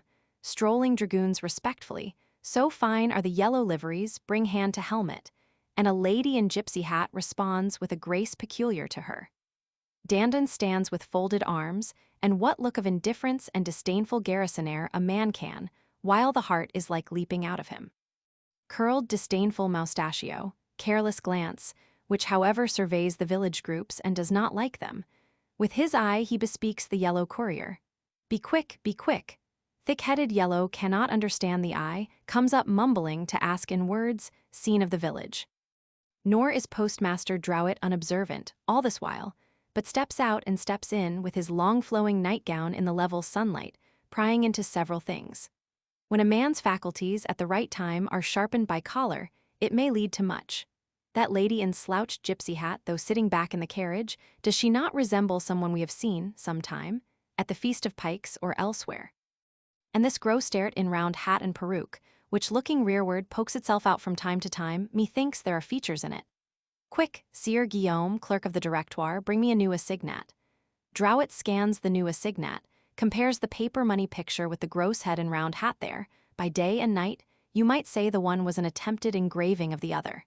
And this march of troops, this sauntering and whispering, I see it. Drowett, postmaster of this village, hot patriot, old dragoon of Condé, consider, therefore, what thou wilt do, and fast, for behold the new Berlin, expeditiously yoked, cracks whipcord and rolls away. Drowett dare not, on the spur of the instant, clutch the bridles in his own two hands. Dandins with broadsword might hew you off. Our poor nationals, not one of them here, have 300 fusils but then no powder. Besides, one is not sure, only morally cert. Drowett, as an adroit old dragoon of Condé, does what is advisablest. Privily bespeaks Clerk Guillaume, old dragoon of Condé he too. Privily, while Clerk Guillaume is saddling two of the fleetest horses, slips over to the town hall to whisper a word, then mounts with Clerk Guillaume, and the two bound eastward in pursuit, to see what can be done. They bound eastward in sharp trot, their moral certainty permeating the village from the town hall outwards in busy whispers. Alas! Captain Dandons orders his dragoons to mount, but they, complaining of long fast, demand bread and cheese first. Before which brief repast can be eaten, the whole village is permeated, not whispering now, but blustering and shrieking. National volunteers, in hurried muster, shriek for gunpowder. Dragoons halt between patriotism and rule of the service, between bread and cheese and fixed bayonets. Dandons hands secretly his pocketbook, with its secret dispatches, to the rigorous quartermaster. The very ostlers have stable forks and flails. The rigorous quartermaster, half-saddled, cuts out his way with the sword's edge, amid leveled bayonets, amid patriot vociferations, adjurations, flail strokes, and rides frantic. Few or even none following him. The rest, so sweetly constrained, consenting to stay there. And thus the new Berlin rolls, and Drowett and Guillaume gallop after it, and Dandons's troopers or trooper gallops after them, and Saint Manyhood, with some leagues of the King's highway, is in explosion, and your military thunder chain has gone off in a self-destructive manner. One may fear with the frightfulest issues. Chapter 2, 4 Roman 7, The Knight of Spurs. This comes of mysterious escorts and a new Berlin with 11 horses. He that has a secret should not only hide it, but hide that he has it to hide. Your first military escort has exploded self-destructive, and all military escorts and a suspicious country will now be up, explosive, comparable not to victorious thunder. Comparable, say rather, to the first stirring of an alpine avalanche, which once stir it as here at Saint Manyhood will spread, all round and on as far as Stanai. Thundering with wild ruin, till patriot villagers, peasantry, military escorts, New Berlin and royalty are down, jumbling in the abyss. The thick shades of night are falling. Postilions crack the whip. The Royal Berlin is through Clermont, where Colonel Comte de Damas got a word whispered to it, is safe through towards Varennes, rushing at the rate of double drink money. An unknown in canoe on horseback shrieks earnestly some hoarse whisper, not audible into the rushing carriage window, and vanishes, left in the night. August travelers palpitate, nevertheless overwearied nature sinks every one of them into a kind of sleep. Alas, and Drouet and clerk Guillaume spur, taking side roads, for shortness, for safety, scattering abroad that moral certainty of theirs, which flies, a bird of the air carrying it. And your rigorous quartermaster spurs, awakening hoarse trumpet tone, as here at Clermont, calling out dragoons gone to bed. Brave Colonel de Damas has them mounted, in part, these Clermont men. Young Cornet Ramay dashes off with a few. But the patriot magistracy is out here at Clermont too, National Guards shrieking for ball cartridges, and the village illuminates itself. Deft patriots springing out of bed, alertly in shirt or shift, striking a light, sticking up each his farthing candle or penurious old crews till all glitters and glimmers, so deft are they. A camisado or shirt tumult everywhere. Storm bell set ringing, village drum beating furious gainerail as here at Clermont under illumination, distracted patriots pleading and menacing. Brave young Colonel de Damas, in that uproar of distracted patriotism, speaks some fire sentences to what troopers he has. Comrades insulted at Saint Manyhood, king and country calling on the brave, then gives the fire word, draw swords. Whereupon, alas, the troopers only smite their sword handles, driving them further home. To me, whoever is for the king, cries Damas in despair, and gallops, he with some poor loyal too, of the subaltern sort, into the bosom of the night. Night unexampled in the Clermontais, shortest of the year, remarkablest of the century, night deserving to be named of spurs. Cornet Ramay, and those few he dashed off with, has missed his road, is galloping for hours towards Verdun, then for hours across hedged country, through roused hamlets towards Varennes, unlucky Cornet Ramay, unluckier Colonel Damas, with whom there ride desperate only some loyal two. More ride not of that Clermont escort. Of other escorts in other villages, not even two may ride, but only all curvet and prance, impeded by storm bell and your village illuminating itself. And Drouet rides and clerk Guillaume, and the country runs. Goguelat and Duke Choiseul are plunging through morasses, over cliffs, over stock and stone in the shaggy woods of the Clermontais, by tracks or trackless with guides, hussars tumbling into pitfalls and lying swooned 3/4 of an hour, the rest refusing to march without them. What an evening ride from Pont de Somerville, what a 30 hours since Choiseul quitted Paris, with Queen's valet Leonard in the chaise by him. Black Care sits behind the rider. Thus go they plunging, rustle the owlet from his branchy nest, champ the sweet-scented forest herb, queen of the meadows spilling her spikenard, and frighten the ear of night. But hark, towards 12 o'clock as one guesses, for the very stars are gone out, sound of the tocsin from Varennes, checking bridle, the hussar officer listens, some fire undoubtedly, yet rides on with double breathlessness to verify. Yes, gallant friends that do your utmost, it is a certain sort of fire, difficult to quench. The Corf Berlin, fairly ahead of all this riding avalanche, reached the little paltry village of Varennes about 11 o'clock, hopeful in spite of that horse-whispering unknown. Do not all towns now lie behind us, Verdun avoided on our right, within wind of Bouillet himself, in a manner, and the darkest of midsummer nights favoring us? And so we halt on the hilltop at the south end of the village, expecting our relay, which young Bouillet, Bouillet's own son, with his escort of hussars, was to have ready, for in this village is no post. Distracting to think of, neither horse nor hussar is here. Ah, and stout horses, a proper relay belonging to Duke Choiseul, do stand at hay but in the upper village over the bridge, and we know not of them. Hussars likewise do wait, but drinking in the taverns. For indeed it is 6 hours beyond the time. Young Bouillet, silly stripling, thinking the matter over for this night, has retired to bed. And so our yellow couriers, inexperienced, must rove, groping, bungling, through a village mostly asleep. Postilions will not, for any money, go on with the tired horses, not at least without refreshment. Not they, let the valet in round hat argue as he likes. Miserable, for 35 minutes by the king's watch, the Berlin is at a dead stand, round hat arguing with churnboot's tired horses slobbering their meal and water, yellow couriers groping, bungling, young Bouillet asleep, all the while in the upper village, and Choiseul's fine team standing there at hay. No help for it, not with a king's ransom. The horses deliberately slobber, round hat argues, Bouillet sleeps. And mark now, in the thick night, do not two horsemen with jaded trot come clank-clanking, and start with half paws if one notice them, At sight of this dim mass of a Berlin and its dull slobbering and arguing, then prick off faster into the village. It is Drouet, he and Clerk Guillaume. Still ahead, they too, of the whole riding hurly-burly, unshot though some brag of having chased them. Perilous is Drouet's errand also, but he is an old dragoon with his wits shaken, thoroughly awake. The village of Varennes lies dark and slumberous, a most unlevel village of inverse saddle shape as men write. It sleeps, the rushing of the river air singing lullaby to it. Nevertheless, from the Golden Arms, Bras d'Or Tavern, across that sloping marketplace, there still comes shine of social light, comes voice of rude drovers or the like who have not yet taken the stirrup cup, Boniface Leblanc in white apron, serving them, cheerful to behold. To this Bras d'Or, Drouet enters, alacrity looking through his eyes. He nudges Boniface in all privacy. Camarade, ease to bon patriot, art thou a good patriot? C.G. sways, answers Boniface. In that case, eagerly whispers Drouet, what whisper is needful, heard of Boniface alone. And now see Boniface Leblanc bustling, as he never did for the jolliest toper.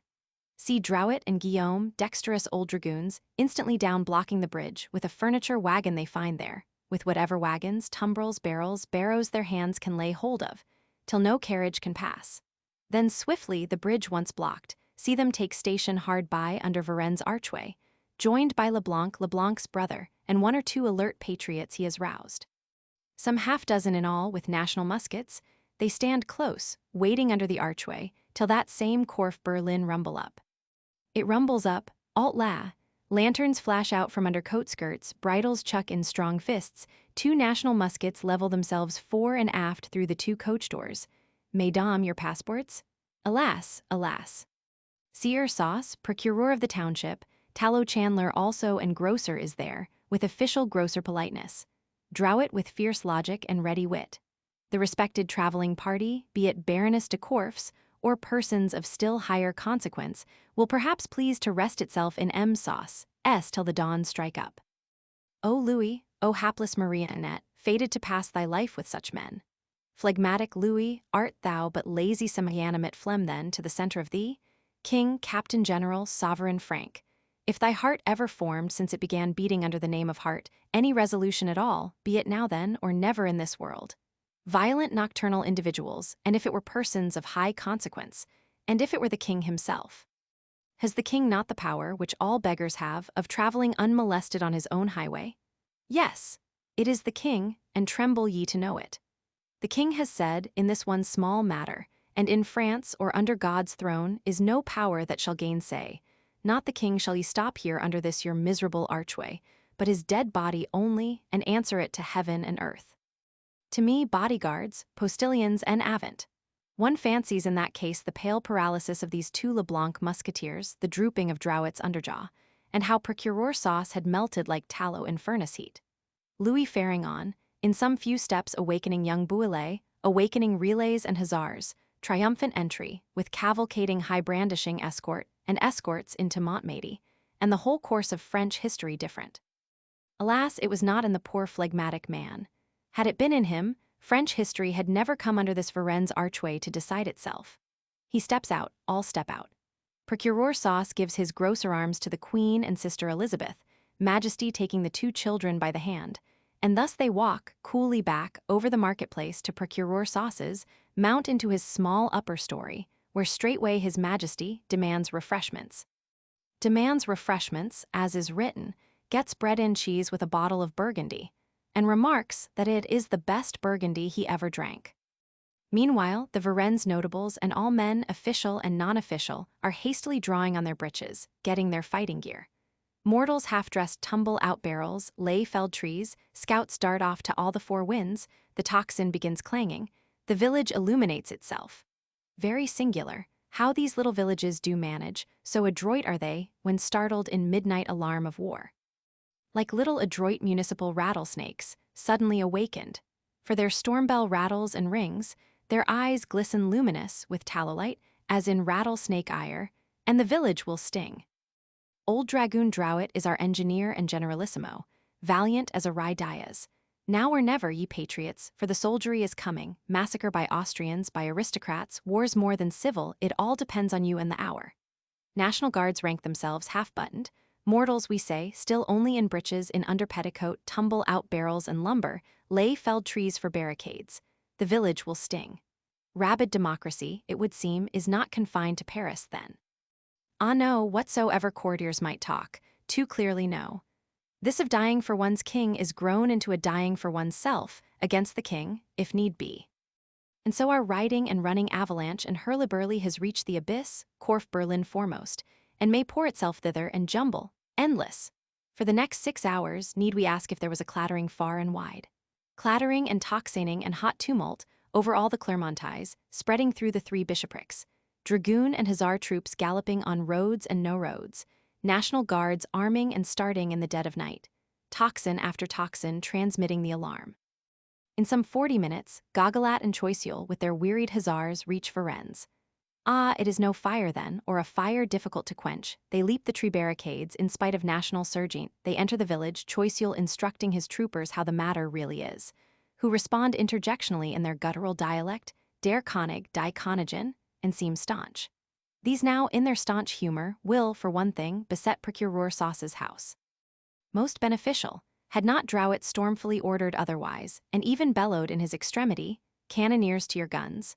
2 old honeycombed field pieces, empty of all but cobwebs, the rattle whereof, as the cannoneers with assured countenance trundled them up, did nevertheless abate the hussar ardor and produce a respectfuller ranking further back. Jugs of wine, handed over the ranks, for the German throat too has sensibility, will complete the business.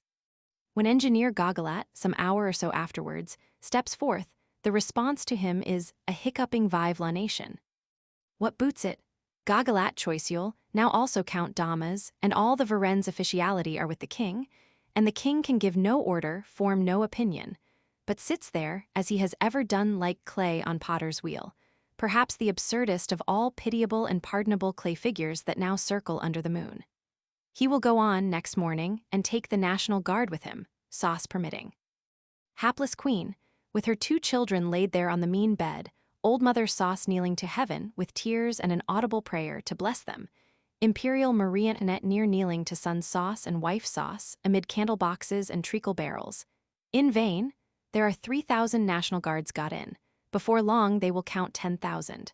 Toxins spreading like fire on dry heath or far faster. Young Bouillet, roused by this Varennes tocsin, has taken horse and fled towards his father. Thitherward also rides in an almost hysterically desperate manner a certain Sieur Aubriot, Choiseul's orderly. Swimming dark rivers, our bridge being blocked, spurring as if the hell hunt were at his heels. Through the village of Dun, he, galloping still on, scatters the alarm.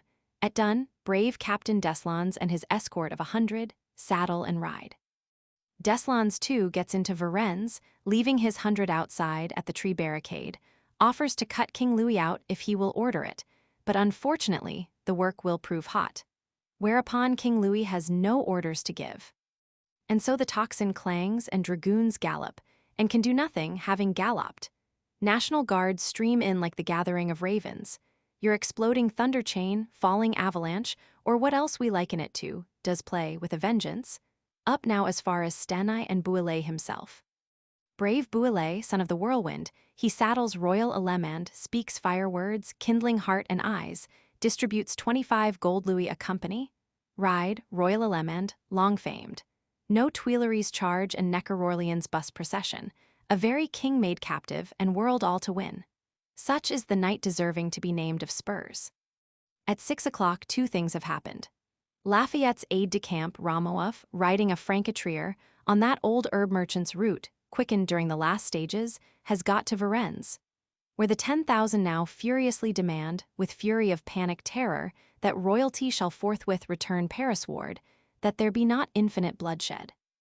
Also, on the other side, English Tom, Choiseul's jockey, flying with that Choiseul relay, has met Bouillet on the heights of Dun, the adamantine brow flushed with dark thunder, thunderous rattle of Royal Allemand at his heels.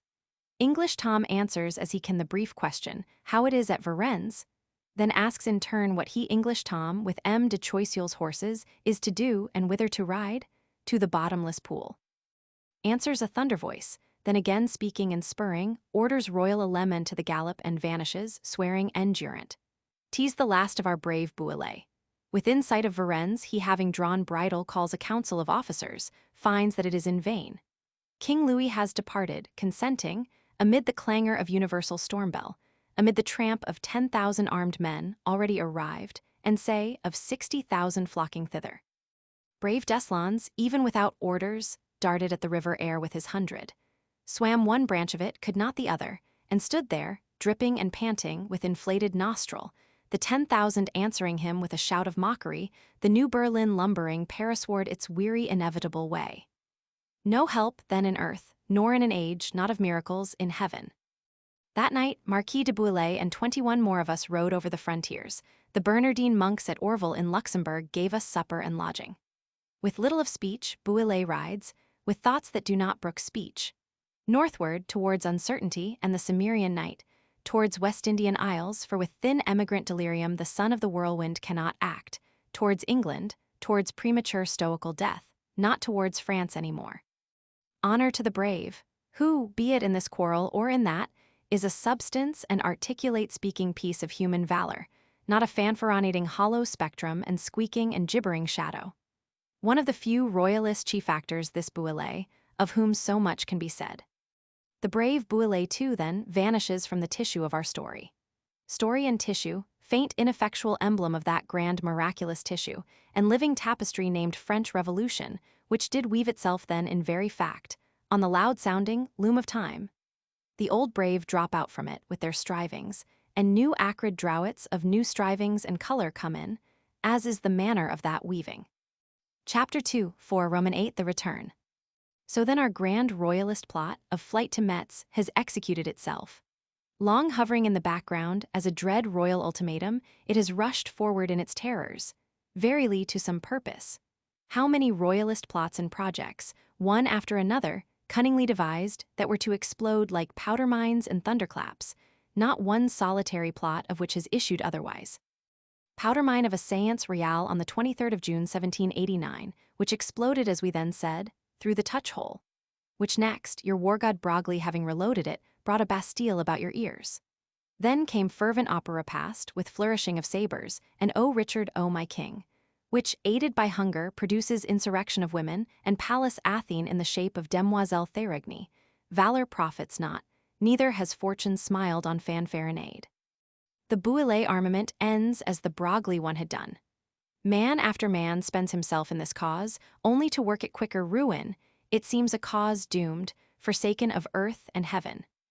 On the 6th of October gone a year, King Louis, escorted by Demoiselle Thérigny and some 200,000, made a royal progress and entrance into Paris, such as man had never witnessed.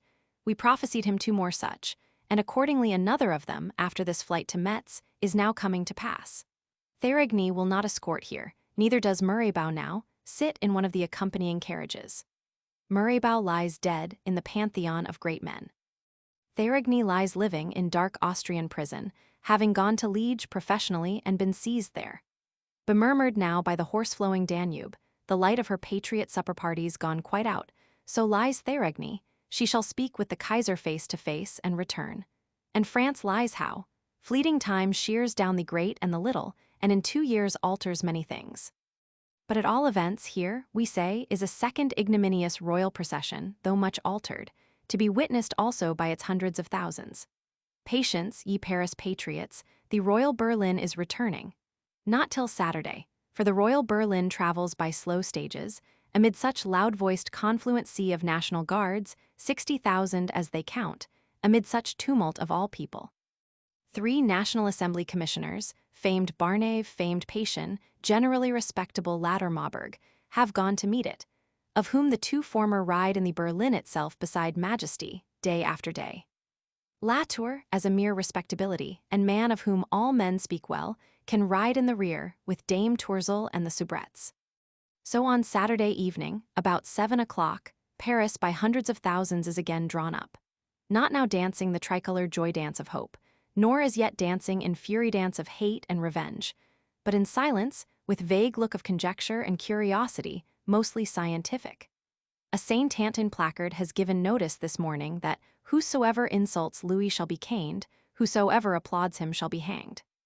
Behold then, at last, that wonderful New Berlin, encircled by blue national sea with fixed bayonets, which flows slowly, floating it on, through the silent assembled hundreds of thousands. 3 yellow couriers sit atop bound with ropes. Patience, Barnave, their majesties, with Sister Elizabeth, and the children of France are within.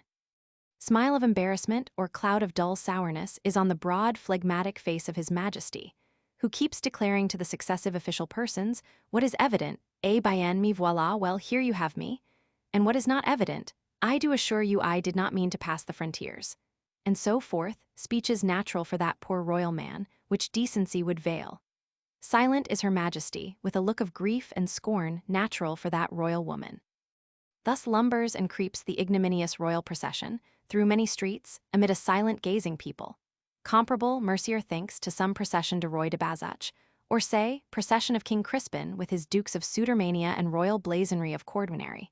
Except indeed that this is not comic. Ah no, it is comico-tragic, with bound couriers and a doom hanging over it, most fantastic, yet most miserably real. Miserablest flebal ludibrium of a pickly-hurrying tragedy. It sweeps along there in most ungorgeous pall, through many streets in the dusty summer evening, gets itself at length wriggled out of sight, vanishing in the Tuileries Palace, towards its doom, of slow torture, peine forte et dure. Populace, it is true, seizes the 3 rope-bound yellow couriers, will at least massacre them. But our august assembly, which is sitting at this great moment, sends out deputation of rescue, and the whole is got huddled up.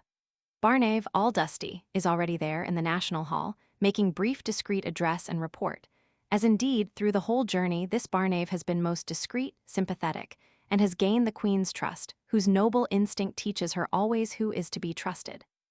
Very different from heavy Patience, who, if Campen speak truth, ate his luncheon, comfortably filled his wine-glass, in the royal Berlin, flung out his chicken bones past the nose of royalty itself, and on the King's saying France cannot be a republic, answered, "No, it is not ripe yet." Barnave is henceforth a Queen's adviser, if advice could profit, and Her Majesty astonishes Dame Campen by signifying almost a regard for Barnave, and that, in a day of retribution and royal triumph, Barnave shall not be executed. On Monday night royalty went, on Saturday evening it returns. So much within 1 short week has royalty accomplished for itself. The pickly-hurrying tragedy has vanished in the Tuileries Palace towards pains strong and hard. Watched, fettered, and humbled, as royalty never was. Watched even in its sleeping apartments and inmost recesses. For it has to sleep with door set ajar, blue national Argus watching, his eye fixed on the Queen's curtains, nay, on one occasion, as the Queen cannot sleep, he offers to sit by her pillow and converse a little. Chapter 2 4 Roman 9 Sharp shot. In regard to all which this most pressing question arises, what is to be done with it? Depose it. Resolutely answer Robespierre and the thoroughgoing few. For truly, with a king who runs away and needs to be watched in his very bedroom that he may stay and govern you, what other reasonable thing can be done? Had Philippe d'Orléans not been a caput mortuum, but of him, known as one defunct, no man now dreams. Depose it not, say that it is inviolable, that it was spirited away, was enlevé, at any cost of sophistry and solecism, re-establish it. So answer with loud vehemence all manner of constitutional royalists, as all your pure royalists do naturally likewise, with low vehemence and rage compressed by fear, still more passionately answer. Nay, Barnave and the 2 Lameths, and what will follow them, do likewise answer so. Answer with their whole might, terror-struck at the unknown abysses on the verge of which, driven thither by themselves mainly, all now reels, ready to plunge. By mighty effort and combination this latter course of re-establish it is the course fixed on, and it shall by the strong arm, if not by the clearest logic, be made good. With the sacrifice of all their hard-earned popularity, this notable triumvirate, says Toulongen, set the throne up again which they had so toiled to overturn, as one might set up an overturned pyramid on its vertex, to stand so long as it is held. Unhappy France, unhappy in king, queen, and constitution, one knows not in which unhappiest. Was the meaning of our so glorious French Revolution this, and no other, that when shams and delusions, long soul-killing, had become body-killing, and got the length of bankruptcy and inanition, a great people rose, and with one voice said, in the name of the highest, shams shall be no more. So many sorrows and bloody horrors endured, and to be yet endured through dismal coming centuries, were they not the heavy price paid and payable for this same total destruction of shams from among men? And now, O Barnave triumvirate, is it in such double distilled delusion, and sham even of a sham, that an effort of this kind will rest acquiescent? Messieurs of the popular triumvirate, never. But after all, what can poor popular triumvirates and fallible august senators do? They can, when the truth is all too horrible, stick their heads ostrich-like into what sheltering fallacy is nearest, and wait there a posteriori. Readers who saw the Clermontides and three bishoprics gallop, in the night of spurs, diligences ruffling up all France into one terrific terrified cock of India, and the town of Nantes in its shirt, may fancy what an affair to settle this was. Robespierre, on the extreme left, with perhaps Patience and lean old Goupil, for the very triumvirate has defalcated, are shrieking hoarse drowned in constitutional clamor. But the debate and arguing of a whole nation, the bellowings through all journals for and against, the reverberant voice of Danton, the Hyperion shafts of Camille, the porcupine quills of implacable Marat, conceive all this. Constitutionalists in a body, as we often predicted, do now recede from the mother society and become Feuillants, threatening her with inanition, the rank and respectability being mostly gone. Petition after petition, forwarded by post or borne in deputation, comes praying for judgment and datience, which is our name for deposition, praying at lowest for reference to the 83 departments of France. Hot Marseilles deputation comes declaring, among other things, our Phocian ancestors flung a bar of iron into the bay at their first landing. This bar will float again on the Mediterranean brine before we consent to be slaves. All this for 4 weeks or more, while the matter still hangs doubtful, emigration streaming with double violence over the frontiers, France seething in fierce agitation of this question and prize question. What is to be done with the fugitive hereditary representative? Finally, on Friday the 15th of July 1791, the National Assembly decides, in what negatory manner we know. Whereupon the theatres all close, the born stones and portable chairs begin spouting, municipal placards flaming on the walls, and proclamations published by sound of trumpet, invite to repose, with small effect. And so, on Sunday the 17th, there shall be a thing seen, worthy of remembering. Scroll of a petition, drawn up by Brissot's Dantons, by Cordelier's Jacobins, for the thing was infinitely shaken and manipulated, and many had a hand in it. Such scroll lies now visible, on the wooden framework of the fatherland's altar, for signature. Unworking Paris, male and female, is crowding thither all day to sign or to see. Our fair Roland herself the eye of history can discern there, in the morning, not without interest. In few weeks the fair patriot will quit Paris, yet perhaps only to return. But what with sorrow of balked patriotism, what with closed theatres, and proclamations still publishing themselves by sound of trumpet, the fervour of men's minds this day is great.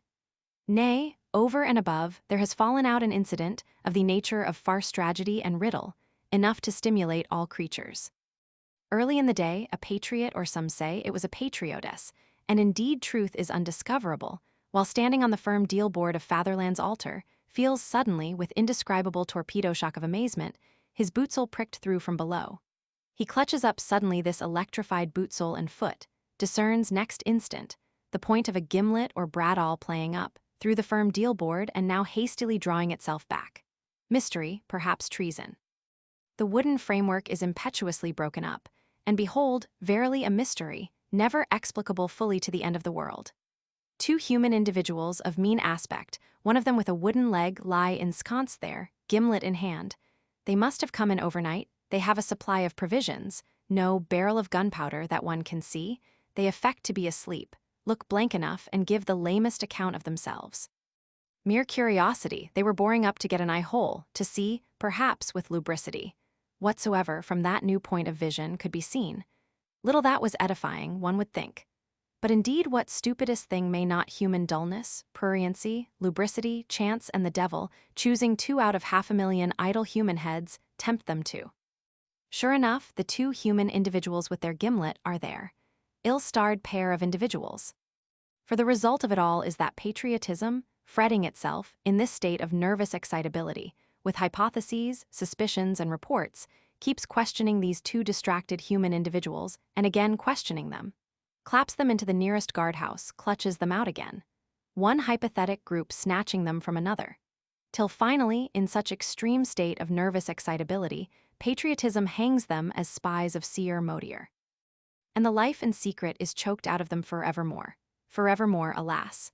Or is a day to be looked for when these two evidently mean individuals, who are human nevertheless, will become historical riddles, and, like him of the Iron Mask, also a human individual and evidently nothing more, have their dissertations. To us this only assert that they had a gimlet, provisions, and a wooden leg, and have died there on the lantern, as the unluckiest fools might die. And so the signature goes on in a still more excited manner. And Chomet, for antiquarians possess the very paper to this hour, has signed himself in a flowing saucy hand slightly leaned, and Hebert, detestable Peer Duchesne, as if an inked spider had dropped on the paper. Usher Maillard also has signed, and many crosses, which cannot write. And Paris, through its 1,000 avenues, is welling to the Champ de Mars and from it, in the utmost excitability of humor. Central Fatherland's altar quite heaped with signing patriots and patriotesses, the 30 benches and whole internal space crowded with onlookers, with comers and goers, one regurgitating whirlpool of men and women in their Sunday clothes. All which a constitutional seer Modier sees, and Bailey, looking into it with his long visage made still longer. Auguring no good, perhaps defiance and deposition after all. Stop it, ye constitutional patriots, fire itself is quenchable, yet only quenchable at first. Stop it truly, but how stop it? Have not the first free people of the universe a right to petition? Happily, if also unhappily, here is one proof of riot, these two human individuals hanged at the lantern. Proof, O treacherous seer Modier, were they not two human individuals sent thither by thee to be hanged, to be a pretext for thy bloody drapeau rouge? This question shall many a patriot, one day, ask, and answer affirmatively, strong in preternatural suspicion. Enough, towards 7:30 in the evening, the mere natural eye can behold this thing. Seer Modier, with municipals in scarf, with blue national patriotism, rank after rank, to the clang of drums, wending resolutely to the Champ de Mars. Mayor Bailey, with elongated visage, bearing, as in sad duty bound, the drapeau rouge. Howl of angry derision rises in treble and bass from 100,000 throats, at the sight of martial law, which, nevertheless waving its red sanguinary flag, advances there from the Gros Caillou entrance. Advances, drumming and waving, towards altar of Fatherland. Amid still wilder howls with objurgation up to station, with flights of pebbles and mud, saxa et feces, with crackle of a pistol shot, finally with volley fire of patriotism, leveled muskets, roll of volley on volley. Precisely after 1 year and 3 days, our sublime Federation field is wetted, in this manner, with French blood. Some 12 unfortunately shot, reports Bailey, counting by units, but patriotism counts by tens and even by hundreds. Not to be forgotten nor forgiven, patriotism flies, shrieking, execrating. Camille ceases journalizing this day. Great Danton with Camille and Fréron have taken wing for their life. Marat burrows deep in the earth and is silent. Once more patriotism has triumphed, one other time, but it is the last. This was the royal flight to Varennes. Thus was the throne overturned thereby, but thus also was it victoriously set up again on its vertex, and will stand while it can be held.